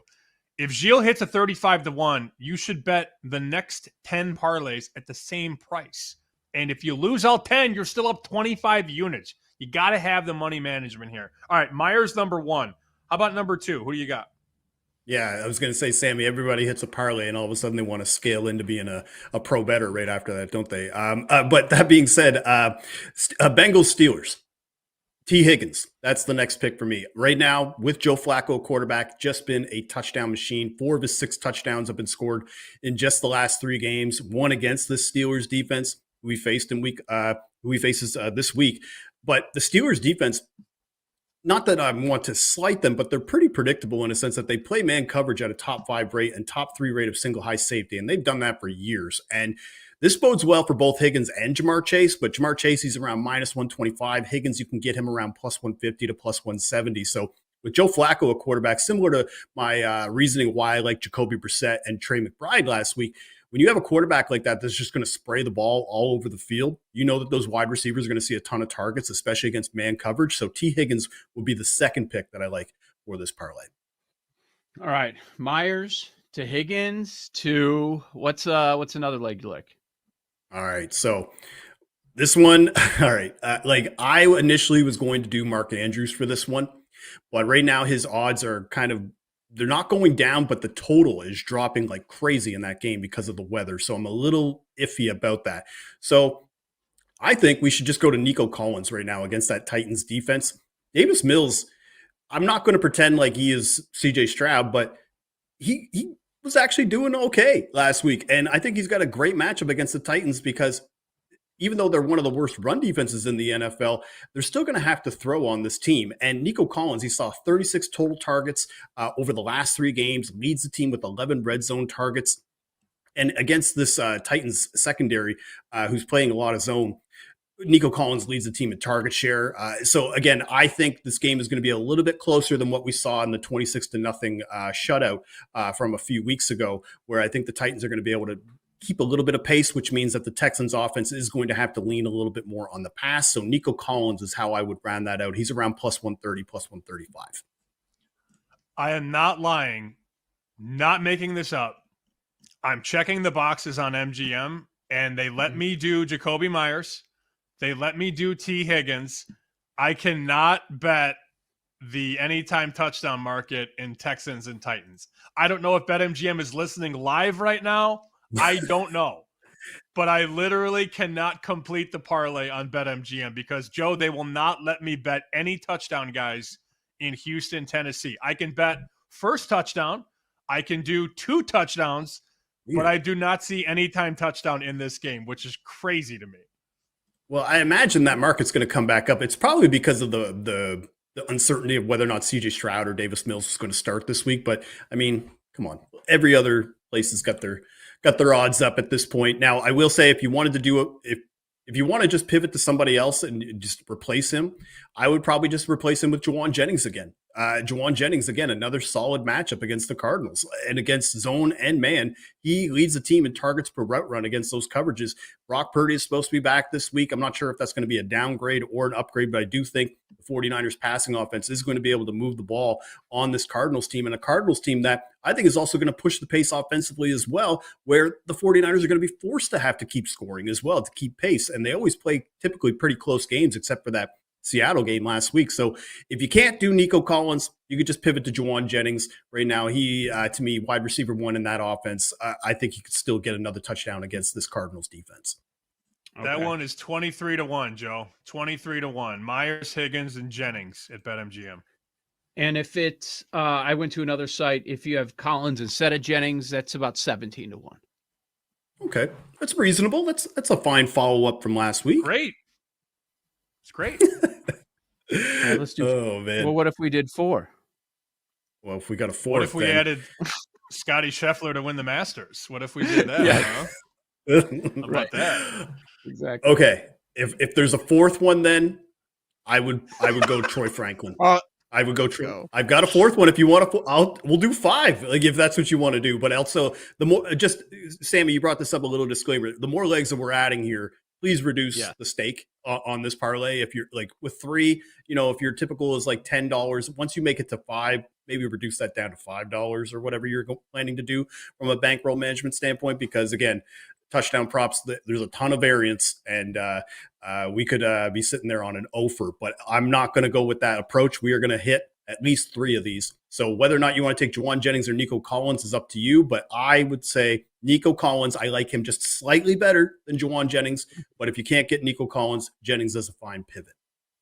Okay. And if you did all 4, now we're talking 59-1. Okay. So maybe some mixing and matching possibly. And the other one you threw out there is Franklin. What was his odds? Troy Franklin. Well, right now he's around plus 200, he's anywhere between plus 190 and plus 200. But I think it's really telling right now when you look at the market for touchdown props that right now he has better odds to score a touchdown than Cortland Sutton. And Cortland Sutton is the wide receiver 1 in this offense. Wow. I think it's telling because there's likely a chance that Franklin is going to maybe line up more in the slot in this game, because typically he's about 50% of the time inside the slot or outside. But Cortland Sutton is typically an outside receiver, and that means he's going to be matched up with Trent McDuffie a lot. And that's not a matchup that I would feel good about tackling. And Franklin, I mean, he's just been a huge threat in the passing offense for the Broncos pretty much all year. He leads them with red zone targets. That's 5th in the NFL, 14 total targets in the red zone, 8 of those into the end zone. He scored 4 touchdowns over the last 3 games. So right now, he's just been awesome against man coverage. I love Troy Franklin to score a touchdown on this Chiefs defense. All right. What is your favorite non-touchdown bet? You gave us all the touchdown guys you like. I know you like other things though too. What's your favorite non-touchdown bet? Well, it's definitely an interception prop, and it's definitely Patrick Mahomes to throw an interception on that Broncos defense. When the Chiefs offense is at its peak, it looks like the zenith of offense in the NFL, like just the peak of offense. But even then, Patrick Mahomes will still have that 1 or maybe even 2 silly throw that just leads to an interception, like they're trying to like have a little too much fun. And against this Broncos defense, that's not really a team that you can do that with. One of the reasons why I love the Broncos is they get a ton of pressure, a ton of quarterback hits, a ton of sacks, and they're actually first in both of those categories, along with total passes defended. And what that means is whether or not a defender was close enough to be able to make a play on the ball.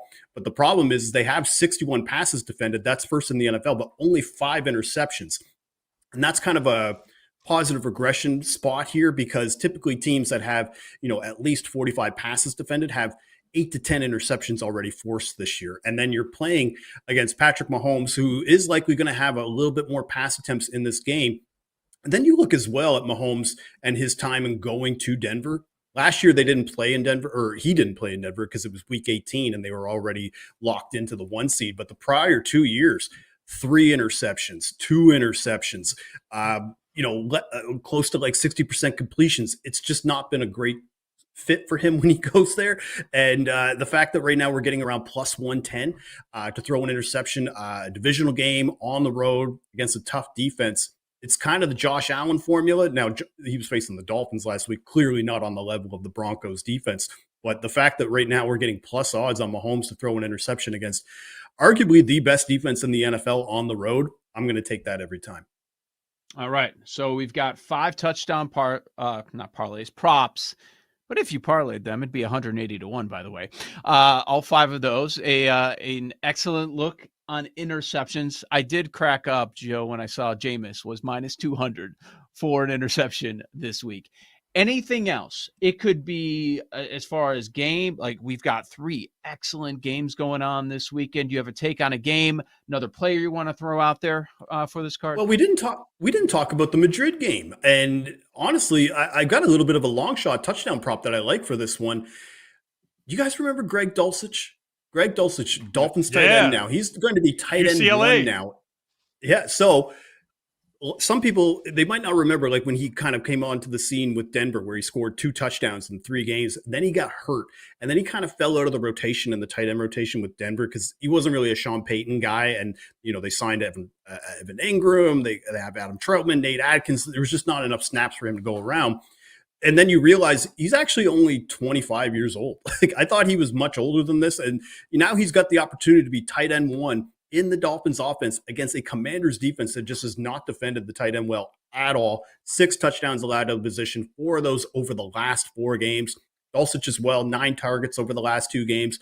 We've seen Tua Tagovailoa target his tight end, especially when Darren Waller was in there. So the fact that their tight end room is battered, they released Tanner Connor rather as well. So there's not really a lot of competition for Dulcich in this spot. And there's not really a lot of competition for him just from a receiver standpoint once you get past Jalen Waddle. So facing this Commanders defense, a lot of man coverage, I think Greg Dulcich could get another touchdown. And that's probably one of my favorite long shots of the week. Joe Gallant, Action Network at GDog5000 on X. Make sure you watch Action Playbook Live on Sunday morning for some of his latest touchdown props, and he gave us a bunch there. Joe, thank you so much for joining us again this week. Best of luck this weekend.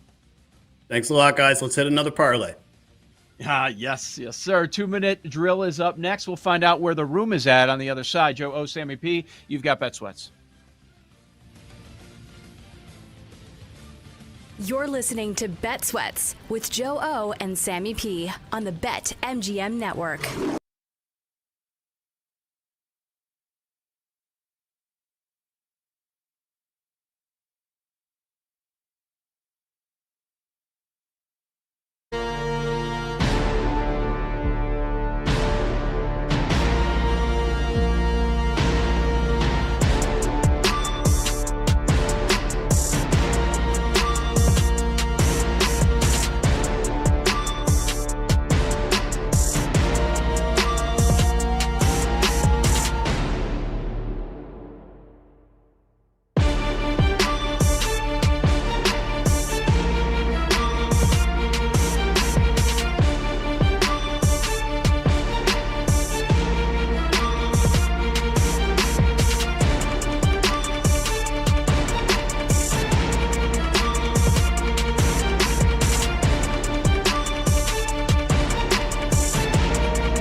2-minute drill. We'll break down some of the games that we have not gotten to yet. Only 2 teams on bye, so we've got a ton of matchups. We'll bring in Paul Aspen over in just a moment. Here's one reason I love our listeners. Sam, we were talking on the air about how the school that I'm down the street from, Lincoln Way East, and where you went, Mount Carmel, they're facing off in the IHSA playoffs on Saturday. And we're like, oh, do you know a number? We got to get a number somewhere. And then somebody tweets us a screenshot of a page here, and he's got a number on the game. I don't know if you saw this the other day. I did see it. That's the Massey ratings, right? Is it? I didn't. Mhm. Yes, he's going off the Massey ratings. Yes. That doesn't make sense. Wait, I'll take the points. You want to give me the 2.5? Yeah, that's what I thought. You're going to be a public home dog. You're going to be with the public's going to be on you. I love where I'm at. You're in the room. Public dog? No, they're clearly betting. They're clearly betting the road favorite with the quarterback that's going to USC. No, undefeated home dog. That's what they're going to do. How about this? We'll see. Let me tease Mount Carmel to 8.5. No teasing in high school football. What do you mean? We can do whatever we want. We're grown men. What are you going to tease it with? Do you think Paul likes this conversation about us teasing high school football playoff games? What do you think? He loves it. Do you think I care? Paul's like, No, well, maybe actually, WCIU's hiring because that's where the game's going to be on. Oh yeah, let me stay in this industry. Sounds like a great idea, Joe. Let's definitely do WCIU? that. Yeah. Kenny McReynolds With the doing latest game? high school line movement, here's Paul Aspen, right? You know, I messed around with making lines in Houston when I was there, when they had those high school football playoffs, when Kyler Murray and Patrick Mahomes were that was like the beginning of the end. Like when CSN Houston went under. They were starting networks and stuff. Anyway, but yeah, Mahomes was at White House, Murray was at Allen, or other people at other places. It was fun. Man, Joe, always would you take like me North Shore to, as a dog. North Shore as a dog. Joe, would you like me to read the text from Coach Lynch that I got on Wednesday? I'm guessing it's about Jonas, but yes. No, it's nothing. It's a very Did he make a medium line? text. It's nothing. I sent him the line. Okay. I sent him the line, and I said Lincoln Way East is better and favored at your crib, and he responded, "Must be true." Why are you feeding him bulletin board material? Because I need this win. I need it. I need it. Look at this guy. He's trying to feed bulletin board material to the head coach of the team. I don't think they need it. Yeah, and probably don't. I don't think either team really needs it. I mean, it's the playoffs. You win and you stay alive or you're dead. How many D1 guys are on the field? I know Carmel's got 6. Oh, that's a good question. The Lincoln Way he's back is really good. I think he just committed to Navy, I believe. Defensive side, they usually have a bunch. I'd have to take a look at how many. But okay. Tell me more about Illinois high school football talents after living for 2 years in Houston. Yes. Anyways, Paul, what do you have? We're waiting for you to go ahead. Is this the week to back Belichick after Wake Forest took down UVA last week? No. 3rd in yards per play on defense last 3 weeks. That's the college football question I have. It would not be Wake for me. That's for sure. It would be dog or pass, no doubt. Their defense has looked a lot better in the last 5-6 weeks. Yeah, I'm not messing with this game. Are you, Paul? Sounds like you are. If I'm on Carolina. I mean, it's moved against me. I think it was at 4.5. It's up to 6, but I will take the Tar Heels as a dog. I think they gave UVA a scare as well. Lost by 1. So I don't know. Wake laying 6 seems a little pricey. All right. Sunday morning. What happened with Cuse, man? What happened? Well, the Fran Brown experiment, not what we thought it might be. It was a fun 2 weeks, wasn't it? What did he say? Yeah, well, we ain't maybe. no bitches. I can't remember the quote. That might be Well, up for maybe debate you are. these days. Yeah. Yep. Notre Dame next week. I think the losing streak will continue. Yeah. I remember my freshman year, they were a big dog against Notre Dame at home, and they destroyed Notre Dame's season. Maybe they do it again. I really don't think so. But In South Bend? I don't think. Yeah. Tough. Yeah. No. Okay. Yeah. That one was at home. I mean, they got a good OC. They lost their quarter. Like, that took the wind out of the sails, losing the QB. Just never figured it out after that. So, oh well. Maybe next year. Probably not. I'd say it's basketball season, but they're not any good either. Commanders Dolphins Sunday morning in Madrid. In Espanol, por favor. Joseph. Commanders suck. Dan Quinn's so desperate. All right, I'm going to call plays now because our defense keeps getting smoked and we're losing by 3 touchdowns a game. I certainly don't want to back that team. And then on the Dolphins side, you've got them coming off their win of the year, probably. How much they handled the Bills. And this is a team up, down, up, down. They're mediocre. That's what they are. So off a loss is when you want to bet them. Off a big win is not when I want to bet them. I'm not really interested. I'll just point out that this defense for the Dolphins over the last month has been awesome. They're number 1 EPA per rush. So, I mean, the Commanders don't have a run game to begin with, but at the start of the year, it looked like they were bad at everything. I would say I understand why the Dolphins are short favorites here, but I'm not interested in the game. Last week, this line had Washington favored. Miami Survivor. Let her rip. Get out of here. No chance. Dolphins. No chance? It's Mariota. No chance that I would do that is what I'm saying. This another international game. You're going to be making a pick on the air. So have fun. I will say, nah, I'm good. My bet. Commanders teaser. It's in the wheelhouse, that's for 8.5. sure. 2.5 to 8.5. What's crazy, though, is the total has moved up 2 points. You would not think that would happen in this game with these quarterbacks, but that's what the market has done. Yeah, the defense is Commander size awful. I wouldn't tease them because they could get blown out like they have been for the last month. I'm kicking myself, Paul, that we didn't just go with our gut and bet under 9.5 wins on them. Like, it was such an obvious move on Washington. Yeah. I know injuries happen, but when they went to the NFC Championship, everybody was like, oh, this is the start. And I'm like, it's the Commanders. Who are we kidding? Yeah.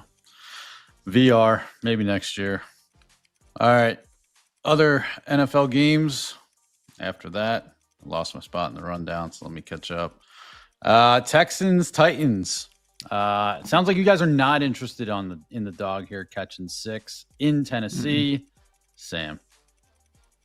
Now I will be rooting for Nico Collins to score a touchdown after Gilles gave us those names. Jacoby Myers, T. Higgins, Nico Collins. If you can't do Nico Collins, you can do Jawan Jennings. I just have no interest in betting Tennessee. I know they're off the bye. I don't know how many times Tennessee is going to get in the end zone. Is it 1? I'd make the line 1.5 and probably think that it's going to be 1. I don't like their offense. I don't know what about the quarterback. He throws a mean ball, but the accuracy has been so no, it's a pass. I would think about Houston and Survivor too. Mm-hmm. I think I'll be having a number of spots on Houston, especially since we're out on Green Bay, right? And then there's one other big point spread, Baltimore. They have an easy matchup next week. Well, to answer your question, will they get in the end zone once? They didn't get into the end zone once. They didn't score a point last time they faced Houston. Week 4, 26-0 Texans. Cam Ward, 108 yards. Off the bye, okay, great. The interim coach, they're going to have them ready to go? I don't know. Ridley and Simmons are practicing now. Not sure that they're going to be good to go. I kind of don't care that Stroud is out. Mills looked just fine. They had that comeback with Mills on the field last week. He should be able to do enough here. I like the Texans. If I'm ever betting the Titans, I better be getting at least a touchdown, and you're not in this situation. I'll be on the Bills in Survivor, so they're definitely going to lose to the Bucs. Niners at Cardinals. Cardinals out to 3 against Brock Purdy. I guess we think we know. Joe? Yeah, Brissett against Purdy. Okay. Are the Cardinals going to bounce back? That was ugly last week, and now you have no Marvin Harrison Jr. I think they'll be okay. It's a defense that has nothing. I trust Brissett enough with what he's been doing with McBride. Yeah, I would take a look at that. Again, I repeat where we were a week ago. We have a bunch of starters that are not practicing yesterday for the Cardinals. Will Johnson, 3 starting linebackers, including Josh Sweat, not practicing. So keep an eye out on that one. But I want to remind people, Brock Purdy has played in 2 games this year. In those 2 games, 4 touchdowns, 4 interceptions. I don't view him as some savior. So I think the Cardinals are live in this game. As a home dog getting 3, I like them. You guys are just such Cardinals guys, though, so it's hard for me to take this seriously. What did Sam say? Paul falls for a dog-ass team at this time every year. Well, guilty. Did it and got smoked. Yeah. But you're not quitting, it sounds like. You're not quitting. I'm back. No, this would be the worst. Oh, this would be the time. This would be the time to go outside, have a cigarette, throw some water on your face, and get back in there, Paul, and start spelling girls' names out loud. That would be the time to take Arizona. H-A-N. Yeah. A-S-P-E-N. I just want the Niners to win, but I'm not laying 3 on the road. The problem with Purdy is we haven't seen him out there. Like, I think this is a big issue that a lot of people have. Oh, well, Purdy's playing, so he'll be Brock Purdy, and he hasn't played in 2 months. So, no, I'm not excited to lay 3 with the Niners. All right, we got about 3.5 minutes left in 3 games. So I'm just going to throw them out there, and you guys go whatever direction you want. Panthers is a short road dog at the Falcons. Ravens is a more than touchdown favorite at the Browns. Monday Night Football. Do anything else? Cowboys at the Raiders as a more than field goal favorite. Anything on any of these?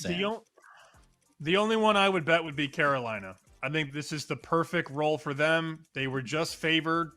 They lost again as the favorite. That is 11 straight losses as a favorite outright. And now they go back to that dog role. And I'm sorry, Michael Penix stinks. You know, I think some people in the summer were like projecting him to have a nice season. And I remember, Joe, we were going down the MVP board and Michael Penix was 75-1. I was like, oh, that's a nice number. Go look at it. Go look at it now. Michael Penix MVP. They have so much talent, but they're so poorly coached. And the offense never gets the ball to the right guy. The timing is always bad. They get a bunch of penalties. I could get on Carolina. Of those 3, Paul, the only one I like is Carolina. Of those 3, I would go to a different dog. I would go to Cleveland, getting more than a touchdown, plus 7.5. Their defense clearly plays much better at home. Like the splits show you that for a long time. It was a massacre in week number 2. Baltimore destroyed them. Lamar, 4 touchdowns, no interceptions. I don't think he's going to repeat that performance. Can the Browns do something offensively? With Reese calling the plays last week, they were much better. It was just weird things happened against the Jets, a couple special teams touchdowns. It was a very strange game. They had 11 more first downs than the Jets. I know that's not hard to do, but let's keep in mind, is this Ravens defense what it was last year? They're much better than the start of the season, but they couldn't get much worse. Getting more than a touchdown at home, divisional matchup. Yeah, I would take Cleveland plus 7.5. I can't say it's like a top 3 or top 5 bet of the week, though. And I guess we'll get to the room at the beginning of Lightning Bets. We got about a minute left. Okay. Yeah, I can't wait. The room is what, 20 games under 500 in college football? Something like that. College football, 23 units, 24 units if you round up. NFL, we are down. They are down, not we. They are down 14 units. 37 Damn, units. That's bad. That's bad. We'll get to that coming Not up. great. Oh, did you see that they're doing another Super Bowl Shuffle documentary? I saw I'm this like, last night. are Do we you need kidding another? me? Why do we need another 85 Bears documentary? That's like the 5th one. And I see all these losers online. Hell yeah. Oh, I can't wait. I set the date. You know the story. You know it all. This is why they're a loser organization. They're hanging on in 1985 still. It's 2025. Please move on, somebody. God, these guys are dying off. Like, seriously. Like, let's just end this. My God. All right, The Room. Lightning Bets next. This is Bet Sweats. You're listening to Bet Sweats with Joe O and Sammy P on the BetMGM Network.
Welcome back to Bet Sweats with Joe Ostrowski and Sam Paniotovich on the BetMGM Network.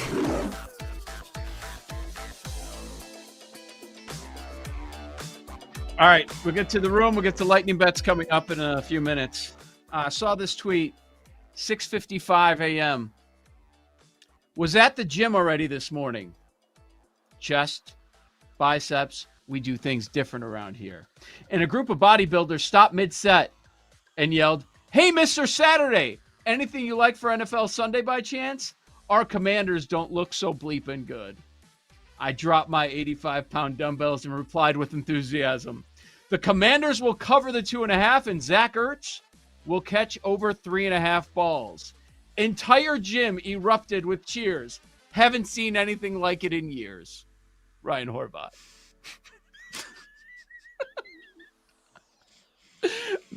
Fake news. Never happened. Full cheers at the gym at 6:55 a.m. Hey, Mr. Saturday, or whatever. Yeah, what do you say, Mr. Saturday? I don't think so. Did you see his other tweet? I mean, he's been on a roll lately. 4 hours ago, I would have kept. He him. tweeted. Yeah. I don't know if that's Lilo or Stitch. Is that Lilo or Stitch? I don't know. That's Stitch. It's Stitch, you cretin. Wow.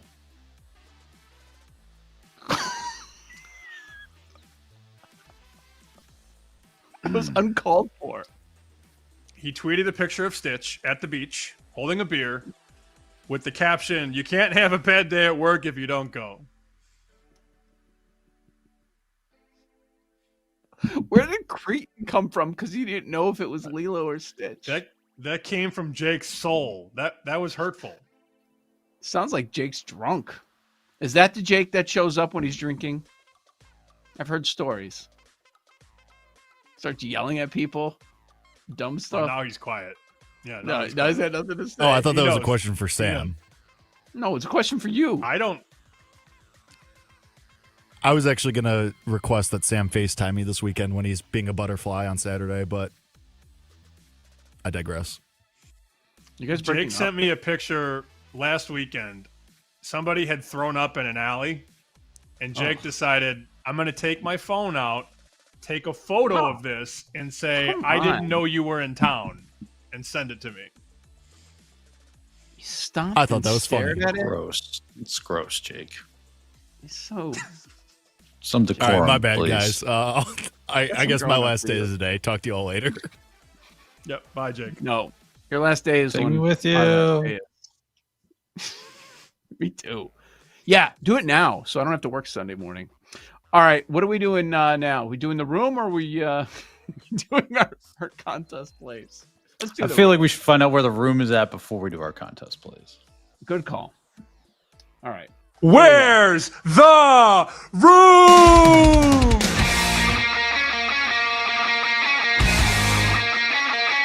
Paul's in a very good place.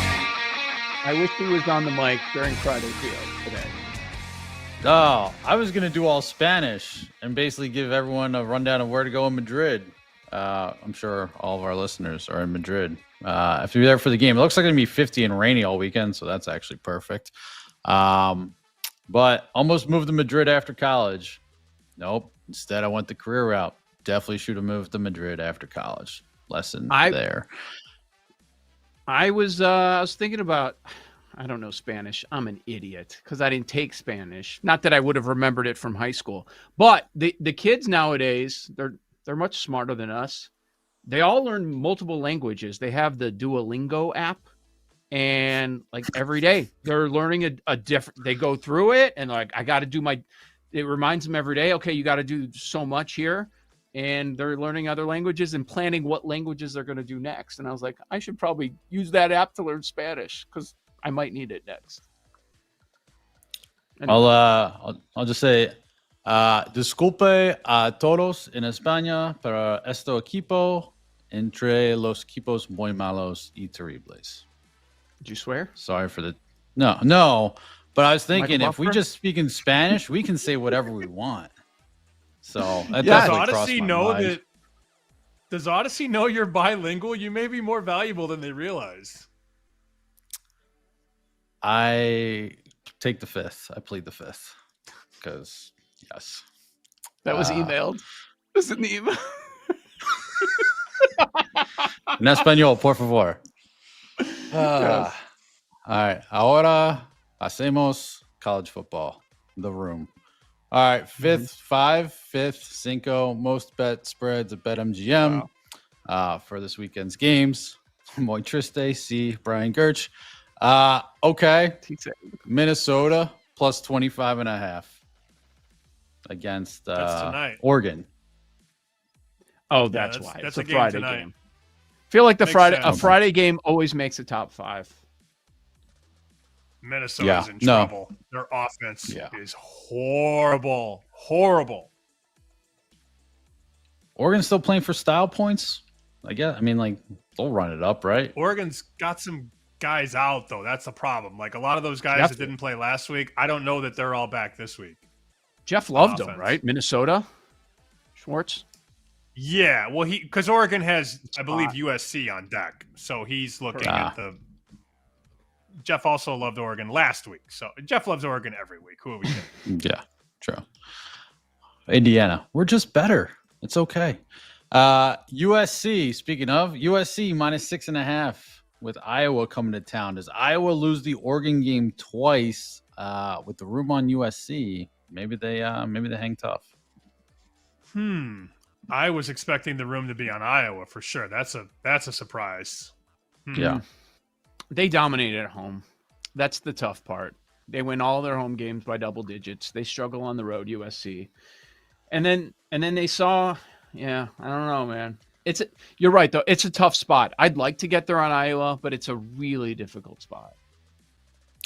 I just feel if you back Iowa, like, Ferentz, if there's one guy that I would believe in not letting his team lose that game twice, it's Ferentz. But also, if you're down, you fall down 2 scores, you're toast, and you don't want to be holding Iowa. But all right, Sam, this is good news for you.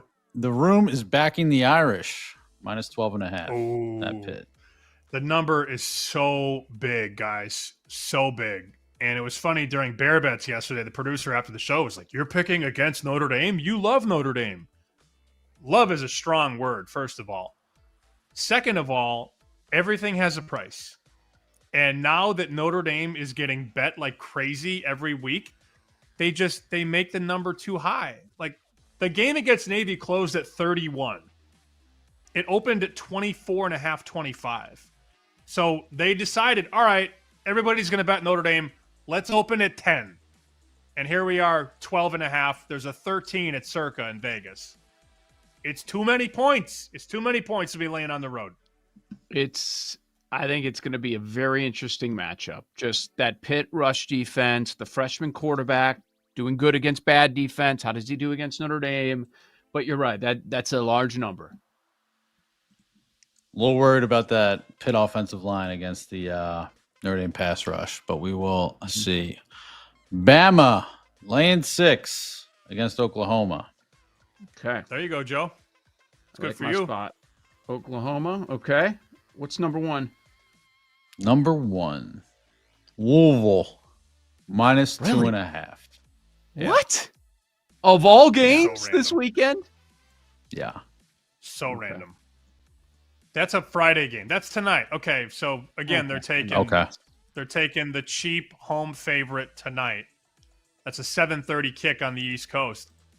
I might have to bet a little Clemson tonight, boys. Yeah. Give me any other team. Any other team. I just don't want to back Clemson. I know. All right, quickly. But it's number 1 in the room. Right. Number 1. Oh, I know. Yeah. It's fair. Fair counter. All right, NFL. Okay, they are betting the Cowboys on Monday Night Football, even though it's only Friday. Already? Cowboys minus 3.5 against the Raiders. Have fun with all that. This one could see this one coming. Lions plus 2.5. Love it. Vikings Love it. minus 2.5. Sorry, Sam. Damn it. Chiefs minus 3.5. That could have seen that coming. And the number 1 most bet side at BetMGM for the weekend, Niners minus 3. Whoa, Cardinals! Sam, Mr. Public. Cardinals! We're back. We're back. Well, hey, I didn't lay 3. I need wins. I need over 10.5 wins. I'm not laying the points with the Niners, and I'm definitely not doing it now. That's just fading the Cardinals. I don't even think they believe in the Niners that much. That's just fading off what they saw last week. And now Harrison's out. Like, yeah. Okay. I like that, though, for Oklahoma and Pitt. That makes me feel good about those plays. It's good stuff. All right, let's come up with our 5 contest plays. Sam, I have a feeling where you're going to begin. What you got? I'll save Jameis for you. Let's do Eagles -2.5. Hell yeah. We are in on the Eagles, and I will throw out Jameis. It is, I don't have that page open. It's 7, right? The number that we're getting? 7. Okay. Yes. Yep. Those 2 are easy. I think we're all 3 for 3 on both of those. Paul? Yeah, 100%. Cardinals. I'm going to do Cardinals now. Paul's in first place, so I'm going to just do the Cardinals by default. I'm going to take Minnesota. No, I like Minnesota. I'll take Buffalo up and put the Cardinals in.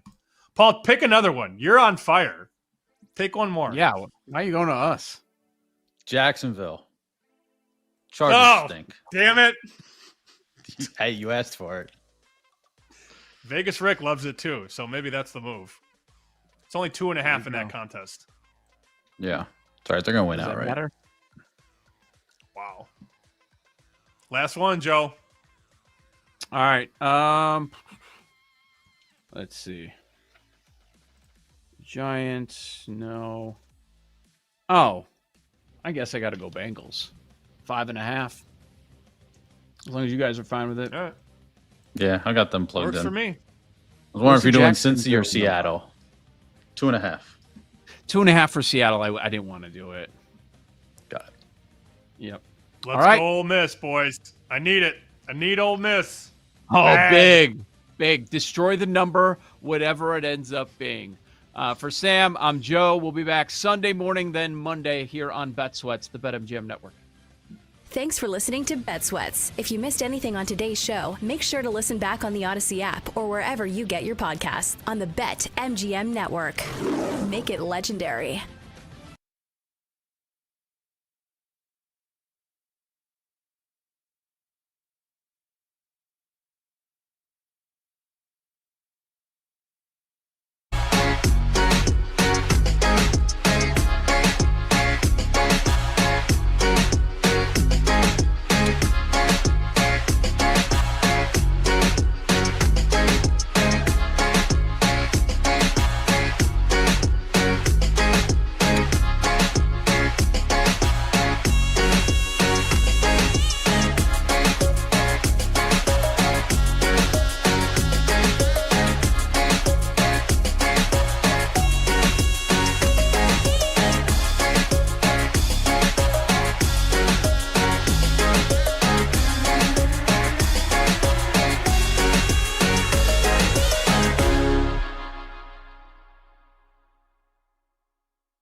Your college football game day has come early. Goes down the field for Siki, goes up high. He's got get away from the cut speed, and the ball is free. Woo! What a hit! You got barbecue back there? From underdog triumphs to powerhouse showdowns, we've got your winning playbook covered. It's BetMGM with Chris Mack, RJ Choppy, and John Martin on the BetMGM Network. Make it legendary. Please gamble responsibly. You know, we open every week with that wild Gus Johnson call. And after the end of the Indiana game this past week, we may have to replace it with the list of guttural noises that Gus let out at the end of that game in Happy Valley. Welcome into BetMGMU alongside RJ Choppy and John Martin. I'm Chris Mack. If it's going on in college football or hoops, because we are up and running, we will get into it this week. Plenty to talk about, the coaching carousel as well. Our best bets before we wrap up. A few key games that we have picked out to highlight this week, even though the head coach of one of them doesn't think it's all that important. Pat Narduzzi, what the hell? We'll get into all of it. Even talk about a team in that ACC conference that has jumped into the CFP picture where they were very early in the year. You can follow along on all your social media. Just search for BetMGM Network, and on YouTube, just look for the BetMGM Network. You can watch the show with us here every single weekend. And let's start with the second CFP rankings, boys. They have dropped, and Ohio State is number 1. Indiana, they have not dropped. They remain at number 2 after that close call at Penn State. A&M does not move up from number 3. Alabama still solidly number 4. Texas Tech moves up a bit to number 6 after the big statement win over BYU. BYU falls out, therefore allowing Miami to sneak in at number 11, or I guess ranked 14th, but 11 seed in your hearts. And on the CFP bracket, South Florida, the group of 5 representative right now. So some regression to some things we saw early in the year, at least as far as we thought the rankings may look a couple weeks in. Oklahoma and the aforementioned BYU Cougars on the outside looking in. John, biggest surprise, if you had one, from this latest set of CFP rankings that dropped on Tuesday night? I don't know. I mean, were we surprised? I mean, I guess maybe Utah was